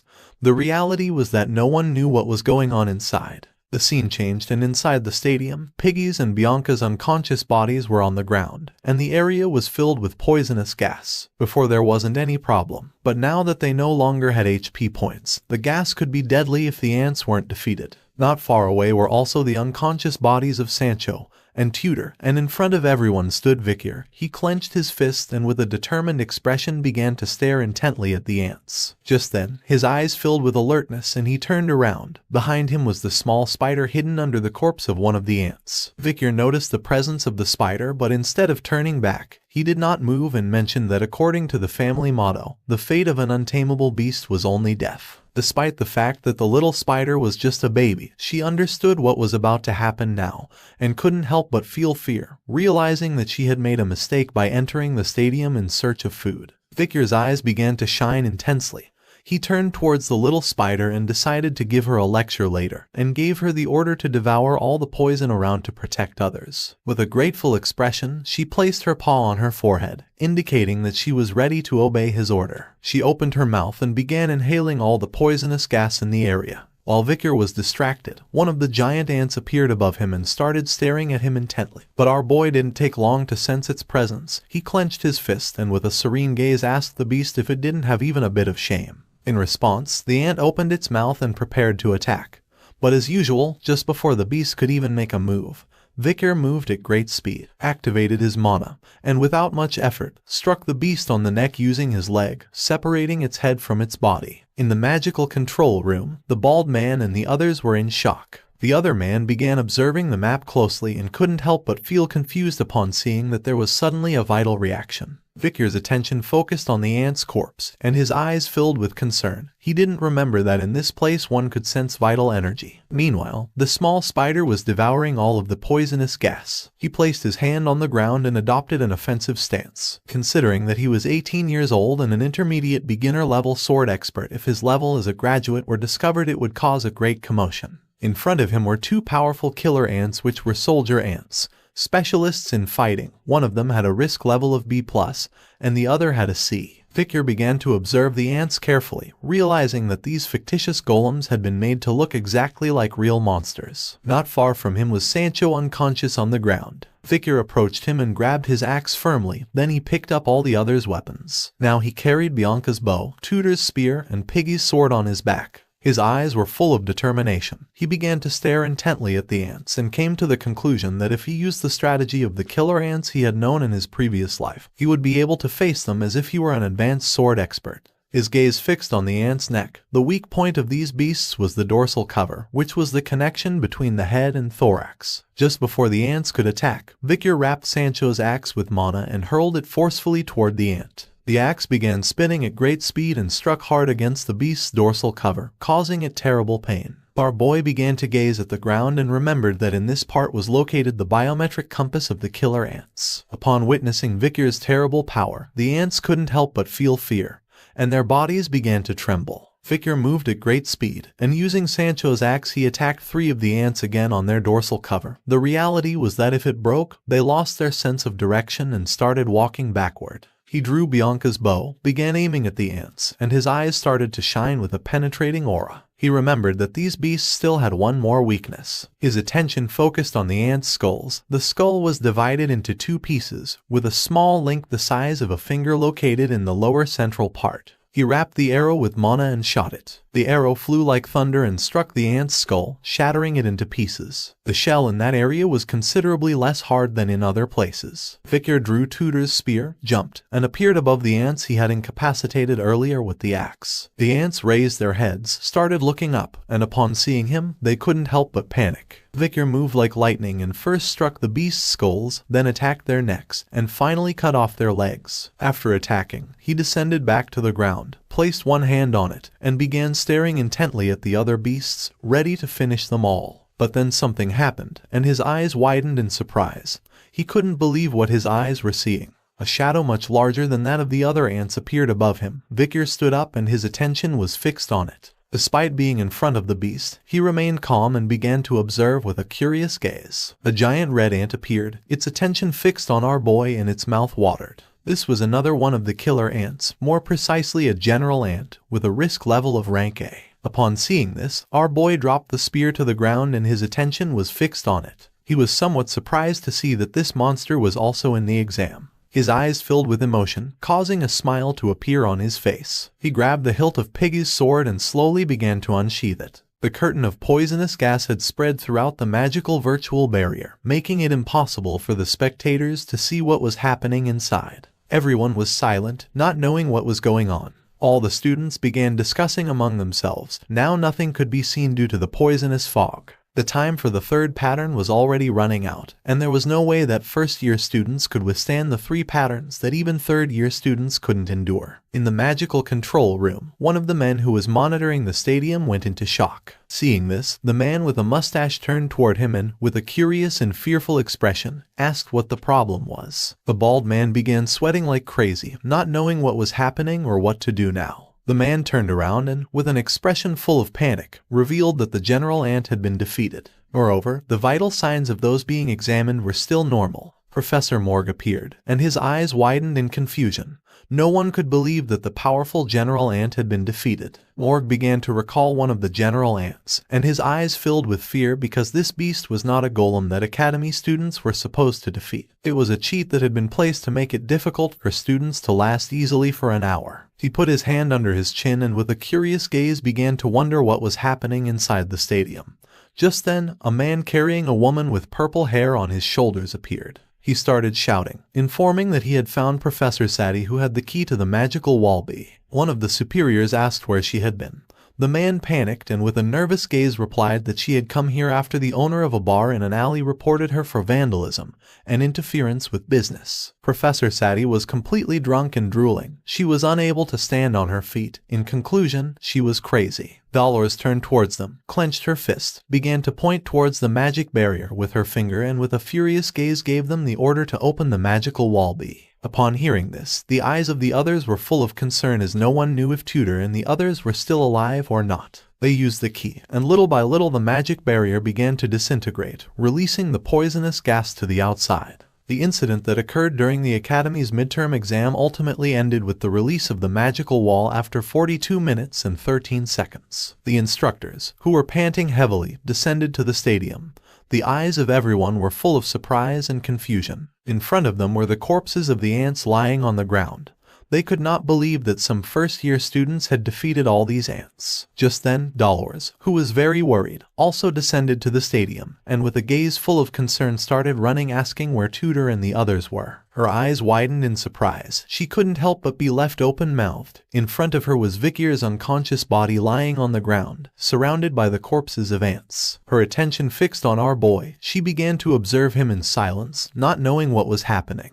We don't know if Victor was really unconscious or just pretending. A question came to Dolores' mind. She didn't know what he was doing here. Well, the reality was that Victor was pretending. He closed his eyes to appear even more so, and although it was somewhat uncomfortable, it was better to pretend that he had fallen while fighting with the boys. Dolores was somewhat surprised, but she couldn't help feeling somewhat relieved, and despite this being a little complicated to understand, she was satisfied with not having lost any great future hero. Her friend appeared with a camera in hand. She started smiling, ready to take pictures and publish everything in the newspaper. She turned on the camera and carefully took a photo of Victor who was lying on the ground. He was known as a hero who had jumped into danger to save his classmates during the midterm exam at Colosseo Academy. The photograph of Tudor, Bianca, Piggy, and Sancho was also made public in the newspaper. Bianca revealed the heroic feats of Victor that she had seen before fainting. After that, Victor was interviewed. He began to touch his chin with his finger and, with a confused gaze, mentioned that this was the result created by combining the power of his friends and himself. He was a humble hero and was flooded with praise. A photo of Victor wiping sweat after a match was also published. He became a topic of conversation for being handsome and was re-evaluated in his minor rank as a high-level expert swordsman.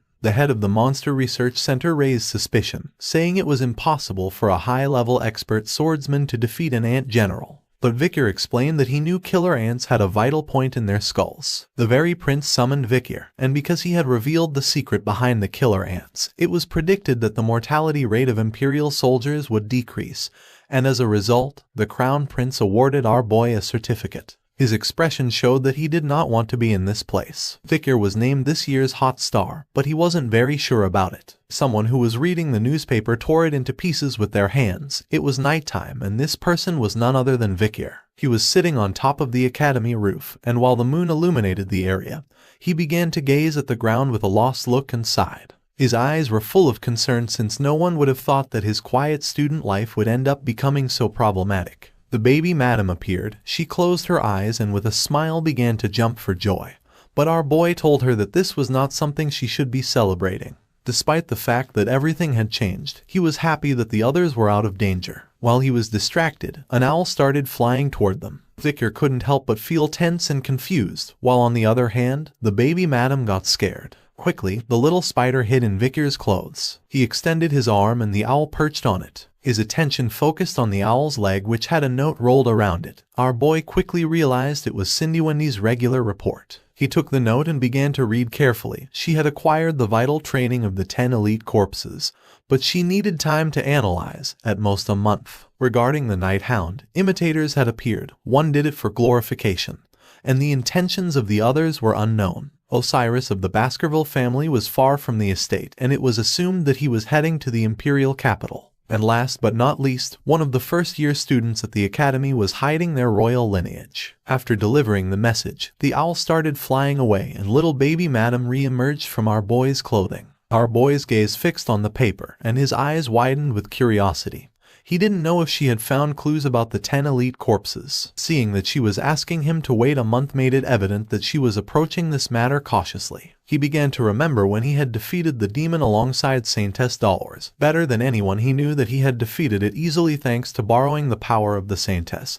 But during the next month, he needed to diligently improve his skills. With a worried expression, he started imagining the Night Bloodhound. He was concerned about the matter of the Night Bloodhound before, but now there were imitators, and it would be bad if they drew attention from the palace or if their actions overlapped. He needed to investigate this as soon as possible. As for other news, his brother Osiris Le Baskerville, who had a piercing gaze, had left the family estate. Additionally, there was a member of royalty at the academy. While little baby madam was hiding inside Vikir's neck, he began to imagine Cindy giving a thumbs up with a smile. He hadn't asked her to do the fourth thing, so he didn't know why she had told him this. To him, she was a somewhat strange woman. To prevent the information from being revealed, using his hand, he burned the sheet. He didn't care about knowing it since it wasn't as if he were losing anything by knowing it. In the blink of an eye, the sheet turned to ashes and began flying with the wind. The wind directed the ashes to one side, and at that moment, a woman wearing a skirt appeared. She couldn't believe she had met the hero of the academy in a place like this. Upon hearing her voice, Vikir came out of his trance and fixed his attention on her. It was none other than Sinclair. While the sky was filled with stars, she began to show a smile. She closed her eyes and blushingly asked if this was what they called destiny. Sinclair, somewhat nervous, sat on the roof and with a smile began to enjoy the view. She was someone who had been evaluated for her sincerity and talent, a talented person who had maintained the top position in the Fire Corps with an overwhelming performance. Vikir did not lower his guard, and with a suspicious expression,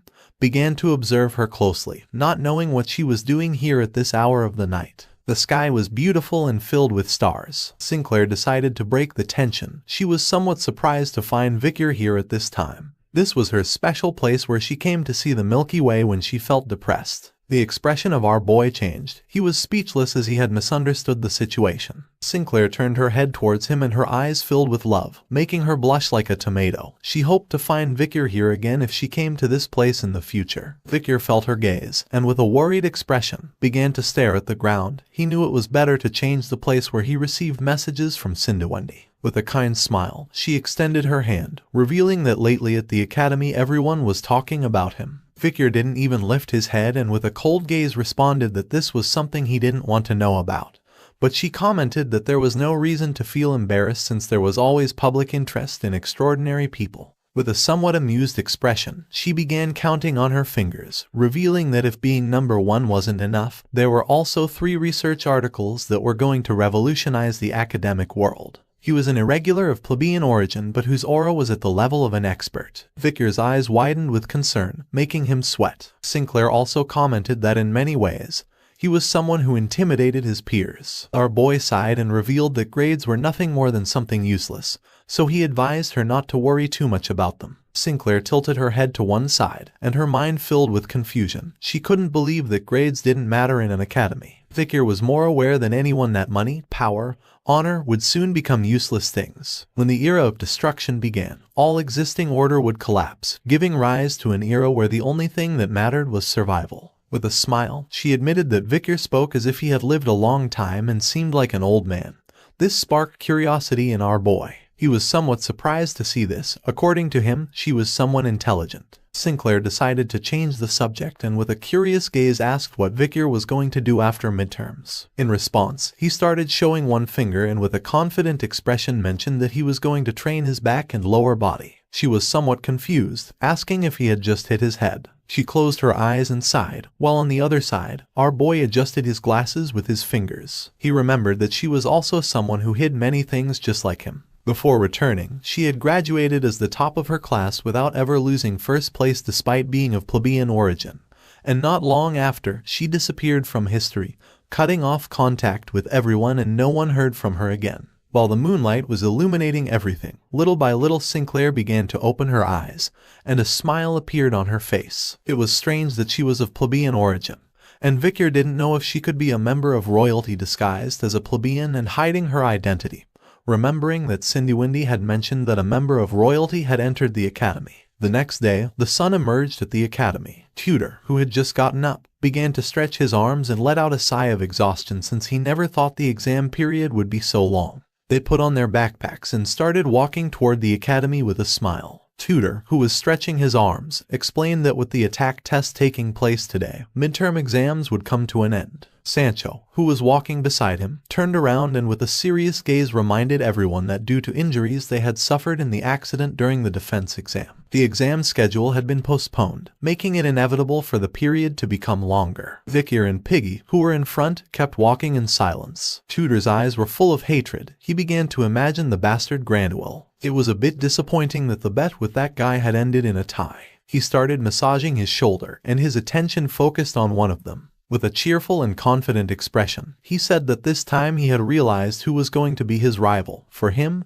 the exam had been a great test. Our boy was somewhat confused, not knowing what was happening. Thanks to Victor, they had gotten hurt less, but it was annoying that he was hiding his abilities. He was an expert of superior level who had been concealing his true power from his friends. Victor turned his back on them. The three clenched their fists and gave him a soft punch as punishment. Victor turned his head and with a serious expression mentioned that they didn't remember, but he hadn't done it alone. Tudor extended his hands, closed his eyes, and replied that Victor was very humble. They decided to change the subject, and Tudor asked if they had heard that the Night Bloodhound had committed another terrorist act. Victor's eyes widened in surprise, leaving him in shock. Piggy opened the backpack and took out a newspaper. With a calm gaze, he revealed that this time the students from Varangian's training center had been hurt by the Night Bloodhound. Victor and Sancho's attention was fixed on him.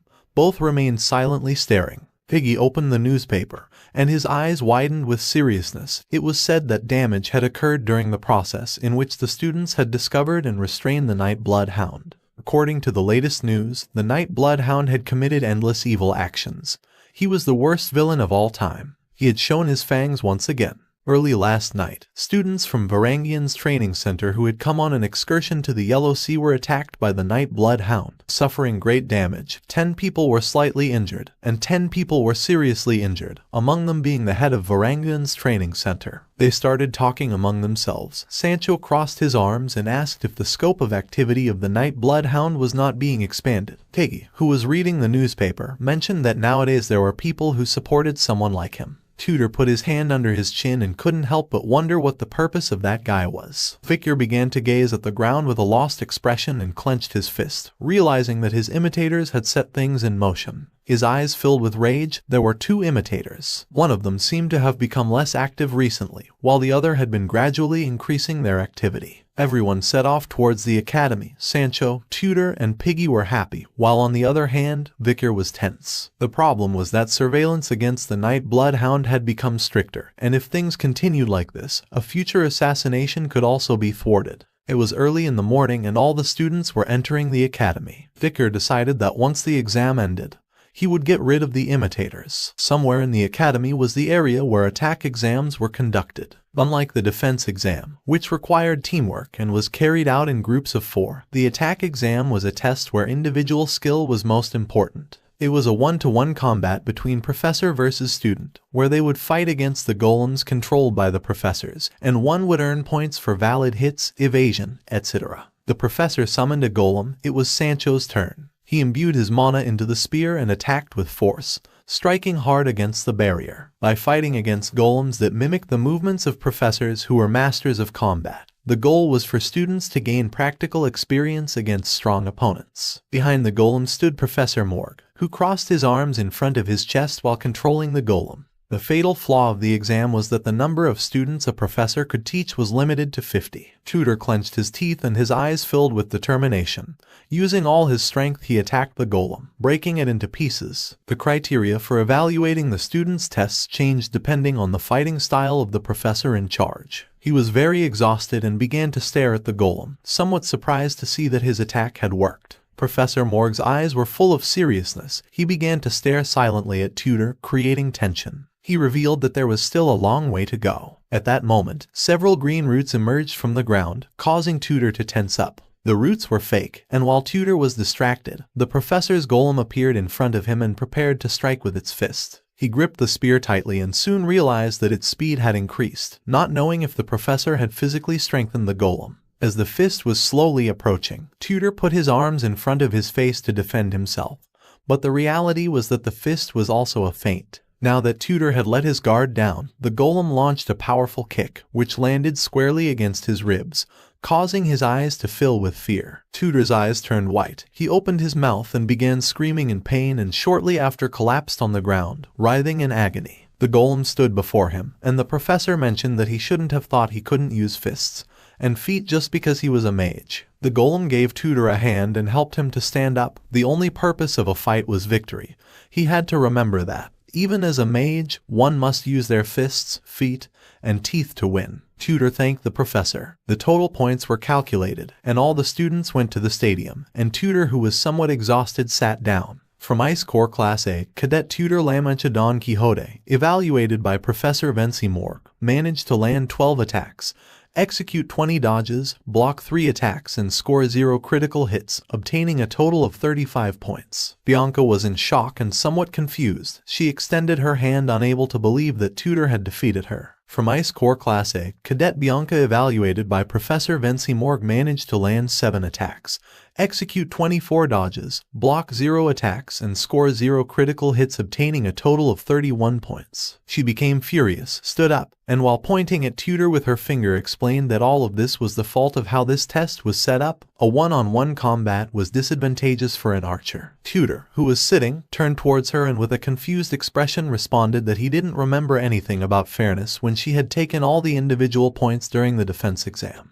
While they were arguing, someone started laughing, and upon hearing this, their attention turned to the back. It was Granuel. While he had one hand resting on the seat, he extended the other and with a smile mocked them, revealing that this made it clear that he was the best of the two. From Ice Corps Class A, Cadet Granuel, evaluated by Professor Vency Morg, managed to land 11 attacks, execute 22 dodges, block 2 attacks, and receive 0 critical hits, obtaining a total of 35 points. With a confused gaze, Tutor asked what he was talking about, letting him know that both had obtained the same score. Granuel got angry, started pointing at him with his finger, and with a furious expression mentioned that they both had the same score in both the defense exam and in the attack exam. His eyes began to shine with joy, and with an evil smile, he said that this was his victory since his theoretical grade was higher than his. Upon hearing this, Tutor couldn't help but go into shock and feel desperate. He became depressed upon seeing that he had lost against Granuel. Bianca, who was sitting next to him, placed her hand on his back to console him, explaining that they were lucky because their teacher was Vency Morg. She began touching her chin and, with a calm expression,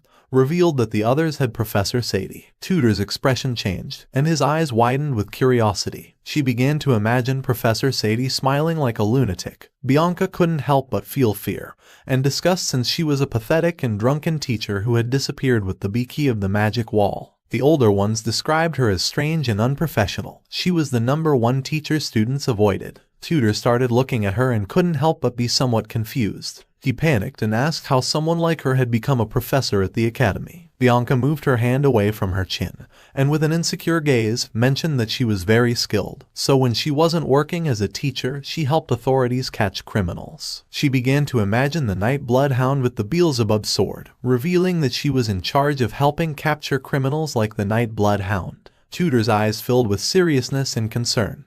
He knew that his friends were strong, so he thought they were going to be fine. Bianca placed both hands on the seat and began to observe the sky, revealing that this was the reason why she was also worried. With a lost gaze, she revealed that Professor Sadie was the last relative of a fallen marquis, and felt envy towards talented students who came from a good family. And the problem was that because of her envy, there was a rumor saying that she completely destroyed talented students. At the same time, somewhere in the academy, Piggy's body was lying on the ground and covered in blood. A woman wearing heels placed her foot on top of his head. A golem that had the same appearance as the woman stepped forward, creating tension. In front of her were several students. They were in shock and very scared to see that another student had fainted. They could not believe this was truly a test. The door of the room closed, and the students started banging on it to try to open it. They wanted to leave this place and take the exam with another teacher. Professor Sadie, who had her hand resting on her hip, began touching her lip. She was stepping on Piggy's head, who was unconscious on the floor. To her, this year's students were all cowards. Cadet Piggy from the Ice Corps, Class B, had been evaluated by Professor Sadie. He managed to score 0 attacks landed, 0 dodges executed, 0 blocked attacks, and 0 critical hits, obtaining a total of 0 points. Next to her was Sinclair's unconscious body. Covered in blood, she managed to land 0 attacks, execute 0 dodges, block 0 attacks, and achieve 0 critical hits, obtaining a total of 0 points. Not far away was also Sancho's body. Covered in blood, he managed to land 0 attacks, execute 0 dodges, block 0 attacks, and achieve 0 critical hits, obtaining a total of 0 points. Sadie pulled out a whip. She began observing the students and thought that continuing with this was a waste of time. All the students had fled except for one who stood up ready to take the exam. It was none other than Vikir. He started staring at her with a piercing gaze. Professor Sadie placed her hand on her cheek, stuck out her tongue, and with an expression thirsty for blood gave our boy the order to approach her. 30 minutes earlier, Vikir and the others were sitting, waiting for their turn. Sancho started cracking his fingers, and his eyes began to shine with excitement. He couldn't help but smile since the attack exam was finally about to begin. Next to him sat our boy with crossed arms, who started observing Sancho in silence. Behind him was Piggy, who seemed somewhat confused. Beside them was Sinclair. She extended her hand and realized that Sancho appeared confident about this exam. Sancho began showing a finger and responded with a cheerful smile that the one-on-one duel was a virtue of warriors. He was very enthusiastic and couldn't help but look forward to the start of the exam. Piggy's attention fixed on Sancho, and his eyes widened in surprise, and he casually mentioned that his tutor had said if they didn't use aura in a hand-to-hand combat, the strongest of the Ice Corps was Sancho. Vikir began to gaze at the ground, lost in his thoughts. But then, something happened and someone asked Professor Sadie what she was doing. This caught Piggy's attention, leaving him in shock. In front of them was a student and Professor Sadie who was holding a bottle of wine. The boy started staring at her, and upon seeing alcohol, he got angry and with a furious expression full of hatred asked how she could be drinking alcohol during an exam where the students' lives were at stake. Sadie said nothing and remained silent, but the boy mentioned that he could smell the alcohol from afar, and it was evident that she was drunk. Sadie grabbed the bottle of wine and opened her mouth, ready to drink again. In an instant, she drank all the alcohol. According to her, the boy was someone very annoying. She placed her hand on her waist and with a demonic smile began eating the glass bottle in bites as if it were bread. Seeing this, the boy's eyes widened in fear. He took several steps back and couldn't help but panic. The mouth of Professor Sadie was full of pieces of glass. She stuck out her tongue and began to lick the wine that was on her cheek. Then, she wiped her tongue with her hand and started staring intently at the boy with a piercing and evil expression. She made it clear that the alcohol content was only 76 degrees, so it was a bit exaggerated to say it was alcohol. Feeling her expression, Sinclair put her hand over her mouth, and her eyes filled with fear. Piggy, who was next to her, was open-mouthed, realizing that Professor Sadie was in charge of them, and that she was, just as the rumors said, a strange person. As always, the only one who was calm was Vickers, since he had seen people like her many times in his past life. He was somewhat used to this type of person. Sadie took out a sheet, began pointing at the name of one of the students with her finger, and with an excited smile, decided to start the exam. The first student she called was Sancho Barataria. Instead of feeling fear, Sancho grabbed his weapon, and with an excited gaze, stood up and started walking towards Sadie. Sinclair and Vickers stood up. Piggy brought his hands to his mouth and started shouting at Sancho to be careful, since there was a rumor that many students who had taken the exam with Professor Sadie could no longer attend the academy. With a confident smile, Sancho asked his friend not to worry about him. Professor Sadie summoned her golem, which appeared in front of her. Sancho approached, began observing the golem, and revealed that the will of a warrior was unbreakable. He gripped his axe tightly and adopted an offensive stance. His eyes were shining with excitement instead of fear. He showed admiration towards her, saying that he was looking forward to her teachings.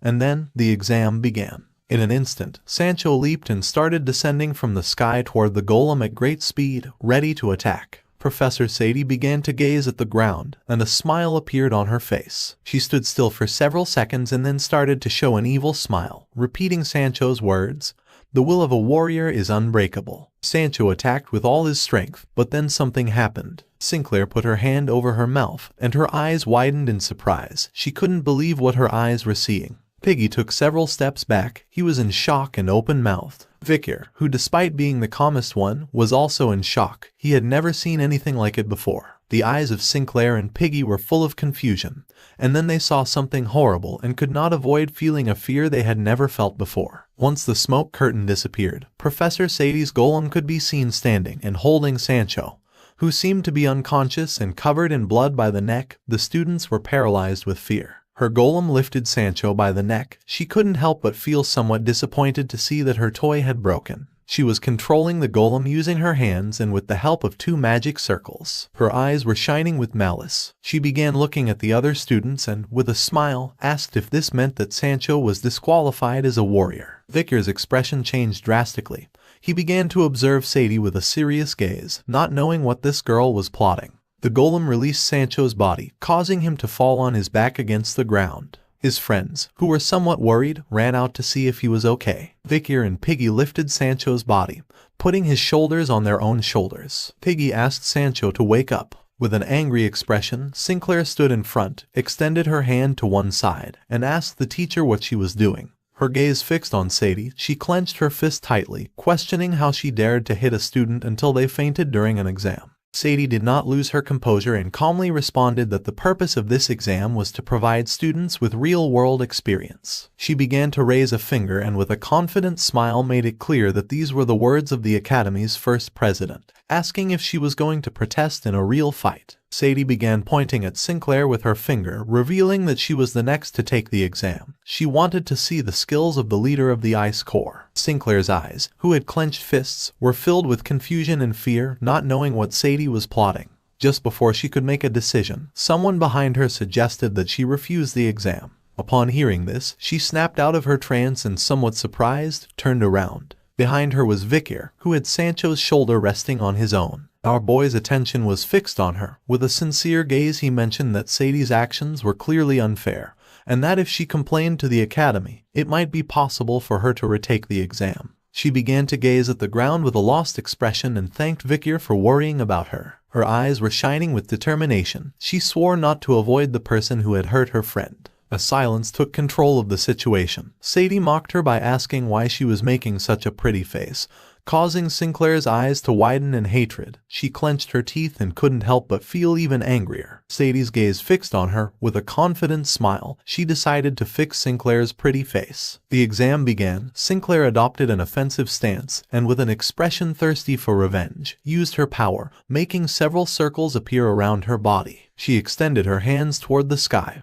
and her body began to release a powerful energy. Seeing this, Sadie couldn't help but feel somewhat surprised. She was speechless upon seeing that she was capable of using 3 third-class spells at such a young age. For her, this was expected from the next accessit. Her eyes began to shine with malice, and a smile appeared on her face. She controlled her golem, and in an instant, it appeared beneath Sinclair, ready to attack with a powerful punch. Sinclair, who was preparing the attack, started to notice how little by little the golem was approaching and couldn't help but go into shock. Sadie asked if she had ever experienced a mana backlash because her magic was forcibly cancelled. Just before she had time to block the attack, the golem struck forcefully, landing a strong blow to her stomach. The attack was so powerful that the magical circles she had summoned shattered into pieces. There was a backflow of mana in her body, and the mana started to come out of her mouth and eyes, causing her to bleed from the nose, giving her terrible pain. She fell to the ground and placed her hand on her chest. Her entire body was trembling,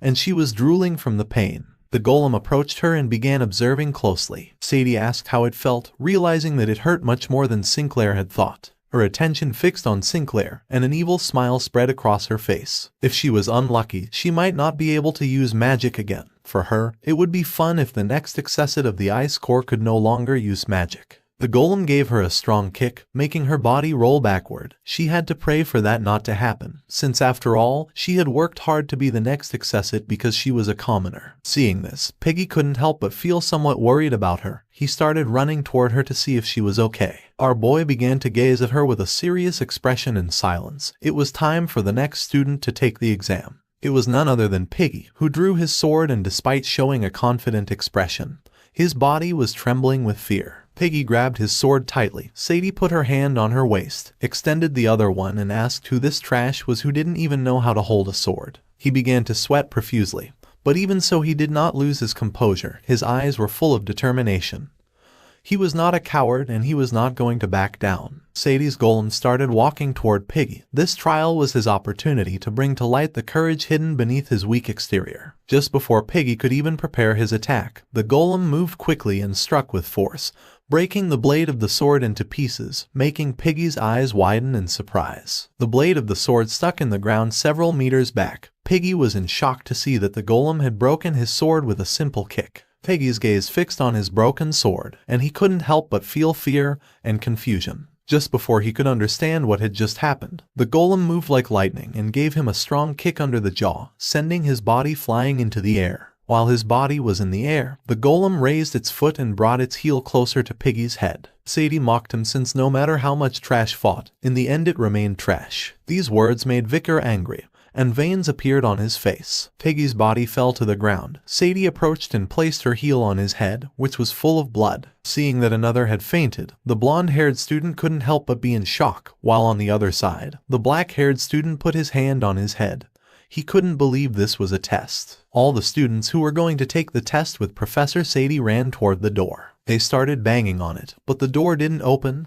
They wanted to bring another professor here. Piggy's body was lying on the ground, and his head was full of blood. Vicar approached and began to observe in silence. Sancho had a black eye, and Sinclair was very injured. The true nature of Vicar began to show. He couldn't help but feel furious. Sadie extended her hand toward them, looked away, and with a smile mocked them, since this year's students were all cowards. Then she called the next student. But then, something caught her attention, filling her mind with curiosity. Vicar, who carried arrows on his back, drew his bow and stood in front of her, indicating that he was ready. He began to look down at the ground, revealing that he was next to take the exam. Upon seeing this, Sadie's eyes widened in surprise. She was happy to see a passionate student. According to her, Vicar was very impatient. She was somewhat annoyed since she was about to eat the main course now. Vicar stood silently, and the attention of the students who were trying to flee the room focused on him. He was the famous hero of the academy, and rumors said he was a high-ranking sword expert. With an expression thirsty for revenge, Vicar grabbed one of the arrows he carried on his back. Professor Sadie was at least a graduate, so there was no way a high-ranking sword expert could defeat her. Besides, bows were the worst weapons to use in a one-on-one fight. The exam began, and Sadie's eyes were full of excitement, since crushing talented students was very fun. She controlled her golem, which started to advance quickly toward Vikir. He was currently the highest-ranking student in the academy. If she gave a beating to the best student, it would be very pleasurable. Vikir, who with one hand was holding the bow, took the arrow he carried on his back with the other and began to observe how little by little the golem was approaching. It started to extend its hand toward him. Sadie wanted to enjoy Vikir's cries after breaking his arm. Vikir took out an arrow, and just before the golem could get closer, he placed it on the bow, and with an expression full of hatred, prepared to shoot. Then, something happened and Sadie's eyes widened in confusion. Vikir shot the arrow at the golem's shoulder, but instead of hitting it, the arrow slipped and changed direction. The arrow was so powerful that it left a deep wound in the golem's body. Our boy began to gaze at Sadie in silence. Her body moved backward. She stopped controlling the golem, causing it to come to a sudden halt just before reaching Vikir. The students who were at the door turned around in shock. All of them were open-mouthed upon seeing that he had stopped Sadie's golem. The reality was that the arrow had lodged in Sadie's eye, which was now full of blood. She grabbed the arrow, opened her mouth and began to scream in agony. Due to the intense pain she felt in her eye, she fell to her knees on the ground. Vikir released the bowstring and began to enjoy this moment in silence. And so as not to draw attention, he started pretending. With a worried expression, Vikir explained that he was trying to shoot at the golem and had no idea how the arrow had reached her. Vikir's eyes began to shine with malice, and with an evil smile he asked if Professor Sadie was okay. Sadie put her hand over the eye where she had the arrow stuck, clenched her teeth, and her mind filled with hatred and fury. The arrow stuck forcefully in Sadie's right eye. She put her hand over it and couldn't help but clench her teeth in pain. The pain became more intense, causing her to scream. Vensy Morg, who was controlling his golem with a magic circle, heard the screams, and his eyes widened in confusion, making him turn around to see what was happening. With a worried expression, he couldn't help but wonder if crazy Sadie was doing something to the students. Back in the room where the exam was taking place, the eyes of all the students were filled with surprise and fear, making their jaws drop. Not long after, Vensy Morg, who was somewhat worried about the safety of the students, appeared and forcefully opened the door that previously seemed to be blocked. The eyes of Vensy Morg were shining with rage. He extended his hand and couldn't help but get angry upon seeing that Professor Sadie had even locked the door, questioning if she was treating the students harshly again. Tutor, who was next to him, began to observe in silence, not knowing what was happening.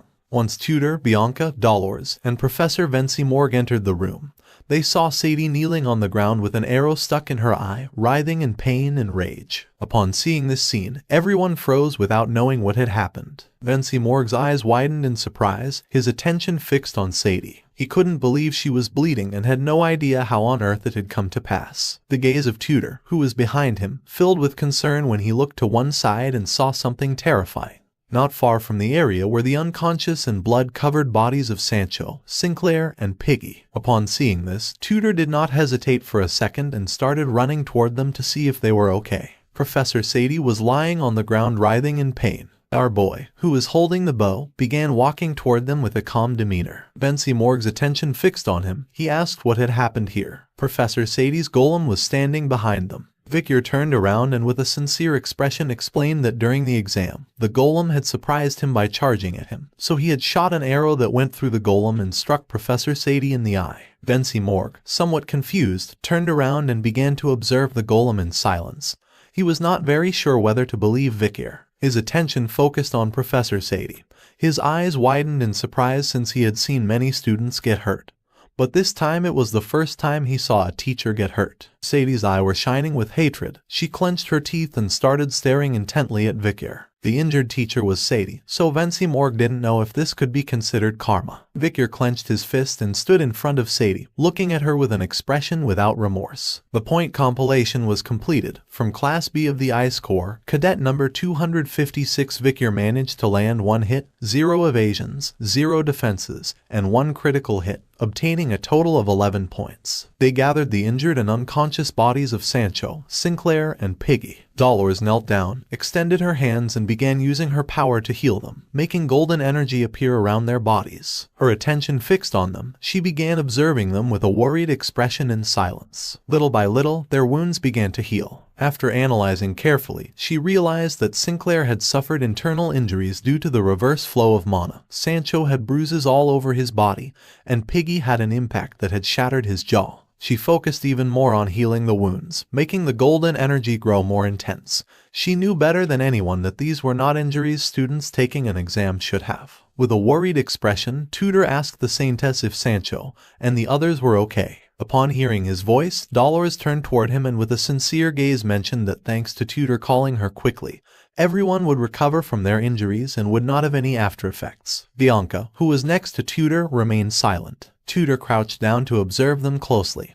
He and Bianca couldn't help but feel relieved to see that they were going to recover from their wounds. The Saintess Dolores stood up, clenched her fist and with a lost gaze, turned her back on them and began to walk away from the area. Professor Sadie, who had her hand over the wound on her eye, sat on the stairs and took off her hat. Dolores approached her, extended her hand and in a very calm manner asked if she could see the wound. She began to look at Sadie and with a serious expression mentioned that when her wounds improved, she was going to file a disciplinary complaint against her before the Student Council for excessive use of force against students. Far from feeling fear, an evil smile spread across Sadie's face. She asked if Dolores was the saintess of the prestigious Quo Vadis family. With a worried gaze, Dolores began to extend her hand toward her and decided to quickly heal the wound. But then something happened. Professor Sadie pulled out the arrow that was lodged in her eye, causing blood to emerge from it. Upon seeing this, Dolores' eyes widened in surprise and confusion, leaving her in shock. Professor Sadie put the arrow into her mouth and her eyes began to shine with malice and excitement. With an evil smile, she refused to accept the help of the saintess. Upon seeing this, all the students began to feel fear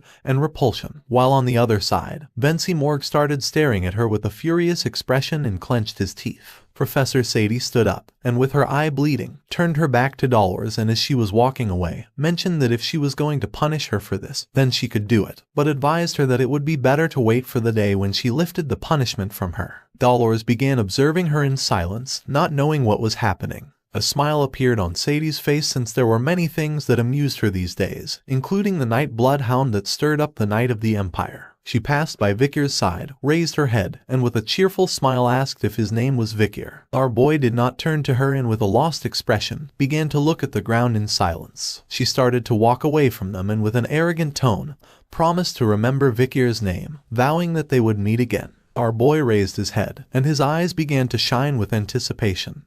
He could not wait for that day to come. Finally, the curtain fell on the long midterm exam, and the results were published, causing many curious students to gather to see them. In first place was Sinclair, in second Granule of Leviathan, in third Tudor, in fourth Hybaro, in fifth Bianca, in sixth Middleborough, in seventh Sancho, in eighth Lowborough. Vikir was 21st and lastly Piggy was in 199th place. The students who had lost many points after encountering Professor Sadie during the attack exam were able to retake it thanks to the other professors. Among them were Sancho, Piggy and Sinclair. All seemed happy, and Sinclair, whose scores were restored, became the best student of the first year. However, everyone's attention was not on the first place but on another person. Just then, a brown-haired student passed through the hallway. Upon seeing this, one of the students placed his hand on his friend's shoulder and, while pointing at the student with his finger and with a surprised gaze, asked if he was the famous student. It was none other than Vikir. While our boy was walking down the hallway,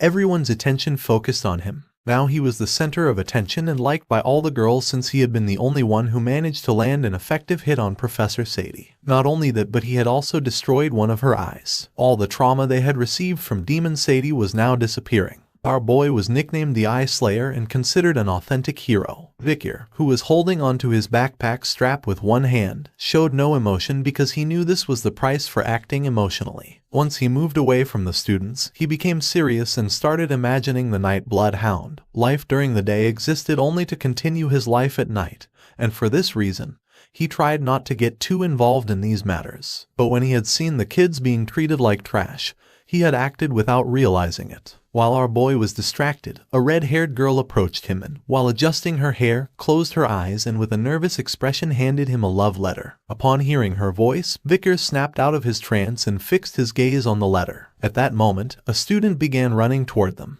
Just before she could hand over the letter to Vikir, Hybaro appeared and with an angry gaze snatched the letter with his mouth, leaving both Vikir and the girl confused. Hybaro tore the letter like a dog with his teeth. Middleborough and Lowborough also appeared, stood in front of the girl, and with a piercing expression asked who she was to block their way, making the girl start to feel fear. Vikir's attention fixed on them and his eyes widened in confusion. The triplets of the Baskerville family began escorting Victor through the hallway, and they started pushing people aside, saying that if they got in their way, they would disappear silently. Seeing this, all the students couldn't help but feel afraid. A smile appeared on the faces of the triplets. They started seeing themselves as heroes, thinking they had perfectly handled the situation. Our boy, who was walking behind them, couldn't help but praise them for having done a good job. Victor went to the newspaper club. He opened the door and took off his backpack. With a confident expression, he decided to be careful and not let his day be affected. When he looked forward, his eyes widened in surprise. In front of him was Dolores sitting and reading a newspaper, while the sunlight was illuminating the room. She began to read attentively in silence. She was so distracted reading that she didn't notice Victor's presence. He sat on the chair and with a surprised expression asked what she was reading to be frowning like that.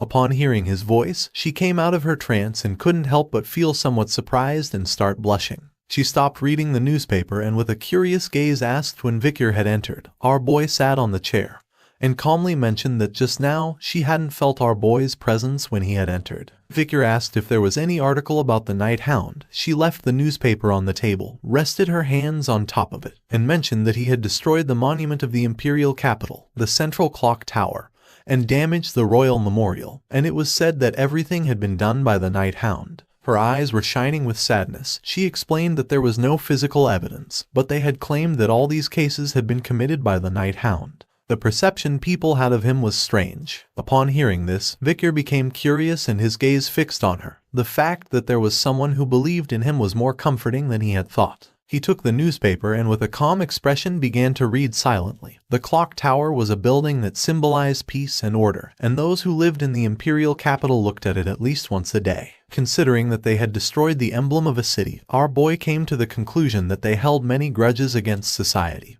Realizing that this person might not be following what others were doing, his eyes were full of suspicion. He began to imagine Cindy with her hand under her chin. He started thinking about real memory. The information he had received from her yesterday said that contact between their informants had been cut off, which was something suspicious. Victor rested his head in his hands and began to ponder silently. Dolores picked up the newspaper again and started reading it once more. Victor knew he had to clean up the copycats, but he didn't know if he should go investigate. Several hours later, night fell, and someone wearing boots stood on top of the roof. It was Victor, who was disguised as the Night Blood Hound. He had come to the place where the royal memorial was located, his gaze fixed on the monument since it was a shared cemetery where the heroes of the empire lay. The place was protected by walls. After thinking calmly, Victor remembered that the 9th corpse, Dantalion, was hidden near Indulgentia Orphanage, so he could confirm whether that was a coincidence or not after investigating. At the entrance of the monument, there was a silver cross. Victor began to observe with a curious gaze in silence. He sat on the ground and leaned his back against a tombstone,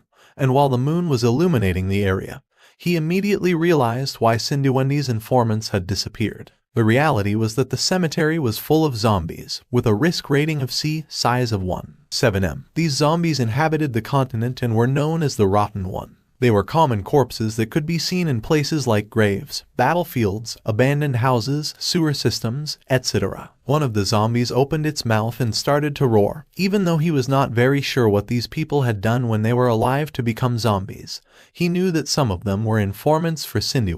Victor grabbed the weapon he carried on his back and while his eyes were shining, decided to use Anubis since it had been a while since the last time he used it. Using his hands, Victor began to unscrew the weapon. This weapon was good because it was portable and easy to carry, but he couldn't believe that Ayan had given him a weapon like this. He drew his bow, and with a piercing gaze, prepared to shoot a mana arrow. With precision, our boy aimed at the zombies' heads, killing 3 without much difficulty. While the corpses were scattered on the ground, he began to walk and mentioned that this was on a different level compared to the arrow they had provided during midterm exams. It was a lie when people said that masters were not demanding with their weapon of choice. At that moment, a strange aroma spread through the air. Upon sensing this, Victor stopped in place and his eyes widened in surprise. His attention was fixed to one side. This was definitely the smell of a demon.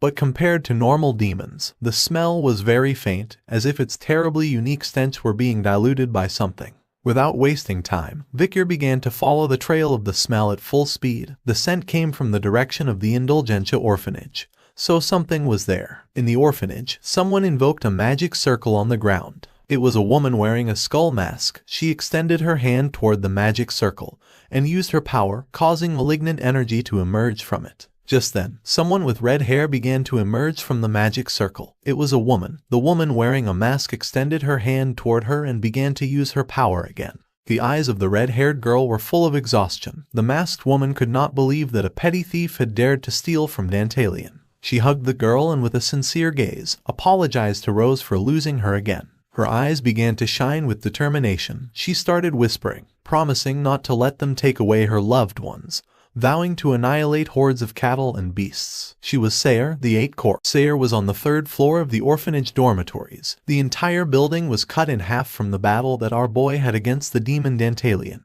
While the moonlight was illuminating the area, Sayre grabbed the red-haired woman by her arms, who could not speak. With a sincere expression, Sayre mentioned that her ability to find the person she wanted was definitely useful. Her eyes were filled with sadness. She had found Rose, but the other person she was looking for simply could not be found no matter what she did. The eyes of the red-haired woman were shining with exhaustion. Sayre moved the strand of hair she had on her ear. To fully manage this power obtained through the contract with the demon, there was no other way than to completely pass through the gates of death. She only had half the way left. She needed to be able to control all of Sayre's power quickly. Just then, someone wearing boots began walking down the hallway toward them. While his body was emitting a suffocating aura, with a murderous gaze, he gave Sayre the order not to move. She did not take long to feel this energy and was paralyzed by fear, while on the other hand, Rose did not move. Her eyes widened in surprise and fear. She stood in front of Rose and extended her hand to protect her. She could not believe that someone had been spying on her. It was someone with such skill that she had not noticed at all that they were approaching. From the darkness emerged Vikir.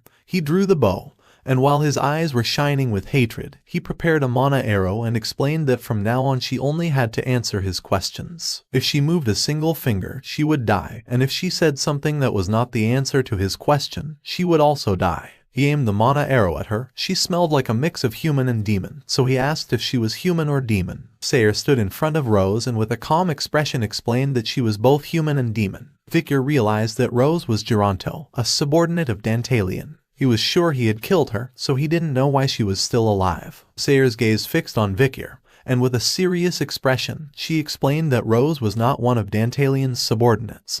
He had stolen what belonged to her without permission. Our boy began to stare at her with a furious gaze and decided to ask one last question. While his eyes and the mana arrow were shining, he questioned whether the demon Sayre was one of the 10 elite corpses with whom she had made a contract. Sayre's eyes also began to shine. With a furious expression she nodded her head, asking what Vikir was going to do about it. Just before she could finish the sentence, our boy's mana arrow was already in front of Sayre's eye. Seeing this, her eyes widened in surprise. She reacted in time and moved her head, narrowly dodging the attack, causing the mana arrow to pierce her hair. With a confused expression, she couldn't help but wonder who Vikir was and why he was so powerful. Vikir had used so much strength that his hand was emitting smoke. He gripped the bow tightly and his eyes began to shine with rage and hatred, revealing that he had to kill all the demons. Sayre decided not to stand idly by doing nothing. She placed her hand on the ground and used her power, making magical circles appear, and from them skeletons began to emerge. She said that if Vikir had guts, then he could try it. Just then, children's skeletons also began to emerge from the ground. Sayre started observing them, and her eyes widened in surprise.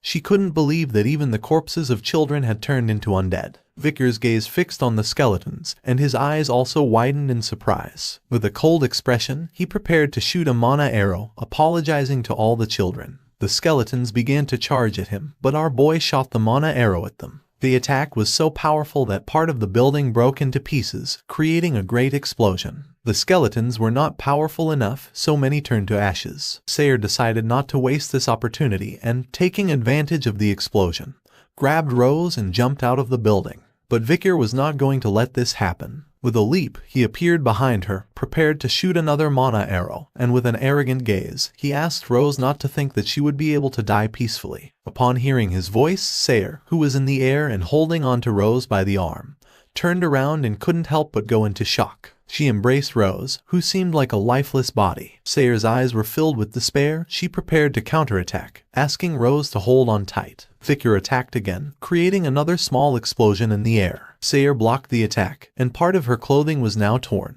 She and Rose descended to the ground, and not long after, Victor did as well, creating tension. Sayer stood in front of Rose, and while looking at the ground, she recognized Victor's archery and asked what his relationship with the Balak tribe was. While Victor's eyes were glowing, he simply remained silent in thought before responding that he was one of the hunters of Balak. Upon hearing this, Sayer could not help but clench her teeth tightly, thinking that he should have been there that night. Her eyes began to shine with hatred. She extended her hand and using her power began to summon a ball of mana. She started staring at Victor and swore to kill him, believing that he was also a barbarian. She launched a powerful ball of mana towards Victor, but luckily he reacted in time and ducked, narrowly dodging the attack, although in the process part of his cape was burned. Victor became curious and his gaze fixed on her. He did not know why she knew the Balak tribe. Sayer extended her hands and prepared to attack again. Now that he was closer to her, he could feel her better. She emitted the scent of a living human. He remembered that the rank of the 10 elite corpses was that of Demon King, and they took over human corpses. Sayer attacked again, this time with bursts of mana. Victor moved to one side, then did a somersault and dodged the attack again.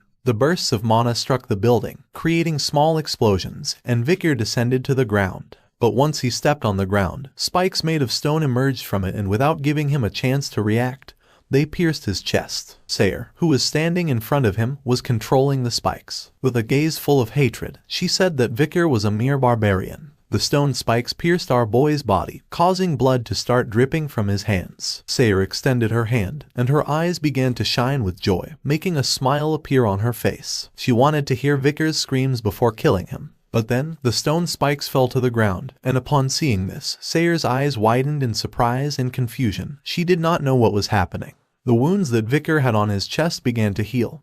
He stood up, clenched his fists, and his gaze fixed on her. Sayer couldn't help but wonder if he was human. Our boy began to coil his bow and mentioned that after clashing with her a few times, he understood it. She was much weaker compared to the other elite corpses because she was only a half-demon. He put away the bow, started observing her, and made it clear that there was no need to converse with her anymore. Sayer remained still in silence, not knowing what to do. While Victor's eyes were shining with hatred, he swore to kill her. Sayer was not going to allow this to happen, so she placed her hand on the ground and, using her power, summoned a magic circle, from which a giant golem began to emerge. The golem started roaring. She made it clear that the one who was going to die would be him. This golem was a Frankenstein golem, with a risk rating of a size of 8M. It had been discovered in the tomb of the other world and was also known as Big Chunk of Meat. It was a golem composed of materials that had once been alive. They were wasted masses of flesh grouped together like clay to resemble the figure of a human.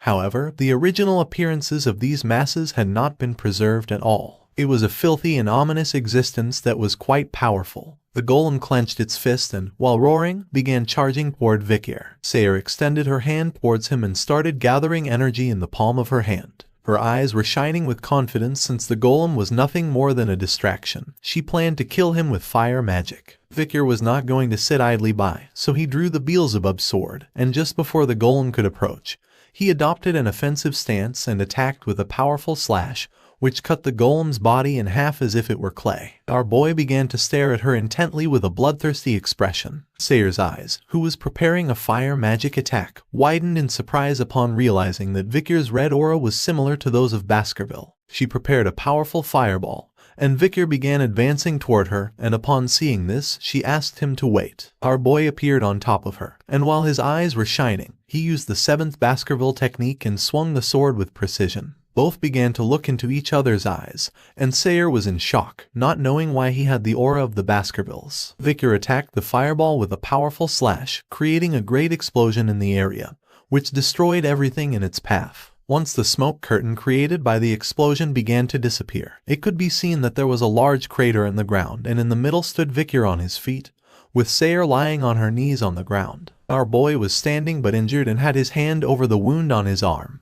Part of his clothes and mask had been torn. Sayer, who was lying on her knees on the ground, couldn't help but tremble. Victor started observing her and noticed that because she was half-human, she had been hit by a very strong mana backlash, as a side effect of failing to cast her spell. With a serious gaze, Victor mentioned that she had lost focus just at the moment when she had to attack. Sayer, who was somewhat injured, began to babble. She began to gaze at the ground with a lost expression and asked Victor not to abandon her. Victor did not lose composure, began to observe her, and after thinking about it calmly, asked if she had any reason for which she had made a deal with a demon. He raised the sword Beelzebub in the air, and with a cold gaze, he made it clear that all deaths had a story behind them. Sayer lowered her head, ready to die. Victor remained thinking for several seconds, not knowing what to do until he quickly moved the sword toward her neck. The combat left a large crater in the ground, right next to the orphanage dormitories, and in the middle of the crater were Victor and Sayer. While the curtain of smoke was disappearing and Sayer was lying on her knees on the ground, Victor began to stare at her and raised his sword. Victor clenched his fist tightly, making the blade of the Beelzebub sword begin to shine. The eyes of our boy began to shine, and with a killer gaze, he swung the sword forcefully, making it gradually start advancing towards Sayer. Sayer was too wounded to defend herself. She lowered her head ready to face the cruel fate. But then something happened, and strands of red hair began to float. As Victor's sword was slowly approaching Sayer's head with speed, Rose stepped in between and while looking at the ground, extended her hands. Victor's attention was fixed on her, and his eyes widened in surprise and confusion. Originally, the undead were very jealous of what they did not have, so they had the nature to bite and blindly attack living beings. Rose did not even look Victor in the eyes. Despite being an undead, she seemed to have some awareness. Our boy observed her carefully and noticed that she was different from the others. Sayer was kneeling on the ground, paralyzed by the mana backlash. Victor's gaze was fixed on her. He did not know why the corpse queen and this woman had lost their will to fight. At that moment, a brilliant light focused on the area where they were, and a guard mentioned that they had found the intruders. Upon hearing this, Victor's eyes widened in surprise and fear. He did not know what was happening or why they had been discovered. He went on alert, began to turn around, and with a serious gaze realized that it was Sadie's voice and that the guards had arrived. While our boy was distracted, Rose took the opportunity to grab Sayer,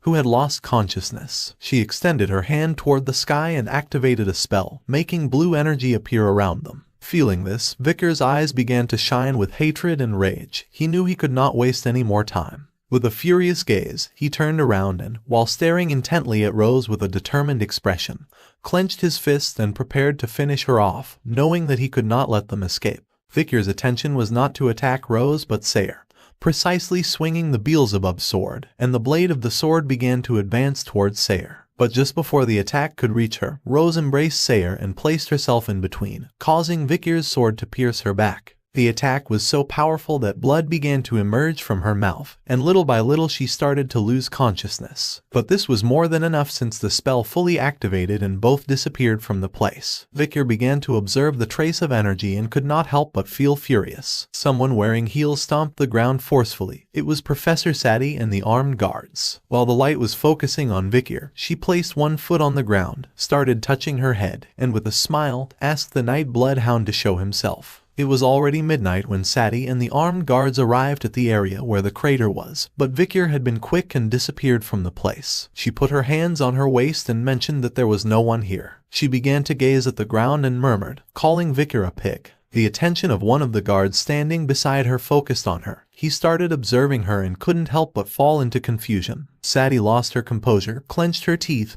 and launched a powerful kick toward the crater. She was furious because they had arrived late, and the Night Bloodhound had fled the place. Now Sadie wore a patch over one of the eyes that Victor had taken from her. While she was trying to understand how this had happened, something caught her attention, making her eyes widen in surprise. In the middle of the crater was Victor's mask lying on the ground. This made Sadie even angrier, knowing that he had fled. The reality was that Victor transformed into a dog and left the area. Now he had already moved quite far from the orphanage dormitories. He started running at full speed and couldn't help but smile. The next day the sun rose and the rays began to hit against the academy windows. Anna clenched her fist and with an excited gaze mentioned that after the exams, the great event of the academy arrived. The festival season was about to begin. In front of her were Victor, Dolores, Sinclair, Bianca, Tudor, Piggy, and Sancho. Anna began to observe them and with a smile explained that this year's festival concept for the academy was something different. Behind her, there was a coat rack cart with clothes. Anna's eyes widened with joy. She began to point at the clothes with her hand and, with an excited smile, revealed that this year's concept was a haunted house. Upon hearing this, Sinclair's eyes filled with excitement. She clasped her hands together and couldn't help but smile since it was Halloween. And now that they were free from the difficult exams, The event was going to attract a lot of attention. Dolores put her hand over her mouth, and her eyes widened in surprise and excitement. She couldn't help but blush, thinking that dressing up as a ghost was going to be fun. Bianca started touching her chin with her finger and with a confused gaze said that the Academy Festival did not have this tradition. Tudor, who was next to her and had his arms crossed, turned towards her and with a curious expression thought that she was right. Peggy's eyes were full of tranquility. He turned towards Sancho and mentioned that it was an ancient tradition from which not even the professors could escape. Sancho's eyes began to shine with excitement. He cracked his fingers and with a smile said that traditions were important. Anna took out 2 boxes and with a cheerful smile decided that it was time to draw lots to see who was going to dress up as what kind of ghost. Sinclair and Dolores began to talk among themselves. Vicar, who was behind with crossed arms, began to observe in silence. He lowered his head and with a worried expression began to gaze at the ground and sank into his thoughts. Vicar remembered the moment when Rose had stepped in the way and had received the attack, saving Sayre. The 8th corpse was the corpse Queen Sayre, and not killing the 8th corpse when she couldn't even use half of her powers had been a very big mistake. He began to remember the Hounds of Baskerville. In his battle against the demon Andromalius he had to receive help from the Knights of the Family. Then he remembered his battle against Dantalion, in which he and Dolores were present. Vicar was a high-ranking graduate, but he did not know if he could face the 8th corpse by himself when she was at full power. In the end, to hunt demons one by one, he needed to fully learn the 7th and complete technique of the Baskervilles and reach the level of Swordmaster. Vicar began to imagine a book and 2 molars hidden in his mouth. The 10th technique, Stalking Ambush, called the 6th Fang Horizontal Ambush Twin Teeth of Wisdom. One had to understand the strange principle between the 6th and 7th techniques and be able to use the ultimate annihilation technique. And the theory behind the 6th and 7th techniques was written in the book Swordsmanship. To overcome the wall of the 6th technique, one had to abandon all human emotions.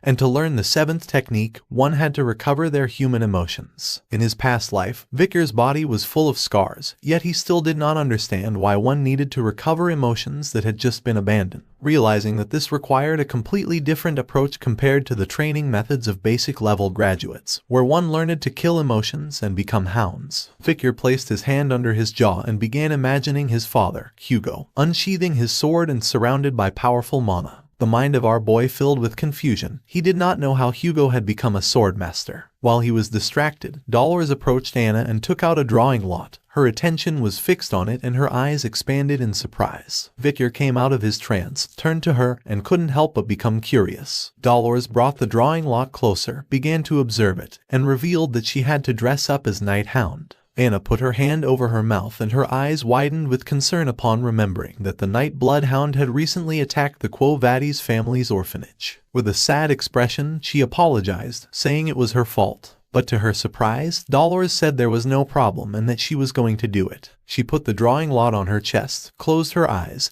and couldn't help but blush. Deep down, she was in love with the Night Hound. Anna turned to Vicar and with a smile said it was his turn, asking him to hurry up and choose since he was the center of attention. Vicar started touching his cheek with his hand and couldn't help but feel confused. He put his hand inside the box, and seeing that everyone was having fun with this reminded him that they were all still young. He took out a drawing lot and upon seeing what he had to dress up as, his eyes filled with fear. He began to stare at it in silence. He did not know how he had gotten this. Dolores turned her back on everyone, while on the other side, Anna and Sinclair became curious, asking what he had gotten. Bianca also appeared, placed her hands on their heads, and also became curious to know what Vicar was going to dress up as. Our boy remained silent, not knowing what was happening. There was one thing that Vicar had completely forgotten from his past, the tradition during the Academy Festival. The day of the festival arrived, and everyone at the Academy dressed up. It was nighttime, and the atmosphere was relaxing and fun. Somewhere in the festival there was a beer bar. Several students gathered together and with excited smiles clenched their fists and began to cheer. In the bar was Tudor, disguised as a Valkyrie, while holding a rose in his mouth. He extended his hand and with a joyful gaze asked the beautiful lady if she would like to share poems and alcohol with him in Lucane's bar. Sancho was also there, disguised as a cook. While holding a plate with one hand, he began to stir the stew with a spoon, and with a smile welcomed everyone to Lucane's bar, promising that he would give a free portion of hot-blooded stew to all who came to the bar. It was a dish that could make a warrior's blood boil. Sinclair was dressed as a vampire, Her eyes were full of joy. She placed her hand over her chest and with a smile said that the customers were going to brighten up the bar, and that she would be waiting for all those who wanted to come. Piggy was dressed as a fairy. His eyes widened in embarrassment and he couldn't help but blush. He approached the customers and with a nervous expression asked them to take this brochure. Seeing that Lucain had such a cute girl, the students couldn't help but blush and their eyes widened in surprise. One of them reached out to take the brochure and nervously asked what the name of this precious fairy was. Just then, Bianca, who was dressed as Frankenstein, appeared and rested her shoulders on those of the two students. With a serious gaze, she told them that they could not flirt with the bar members. Seeing this, with a nervous gaze, the two apologized. While Bianca was distracted, someone wearing a red dress entered the bar. Her attention fixed on them, and her eyes widened in confusion. She didn't know what was happening. There were already several customers enjoying a good meal in the bar, and there was also Dolores, who was the waitress. Someone wearing red heels started walking towards her, creating tension. Someone caught President Dolores' attention. The eyes of Dolores, who was carrying a tray with a pitcher of beer, and was dressed as the Night-Blood Hound, widened in surprise and curiosity. She turned around to see who it was. Once she turned around, she couldn't help but feel somewhat disappointed and confused. It was Professor Vinci Morgue, who was dressed as a woman. With a confused gaze, Dolores asked what Vinci Morgue wanted from her. The professor crossed his arms and with a serious expression asked what was going on with that costume. Dolores became curious and turned around. Vinci Morgue extended his hand to the side and mentioned that he knew it was a festival, but he was sure that she had thought about how her disguise would impact society. He asked how she could pass herself off as that atrocious, uncontrollable criminal. Her eyes filled with determination. She hesitated for a second, but then said that she liked this disguise. Upon hearing this, Vinci Morgue began to stare at her silently. He turned to the side, closed his eyes, extended his hand, and decided to let her take responsibility for her actions. He could be her academic advisor, but he had no authority to tell her what she could or could not do, so she could do whatever she wanted. Dolores remained silent, not knowing what to say. Tudor's attention was fixed on them, and his eyes widened with curiosity. He placed one hand on his waist, extended the other, and asked what Vinci Morgue was doing here. Sancho crossed his arms and continued observing in silence. Peggy's attention was fixed on them, and with a serious gaze, he mentioned that during the festival, the teachers dressed up and went to their class and club booths to increase their earnings. They started to converse among themselves. Vinci Morgue crossed his arms, and his eyes began to shine with rage, since if it weren't for this disguise, he wouldn't have come here, and besides, the prices of the dishes were not that good. A few minutes later, Dolores, who was holding a tray with food, appeared, and with a calm gaze mentioned that she had brought the potatoes and roasted chicken that he had ordered. Vinci Morgue remained silent, pondering. Dolores placed the food on the table. There was a plate of French fries, roasted chicken, and stew. Vinci Morgue's attention was fixed on the food. He noticed that the quality of the ingredients was poor, and that the dishes were made by someone who was not certified in food safety. These dishes were poorly prepared and full of MSG. Using a spoon, he prepared himself to taste the stew. He had no expectations, thinking that the food was going to taste like garbage. He tasted the stew and was paralyzed. Dolores, who was standing in front of the table with her arms on her abdomen, began to observe attentively, waiting to see what his opinion about the food would be. The lipstick of Professor Vinci Morgue faded, and his eyes expanded in surprise and confusion, making him sweat. His attention was fixed on the food. He did not know why it was so good. He began to imagine the roasted chicken shining and looking delicious. The exquisite smoky flavor and the salty taste emerged from the meat when it was torn apart, and the potatoes that came from the Morgue family's region released a delicious flavor as they gently crumbled. He struck the table forcefully, and with a furious gaze, he began to stare at her and demanded to know who had prepared the food, believing that they had recruited an external chef. Dolores kept calm, extended her hand to one side, and with a serene gaze mentioned that the chef was one of the members of the club. She was sure that Vinci Morgue knew the chef well. Inside the bar's kitchen there was a witch in front of the grill. They wore red lipstick. It was none other than Vicar, who was dressed as a witch. With a serious gaze, he began to observe the food and began to move the pan. The festival was packed with students. You see, the academy has a long tradition in which men dress as women and women as men. Inside the beer bar, the chef was preparing food in a pan. Peggy came running into the kitchen with an order slip and, with a nervous gaze, began to read and mentioned that there was a new order. The chef had to prepare 3 plates of Vicar's special fried chicken. Vikir, who was dressed as a witch for the festival, began to prepare the food in silence. Piggy revealed that the order was large. He had to prepare 2 plates of grilled sausage, 6 portions of sauteed vegetables with sausage,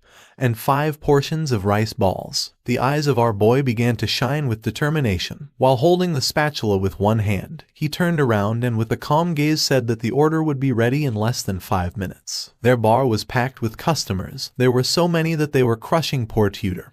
He couldn't help but panic since ever since word had spread about their kitchen, male customers had been arriving en masse. Just then, female customers started arriving en masse, crushing Sinclair, who couldn't help but feel dizzy and suffocated. She clenched her fists and seeing that customers were coming in like a stampede, decided it was better to take orders. In the blink of an eye, their bar was filled with customers eager to try Chef Vikir's food. Our boy, who was preparing the food in the pan, did not pay much attention to the commotion and continued working. He began to remember his past life. One day, in the middle of the night, he and the Baskerville Hounds made a bonfire next to a rock in the middle of the battlefield. This festival reminded our boy of that moment since he had the opportunity to prepare the foods they used to eat on the battlefield. With a cold gaze, Vikir stuck a scorpion on a stick and prepared to roast it over the bonfire. When the era of destruction dragged on, there were no adequate provisions. For this reason, warriors on the front lines needed a way to make anything taste delicious in order to survive.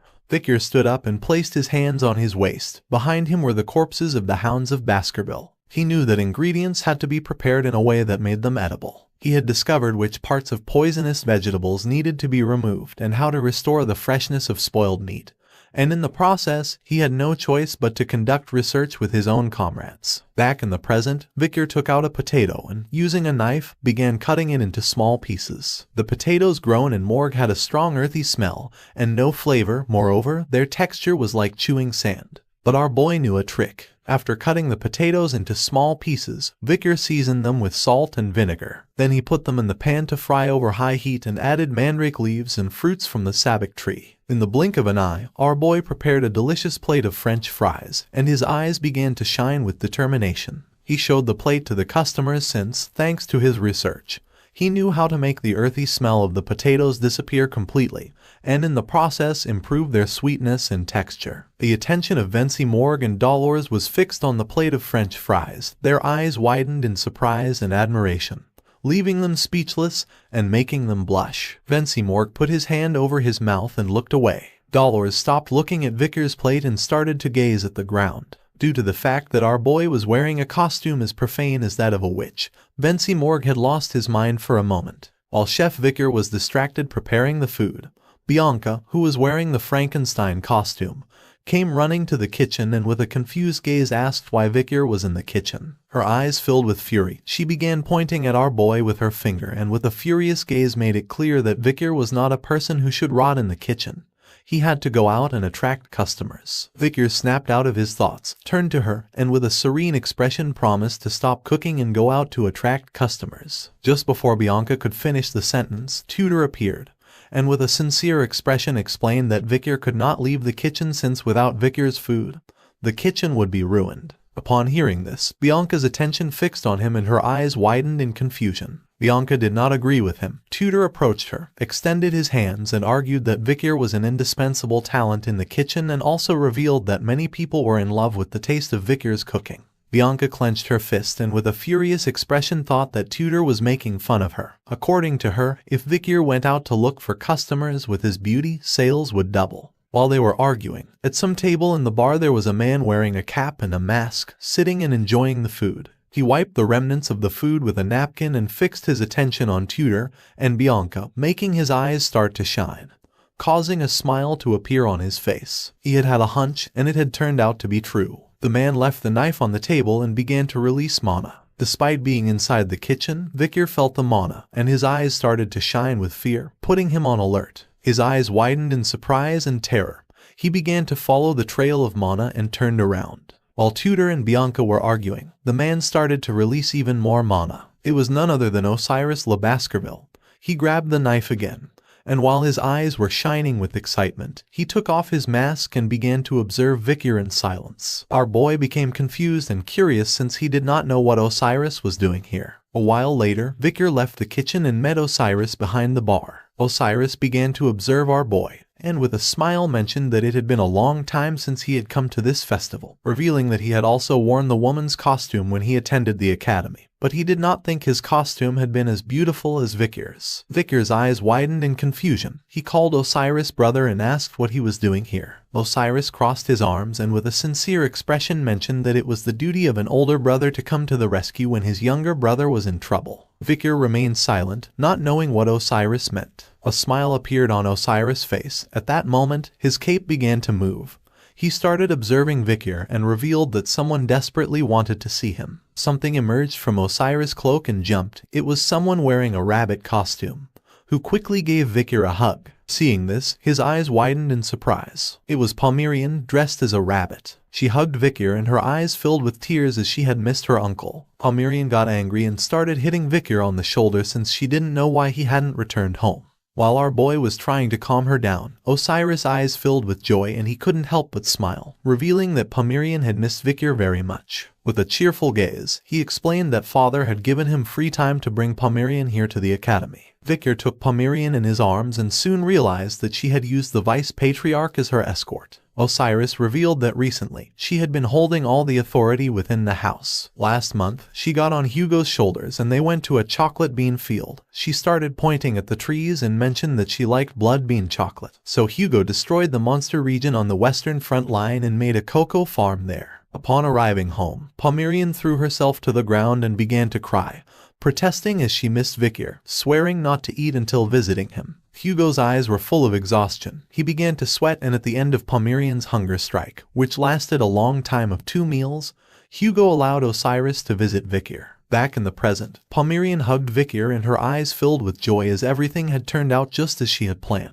Osiris' attention was fixed on Vikir, and he asked if he knew that after he left, Palmyrian had become depressed. A smile spread across his face since it had been a while since the last time he had seen Palmyrian smile. Vikir's eyes widened in surprise upon seeing that Osiris could make such a face. Osiris' eyes widened with joy, and a kind smile appeared on his face. A stage to becoming a swordmaster was recovering emotions, and maybe Osiris didn't know it himself, but this was really good for him. Not long after, Palmyrian fell asleep. Osiris carried her on his back and put his hat on her. Since they arrived at the academy, they had been looking for Vikir, and for this reason, she was tired now. He turned to Vikir and asked him to make sure to spend time with her while they were here. Vikir began to observe them and nodded. With a sincere smile, Osiris also revealed that the trade Vikir had established was progressing well with their alliance with the merchants of Messimaginero. The reality was that our boy had already heard about it. The commission for investigating past affairs had been created before he entered the academy. Osiris Le Baskerville was exclusively in charge and had revealed the illicit acts between the Baskerville and Messimaginero families. A trial was held, and the Baskerville family officially apologized to the Messimaginero family. In the trial, Cindy was standing on her feet and staring intently at a man kneeling before her, and behind them were some heads. He had heard that in the process, the old members of Baskerville who had participated in the macabre plan were decapitated. Vikir began to imagine Cindy from behind. Due to this event, Cindy also released part of her anger and joined forces with the Baskerville family, and only she would know whether she had truly forgiven the Baskerville family or not. Osiris began to gaze toward the ground, put his hand inside his suit, and revealed that the reason he had come to visit him tonight was not just because of Palmyrian. He took out a letter with a red seal and a ring and handed them to our boy. Vikir grabbed the letter, and his attention was fixed on it. He couldn't help but become curious without knowing what it was. Osiris looked away and explained that the ring had been found near the place where the demon who had stolen Set's body had died. Vikir grabbed the ring, and his eyes began to shine with hatred. He started observing it in silence. Osiris believed that the ring possessed a unique ability, so Hugo told him to give the ring to Vikir since he had contributed the most. The ring began to emit an intense mana. Vikir became curious, not knowing if this ring would allow him to use the barrier that Andromalius had used. The statistics of the ring appeared. It was called Divine Immortal Ring and had the ability to summon a barrier. Osiris' eyes widened with concern. He looked away and decided to talk about one last thing. He revealed that this letter had been written by Hugo with words he wanted to say to his son. Vikir began to observe the letter, and his eyes widened in fear. He could not believe what his eyes were seeing. With a confused gaze, he turned to his brother and asked if it was really a letter written by the patriarch. Osiris' eyes filled with tranquility.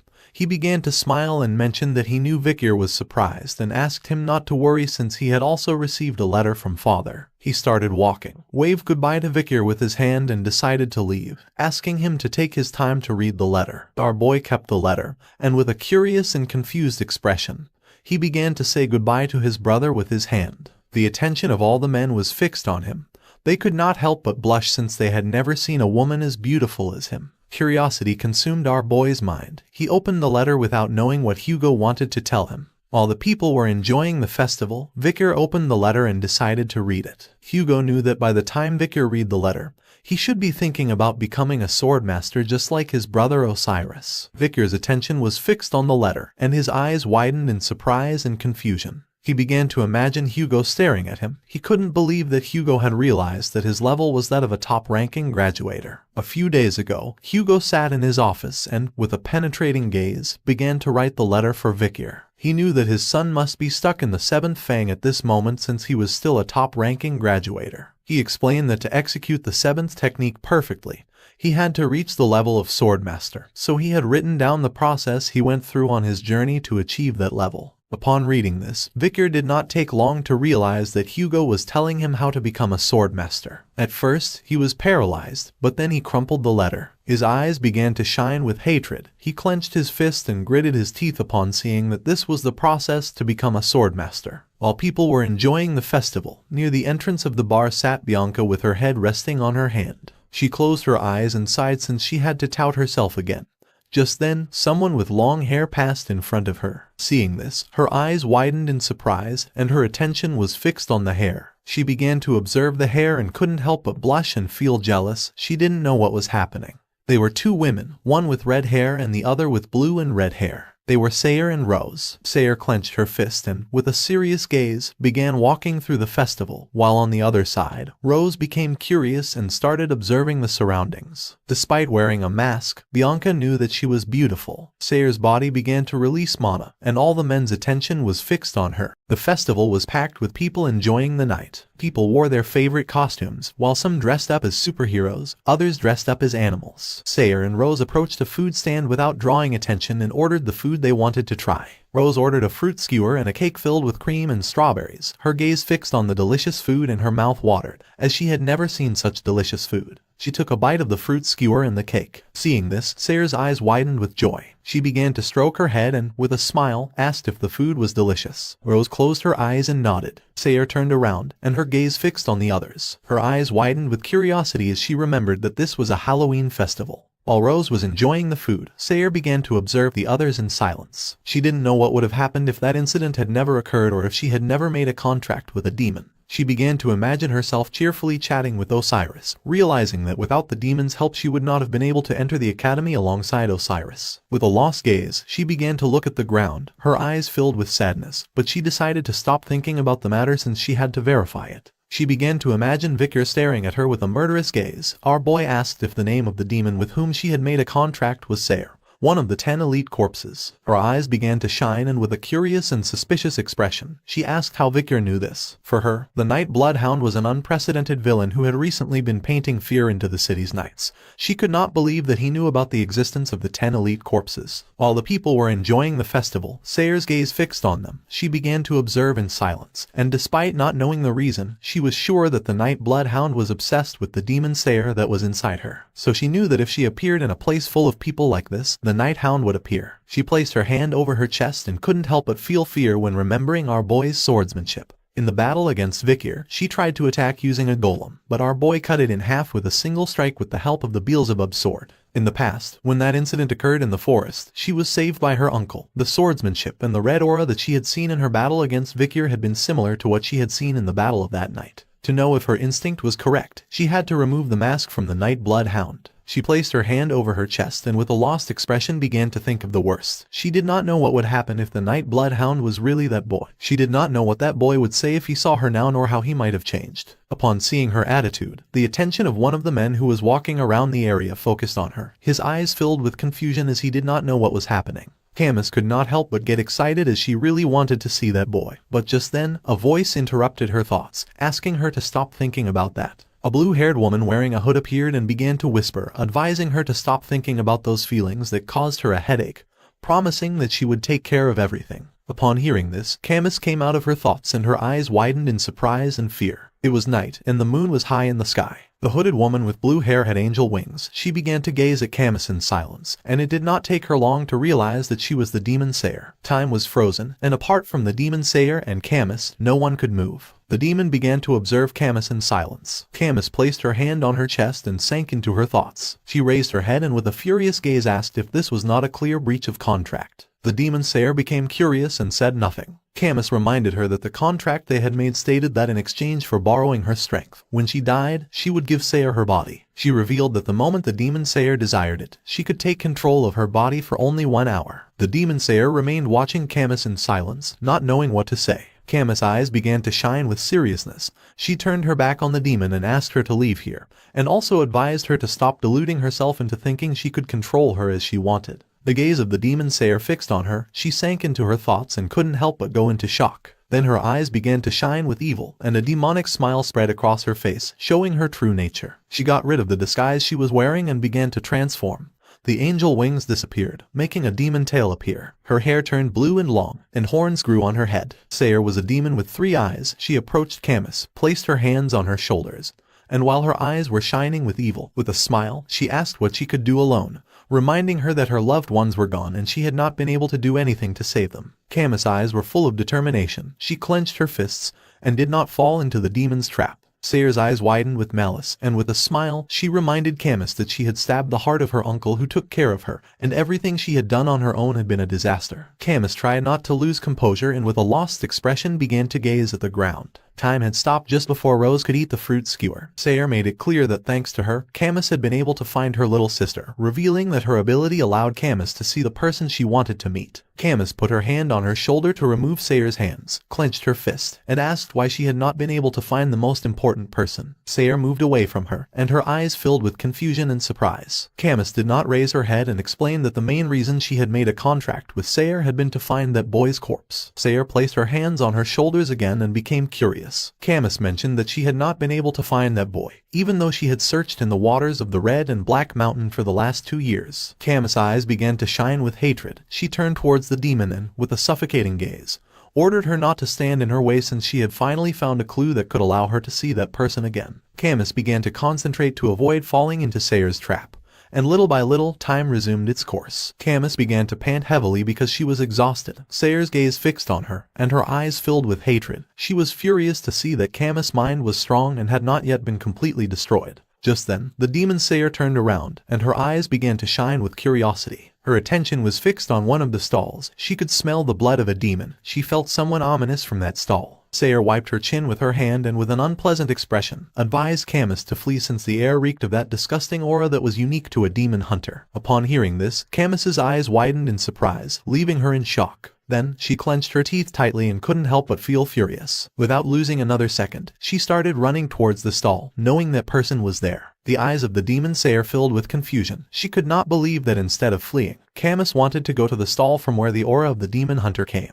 With a furious gaze, she asked what Camus was doing. She did not stop and continued running with all her strength towards the stall, thinking that the aura must be from the bloodhound. She made her way through the crowd, and despite the fact that the demon Sayer was asking her not to go, she paid no attention. Just then, someone launched fireworks into the sky, creating a beautiful spectacle. Camus began to pant heavily, and her eyes widened in surprise, and her gaze fixed on someone wearing the mask of the night bloodhound. She was near Victor's stall and the others, and while the sky was filled with fireworks, at the entrance there were 2 people conversing with each other. Camus's attention fixed on them, and her eyes expanded in surprise, as she could not believe that the night bloodhound was a woman. The one wearing the nighthound costume was none other than Dolores. She closed her eyes and with a kind smile asked the man to keep in mind that if he could not follow the rules, he would be expelled, so she asked him to enjoy his stay. A smile spread across Camus' face when she realized that Dolores was dressed as the nighthound. Her eyes began to shine with hatred. She extended her hand towards Dolores and began to use mana. She was furious as this was very annoying.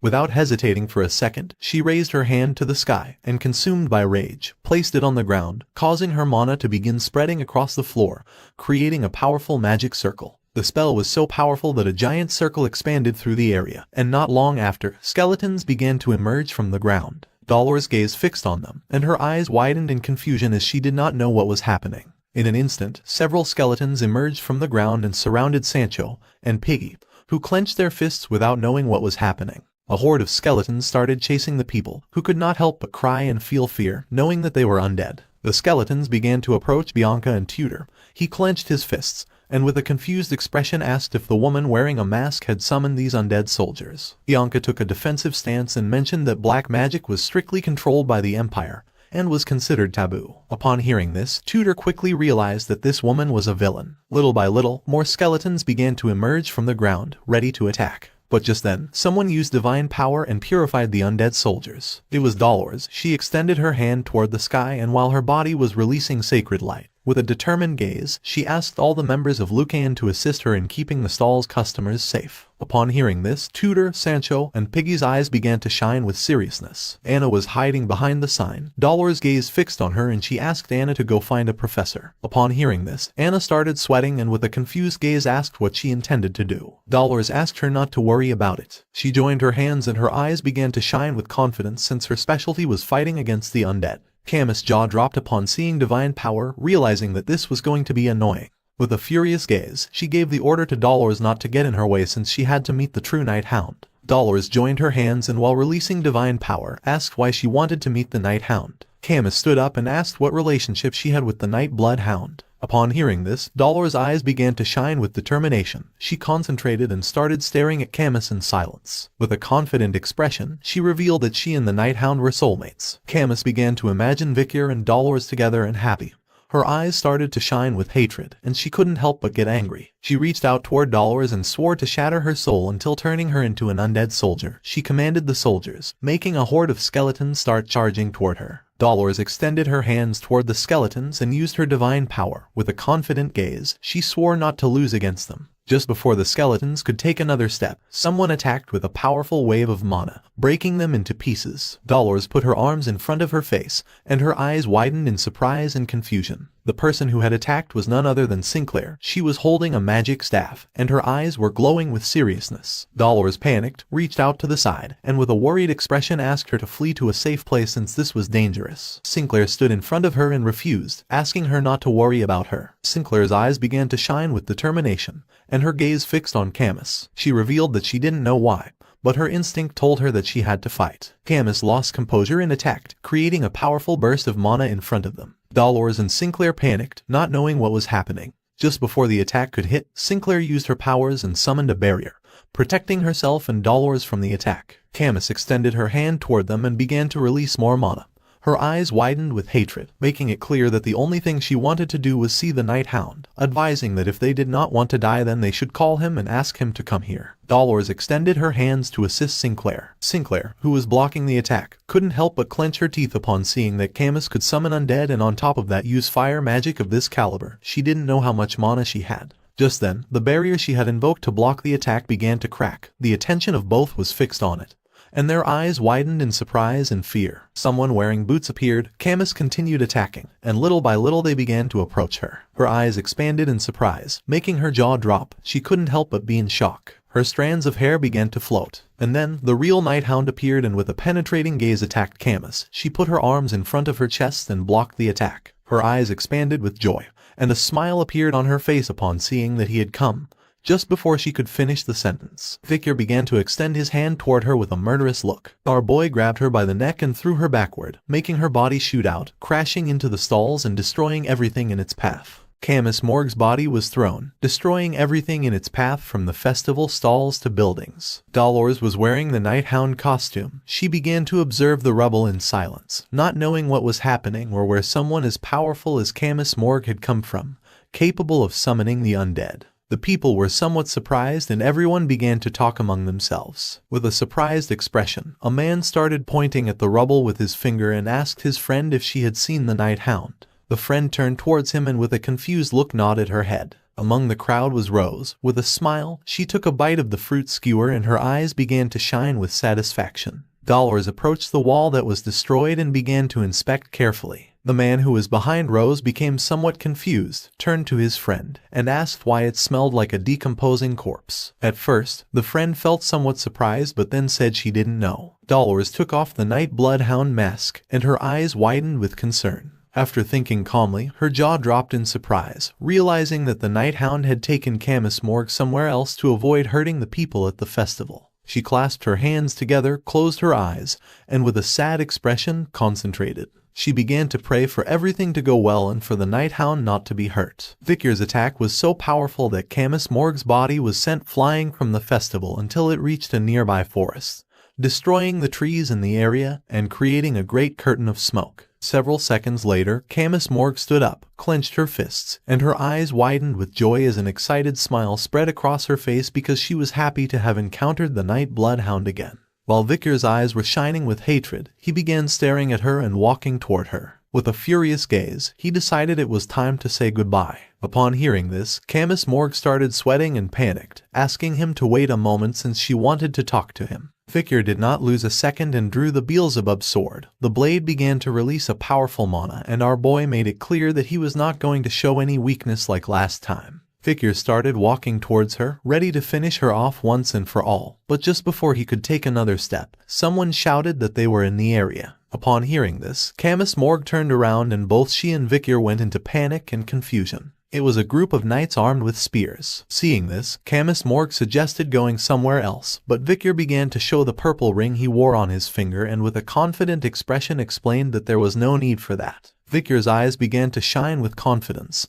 He activated the ring and revealed that he had a gift left by her comrade. It was the Divine Immortal's ring, which had the power to create a barrier. Victor activated the ring, causing a powerful flash to begin emerging from it. Camus Morgue put her arms in front of her face to avoid going blind. They appeared in a completely different place, with swords stuck in the ground and several statues, among which were those of a child and a man. The statues were gigantic. Camus Morgue and Victor appeared in this strange place and remained silent. Victor's attention was fixed on the statues, and his eyes widened with rage. The statues were of Hugo as a young man and Osiris when he was a child. This was a space that reflected the psychological state of Settler Baskerville, whose body had been taken by the demon Andromalius. Camus Morgue began to look around, and her eyes widened in surprise upon seeing that this was a barrier. She couldn't help but feel somewhat curious upon seeing statues of the Baskerville family. Her gaze fixed on Victor, and her eyes began to shine with confidence since now she had no doubt that he was part of the Baskerville family. She began to gaze toward the ground and caught our boy's attention, asking him to take off his mask as she needed to check something. Victor started observing her in silence, not knowing what she had in mind. Camus Morgue's eyes filled with hatred and despair since, due to the rules of the contract, she could not take off her mask or reveal her identity, nor could she say her name to make herself known. She hoped that Victor would cooperate with her, but once she raised her head, her eyes widened in confusion since our boy's sword was right in front of her. Luckily, she reacted in time, clenched her teeth, and moved away at the last second, dodging the attack. She panicked and asked our boy to wait. Victor paid no attention and continued attacking.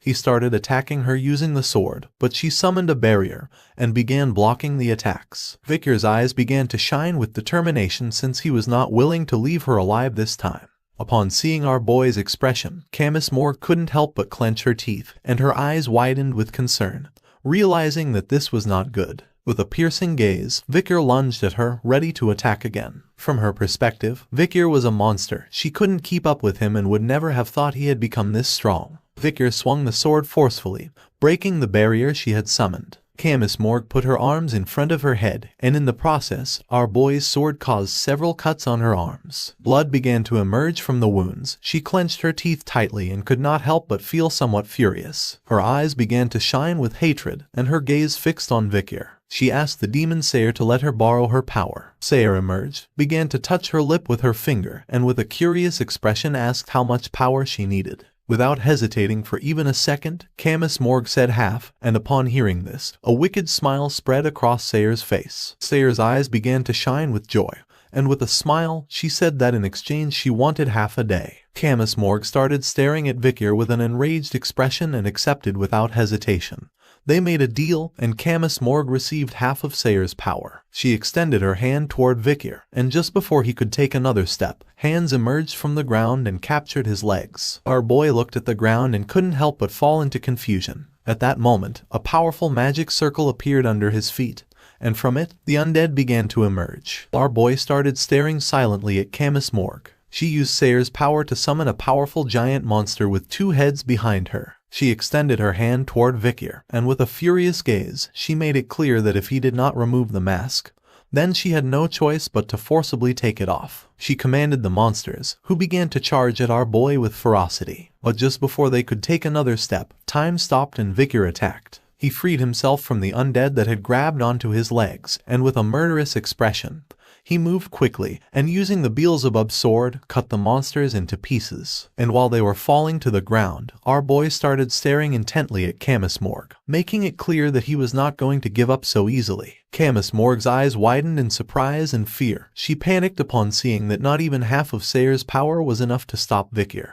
She fell into despair and asked Sayer to give her more power. As expected, the demon began to smile and in return said she wanted 16 hours. Camus Morg accepted again since she didn't care. Sayer lent her more power. Camus Morg extended her hands and summoned a magic circle from which a powerful undead serpent made of skeletons emerged and began to advance quickly toward our boy. Vikir reacted in time and grabbed the serpent by its fangs. Without much effort, he broke the serpent's fangs, and while his eyes were shining with rage, he started staring intently at Camus Morg. Upon seeing this, Camus Morg's eyes filled with surprise. She invoked another magic circle, clenched her teeth, and asked for more power again. Sayer said that in exchange she wanted 20 hours. Camus Morg summoned another serpent and several monsters, but Vikir moved quickly, swung the sword forcefully, and once again cut the monsters into pieces. Our boy's attention focused on her, and his mind filled with confusion upon seeing that these were careless attacks, realizing that she was trying to restrain him instead of attacking him. Upon seeing that the attack had failed again, Camus Morg's eyes began to shine with hatred. She could not understand why nothing seemed to work. She summoned another undead serpent. Vikir jumped and once again tore the serpent apart as if it were nothing. Camus Morg lowered her head and asked for more power again. Sayer, who was beside her, said she wanted 20 more hours. Camus Morg said she wanted even more power. The demon's eyes began to shine with wickedness, and a demonic smile spread across her face. In exchange for giving her more power, she wanted 20 more hours. Using the power of Sayer, Camus Morg summoned a horde of ghosts which began to fly around our boy. Vikir stood still without knowing what was happening. He clenched his fist and using all his strength struck the ghosts. In the blink of an eye, the horde of ghosts pounced on our boy, creating a great curtain of smoke. Camus Morg placed her hands on her knees and began to pant heavily. Sayer, who was behind her, started to observe her with a curious expression. After catching her breath, she lifted her head and saw that the horde of ghosts was flying in the air, with Vikir's body trapped in the middle. She began to observe him and asked him to be good and take off his mask. Instead of responding, our boy started to gaze toward the ground in silence. Then his eyes began to shine with determination, and his gaze fixed on Camus Morg. Using the sword, he freed himself from the ghost's bindings and descended elegantly to the ground. Camus Morg's attention was fixed on him, and her eyes widened in surprise and confusion. Our boy cut the ghosts into small pieces, and while the fragments were falling to the ground, he stood up and began walking toward her. Seeing this, Camus Morg's mind filled with confusion as she did not know why Vikir was trying to kill her. Despite being wounded all over, Vikir did not stop, and his eyes began to shine with hatred. A question came to Camus Morg's mind. She did not know what kind of hell our boy had been through to despise demons so much. In a desperate attempt, she summoned another magic circle, causing an undead to begin emerging from the ground. Our boy clenched his fist and prepared to put an end to this battle. From the depths of her heart, she hoped that Vikir would recognize her. She fell to her knees on the ground and begged Vikir to find her. At that moment, a large number of undead corpses emerged from the magic circle right in front of her. She created a barrier of undead between her and Vikir, then fell to her knees on the ground and lowered her head. She thought there was no way Vikir would recognize her anymore, but to her surprise, our boy decided to ask her a question. Upon hearing this, her eyes widened in surprise and confusion. Vikir asked why she was trying to subdue him instead of hitting him. Camus Morg lifted her head and began looking at the barrier without knowing what to say. Instead of trying to break the barrier, our boy stood still and asked why she wanted to take off his mask and why her eyes behind the mask were so sad. He soon realized that she wanted to tell him something but couldn't. She did not respond. Vikir gained momentum and delivered a strong punch to the barrier of the undead. Camus Morg closed her eyes, clenched her teeth, and prepared to face the cruel fate. After passing through the barrier, our boy gently struck Camus Morg's mask, causing it to slowly begin to break. The memories of when our boy was young came to his mind. In the past, when he was sparring and standing in front of a stone wall, he also thought this before. If he returned to her side, what would it mean? Vicar took off the mask, and while his eyes were shining with joy, with a smile he said that it had been a while. Camus Morg's mask broke into pieces, and her eyes filled with tears and joy. Our boy saw little Camus Morg crying on her face. Somewhere within the vast empire stood a grand and opulent estate, deep within its walls, nestled in a secluded chamber. The sound of muffled sobs echoed through the dimly lit corridors. Flickering candlelight cast restless shadows along the empty hallway. While an exquisite crystal chandelier adorned the ceiling, shimmering in the darkness, the estate belonged to the prestigious Morg family, and this sorrowful event had taken place nearly 3 years ago. The attention of the maids who were doing household chores focused on the room from which the cries were coming. One of the maids placed her hands on her chest, then with a sad expression told her friends that Camus Morg had been crying and refusing to eat for the past few days. The other maid began to observe her friend and with a curious gaze asked if Camus Morg was blaming herself for what had happened a few days ago in the battle against the barbarians. Many of the soldiers were wounded. Some had their heads bandaged, and others had broken arms. The maid explained to her friend that it was normal for Camus Morg to feel guilty, since while they were trying to save Camus from the barbarians, many people had been killed and wounded. The eyes of the maid, who was holding the plate, filled with sadness. She turned towards Camus Morg's room and decided to reveal the reason why Camus Morg was so heartbroken upon hearing this. The other maids became curious. She began to imagine Vikier, and with tears in her eyes revealed that Camus Morg was heartbroken over the death of Vikier Baskerville. With a sincere expression, the maid who was holding the plate mentioned that the pain she must be going through must be very painful, since Vikier was the person she loved the most. Upon hearing this sad story, the other maid put her hands over her face and began to cry. Seeing this, her friend approached, extended her hand, and tried to console her while the two maids were crying. The one holding the plate approached the door of Camus Morg's room and asked her to stop thinking about the matter and cheer up. Just then, someone wearing leather boots began walking down the hallway. They used their power and bubbles of water appeared around the maid's head. Seeing this, their eyes widened with surprise and confusion, not knowing what was happening. Little by little, they began to run out of air and their bodies started to float. The maids panicked, thinking they were going to drown. The white-haired man began to walk towards them. It was Camus Morg's uncle. He started staring intently at the maids, and his eyes filled with fury upon seeing that the maids were gossiping about Camus Morg's personal life, when the virtue of the maids was to be discreet. He exploded with rage upon realizing that they were too absorbed in gossiping about Camus Morg's life, using concern for her as an excuse. He clenched his fist tightly, making the water bubbles grow larger. The maids couldn't help but feel fear upon hearing Adolf's voice just before they could drown. Adolf deactivated the spell, causing the water bubbles to explode. Adolf's eyes began to shine with rage. He clenched his teeth tightly and with a murderous expression. He warned the maids that if they said anything bad about Camus Morg again, he would personally cut out their tongues. They panicked, turned their backs on Adolf, and ran out of the place, apologizing and promising never to do it again. Adolf approached the door of Camus Morg's room and began to gaze at the floor in silence. Then he raised his head, started observing the door, and with a worried expression announced his arrival. Then he grabbed the doorknob and slowly opened the door. Camus Morg's room was dark and the only light came from the window. Adolf entered the room and his attention was fixed on the bed. Camus Morg, who was inside the sheets, began to cry. Adolf sat on the bed, placed his hand on the sheets, and with a worried expression, explained that he had heard that she hadn't even eaten in days, revealing that he and her mother were very worried. The wind began to enter the room through the window, making the curtains move. Camus Morg asked if he meant that she should eat. In order to continue living for herself, she began to remember when she was with Vikier in the forest.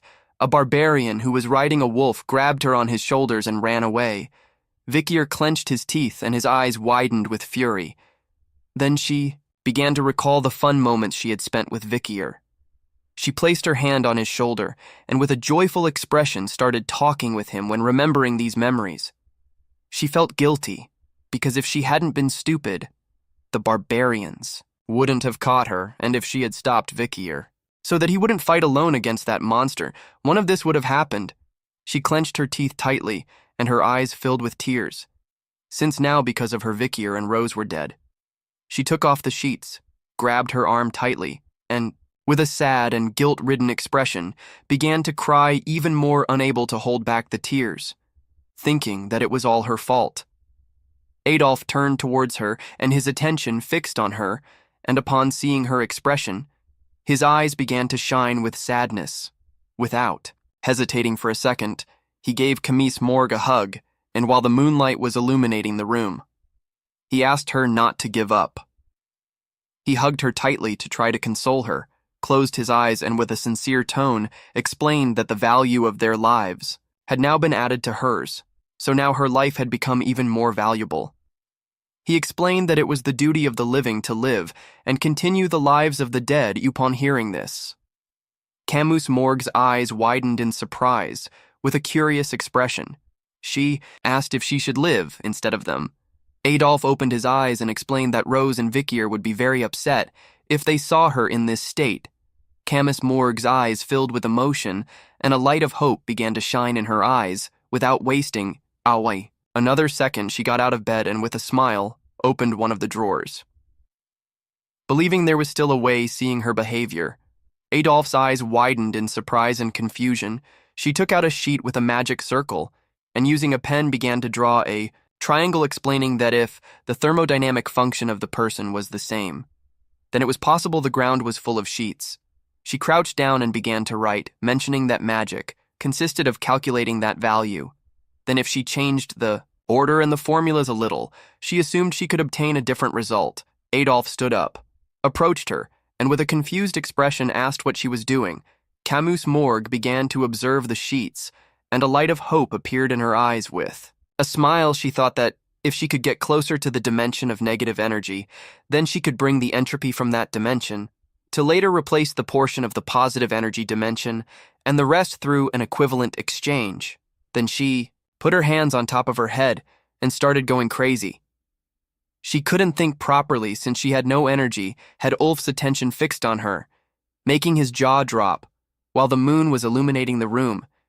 She told her uncle that she needed food. Adolf prepared a banquet for her. The table was full of delicious dishes from meat to desserts. They sat at the table. At one end was Camus Morkand, at the other, a red-haired woman, and next to her sat Adolf with a kind smile. Camus Morgue mentioned that she had heard that. She was very worried. Since she had not been eating, she was the mother of Camise Morgue, the matriarch of the Morgue family called Raspani. Morgesh rested her hands on top of the table and with a serious expression began to observe her daughter in silence, her eyes filled with worry, explaining that several days had passed since her daughter had held a spoon, so it was normal for her to be worried about her. Thomas Morgue interrupted her mother and with a cheerful expression promised not to make her worry anymore, but in return asked her to listen to her requests. Raspani became curious and asked what request she had. Camus Morgue asked her mother to please allow her to mobilize the Morgue family army to search the forests. Raspani remained calm, began to observe Camus Morgue, and became somewhat confused. Adolf's eyes widened with concern. He extended his hand and with a furious gaze asked if Camus Morgue did not know how dangerous that place was. With a serious tone, Raspani gave her daughter permission to mobilize the army in exchange for her not skipping any meals. Upon hearing this, Adolf turned towards her, and his eyes widened in surprise and confusion, leaving him in shock with a worried expression. He asked his sister to think it through carefully, but just before he could finish the sentence, Raspani interrupted him and argued that Camus still had something she could do, which meant that she was not going to give up easily. Camus Morgue's eyes began to shine with seriousness. She started observing her mother in silence. Raspani interlaced her hands and with a serious gaze made it clear that she had no other option but to let Camus surrender by her own will. Camus Morgue prepared to eat a piece of meat, and with a cheerful smile asked if this was a promise, seeing that she was going to eat. Adolf's eyes widened with joy, and he couldn't help but smile. Meanwhile, on the other side, Raspani, who had her hands interlaced, began to observe Camus in silence. Upon tasting the food, Camus's eyes widened in disgust. She put her hands over her mouth and started feeling sick to her stomach not long after she fell to the ground and began vomiting. Adolf stood up and panicked, since he knew that she couldn't eat the food as too much time had passed since she last ate. He gave the order to the maids to take away the dishes and prepare suitable food for the sick. The maids brought new plates of food, but just then Camus extended her hand and refused to eat food for the sick. Seeing this, the eyes of the maids widened in surprise after vomiting. Camus Morgue sat back in the chair, and while her eyes were shining with determination, she clenched her teeth tightly and with a serious expression swore to eat everything without losing another second. She grabbed a piece of bread and some meat, and with tears in her eyes took a bite. And despite not being able to eat, she was willing to do it for Vicar. She began to imagine a boy holding the sword from behind. She knew that she would not have lost Vicar if she had not been kidnapped by the barbarians back then, and she was sure that he would not have lost if she had stopped him from fighting the huge spider alone. Adolphe's eyes widened in surprise. He was in shock. While on the other side, Camus's mother intertwined her fingers and closed her eyes after eating with tears in her eyes. She wiped her mouth. With her hand, all that karma came from her, and death was something that had been unfairly granted to Vicar, but she was determined to restore that injustice. She grabbed a chicken thigh with her hand and prepared to eat, asking Vicar to wait. That day news spread throughout the Morgue family that the vice matriarch, who was sunk in despair, had begun to move again. However, no one expected her to move in that way. Somewhere in the city under the moonlight was the Hall of Darkness of the Morgue. Family inside the hall was a man with red eyes sitting on a throne. His eyes were shining with hatred. He was the head sorcerer of the Morgue family. Representative of the Hall of Darkness called Snake Morgue. Someone wearing a hood entered the hall. It was the vice matriarch. Snake's attention fixed on her, and he asked what brought the vice patriarch of the Hall of Light here. A smile spread across Camus Morgue's face.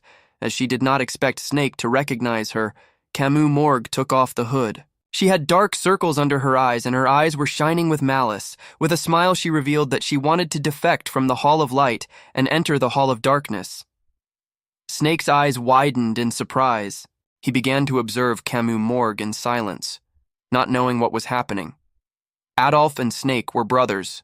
The Hall of Light was the visible symbol of the Morgue family, while the Hall of Darkness was its shadow, where research and experiments on black witchcraft were carried out far from the eyes of the people. Snake became curious, and with a serious tone, assumed that she knew what it meant to join the Hall of Darkness. Camus Morgue extended her hands and made it clear that she was prepared to live her life hiding in the shadows and abandon her mother, her uncle, and her rights as vice matriarch. With a calm gaze, Snake extended his hand and said that he had heard that she had mobilized the army to search the forest, asking if she was planning to revive Vicar with black magic. Camus Morgue's eyes were filled with despair. With a smile, she admitted it, revealing that she was going to use the perfect resurrection spell upon hearing this. Snake's eyes widened in surprise. He began staring at her and realized that this spell was ancient black magic, capable of completely reviving the dead. He asked if she was going to use foreign magic, which was strictly forbidden within the Morgue family and the Empire. He started to gaze toward the ground, extended his hand to one side, and denied her entry to the Hall of Darkness, asking her to leave. Camus Morgue began to observe her uncle in silence. Realizing that there was nothing he could do, her eyes began to shine with malice, when she extended her hand and with a wicked smile summoned a powerful spirit, revealing that she had no choice but to learn it herself. Seeing this, Snake's eyes widened in fear, leaving him in shock. He could not believe that she was controlling that spirit. He couldn't help but feel terror, and his gaze fixed on the spirit, realizing that she had learned black magic by herself, something impossible. But if that were the case, it would not be an exaggeration to say that she had reached a new level be herself. He began to imagine Camus Morgue's mother, realizing that she had a talent similar to Hersa, talent that only appeared once every 100 years. Snake began to gaze at the ground, and after going over the matter several times, decided to accept. He stood up, clenched his fists tightly, and made it clear that if she joined the Hall of Darkness, then his word was absolute. Asking if she was ready, Camus Morgue knelt before him. She did not care about losing everything she had. She placed her hand over her chest, started staring intently at Snake, and revealed that she was willing to do whatever it took to save Vikier. It was night and the moon was shining high in the sky. and below was the Hall of Darkness of the Morgue family. Inside it, there were long and dark stairs leading to the bottom. This was a place that was neither monitored by the Empire nor visible to the Morgue family, a space that only the members of the Hall of Darkness knew, an underground space that extended for more than 600 floors, known as Dark Support. A powerful evil energy began to emerge from the depths, and little by little it began to ascend towards the surface. On floor 666 were Camus Morgue and Snake. She extended her hand and, using her powers, summoned a magic circle from which an undead emerged. Snake crossed his arms and began to observe in silence. This undead had part of its limbs destroyed, but it had life. It began to look around in confusion. Camus Morgue's eyes were full of fatigue and she had dark circles. With a smile, she began to point at the undead with her finger and asked Snake what he thought. The undead approached her. Camus Morgue put one hand on her waist, closed her eyes, and with a proud smile began to caress its head. Snake's attention was fixed on it. With a calm expression he mentioned that it was surprising to see that she was capable of creating undead soldiers. His gaze fixed on her and his eyes widened in surprise. He could not believe that she was capable of achieving so much when not much time had passed since she had converted to black sorcery. With a smile, Camus Morgue continued stroking the head of the undead. Snake began to observe her carefully and started having mixed emotions. He felt pride, jealousy, fear, affection, and sadness. He began to gaze at the ground and started imagining Camus Morgue's mother, Rispani. He did not know what he was looking for in Camus Morgue's face, which resembled that of her mother, nor why he had allowed her to enter the Hall of Darkness. While he was distracted, Camus Morgue was sincere and revealed that she still had much to improve. Upon hearing this, Snake snapped out of his thoughts, and his eyes widened in surprise. The body of the undead began to disappear, turning into ashes. Camus Morgue started looking at her hands and, with a curious expression, admitted that with her current power, she could not completely revive a corpse. She clenched her fist in fury. Snake began walking toward her and, with a serious expression, asked if she was planning to perform a complete reanimation, revealing that this was not only very difficult to learn but also had an extremely low success rate. Assuming she managed to revive him by some miracle, when it happened, there was a possibility that he would become uncontrollable or be further corrupted. Camus Morgue's eyes began to shine with determination. She stared intently at Snake and said that she did not need to worry about what might happen after she succeeded, since the soul of the person she wanted to revive was stronger than anyone else's. Upon hearing this, Snake's eyes widened in confusion and concern. He was in shock as he did not know what he was seeing in her. At the same time, a man with a beard and long hair began to shout in rage. It was Camus Morgue's uncle, who was in Rispani's office. He clenched his fist, extended his hand to one side, and with a furious gaze questioned whether they should stop Camus. He could not believe that she had left the Hall of Light to enter the Hall of Darkness. Rispani, who had her arms behind her back, began to observe the landscape through the window in silence. She began to look at herself in the reflection of the window, and with a calm gaze, she mentioned that she had not yet made her decision, explaining that she had told her daughter to choose carefully and had given her the authority to freely enter both halls. Adolf's eyes widened with rage. With a furious expression, he revealed that Camus had been spending more and more time with that man called Snake recently. Rispani did not lose her composure. She did not even turn around, and with a serene gaze, she made it clear that Snake was not someone who was going to hurt Camus. On the contrary, he was actually helping her. Adolf tried to argue that Snake was not a good person, but just then, Rispani's eyes began to shine. She turned towards him and, with a piercing gaze, gave him the order not to speak any more about this matter. Feeling her gaze, Adolf's eyes widened in fear and concern. He could not believe that she was going to allow Camus to join the Hall of Darkness. At the same time, inside the Hall of Darkness, Snake, who was carrying a fire lamp, and Camus Morgue began walking down a dark corridor. Along the way, Snake became curious and, with a serene expression, asked if she was familiar with the origins of Morgue. Her attention was fixed on him, and her eyes widened in confusion. She admitted not being familiar with the origins of Morgue. Just then, Snake began to lift the fire lamp. Little by little, the light started to illuminate the area, and in front of them was a strange and dark building. Camus Morgue began to observe it in silence, not knowing what was happening. Snake explained that the true beginning of the Morgue family started in a morgue. The title Morgue came from a very ancient lineage that existed before human clans and empires were established. Mostly, they took in unidentified corpses to find their relatives. He began to imagine Camus' mother controlling evil spirits, surrounded by skeletons. This could be because they spent a lot of time with the dead. But after a certain point in time, There had been members of the Morgue family who had been able to converse with the dead, and to this day there were still members who could do so. Camus Morgue approached the building, extended her hands, and began to observe in silence. The reality was that the Morgue family had been connected with black sorcery from the beginning. Using the fire lamp, he began to illuminate the place. He approached the wall and, in a serious tone, mentioned that the black sorcerers who sought knowledge knew that the truth lay beyond the door of death. Camus Morgue, who was standing behind, with a curious expression asked if then she should familiarize herself with death. Snake made it clear that she would not be doing anything other than imitating a black sorcerer by doing that. He began to gaze towards the ground and advised her to be careful with death. Then, he began to stare at her and with a penetrating gaze asked her to keep this in mind.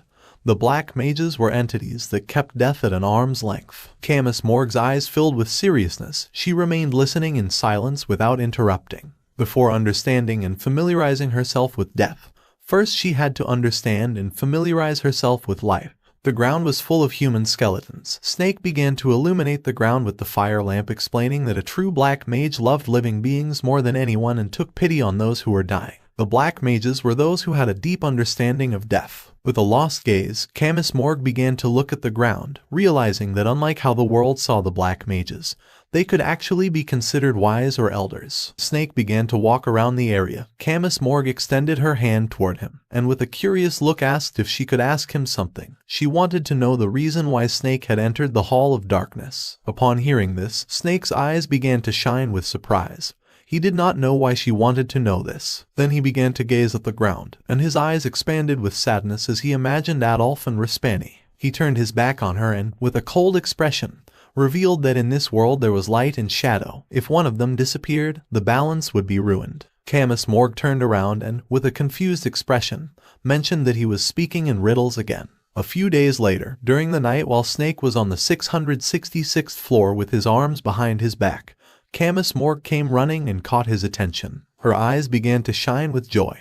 With a smile, she started showing him a sheet where she had drawn a magic circle. Snake's attention fixed on the sheet, and his eyes expanded in surprise, leaving him in shock. He started to extend his hand toward the magic circle, and Camus Morgue explained that this was the magic circle of complete resurrection, the result of her research. He took the sheet, and his eyes widened in fear since this was a model several steps more advanced than the information he had. Looking with a bit of attention, he realized that it was perfect. Snake began to observe her with a confused gaze, remembering that black sorcery required one to investigate the depths of the abyss. He was in shock, not knowing how deep Camus had dug into the abyss to reach this conclusion. Camus Morgue couldn't help but blush. She looked away and, with a nervous expression, mentioned that she would like him to help her conduct the spell. With a serious gaze, Snake questioned whether she really liked Vikir. He began to observe her and it didn't take long for him to realize that she was different from him. In fact, she was completely different from him, who was fascinated by black sorcery,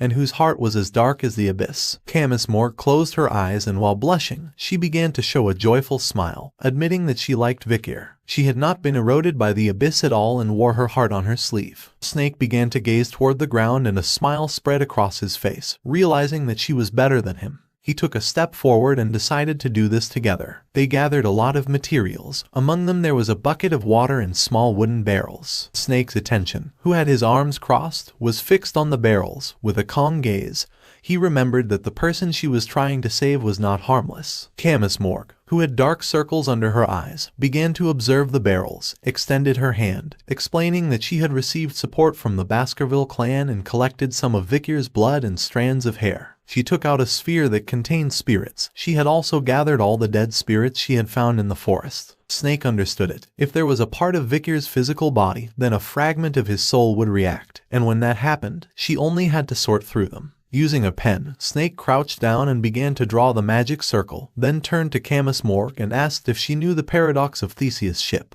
He was worried because even if Vikir's body was recovered, his memories and personality would change, turning him into a different person. Camus, who was drawing the magic circle on the ground, remained firm and explained that it was not too late to think about those things after they succeeded. Using the pen, she began to draw the final parts of the magic circle. After completing the drawing, she and Snake stood up, and in the middle of the magic circle were barrels containing Vikir's blood and strands of hair. She decided to begin. Snake started observing her and seeing that she had already begun.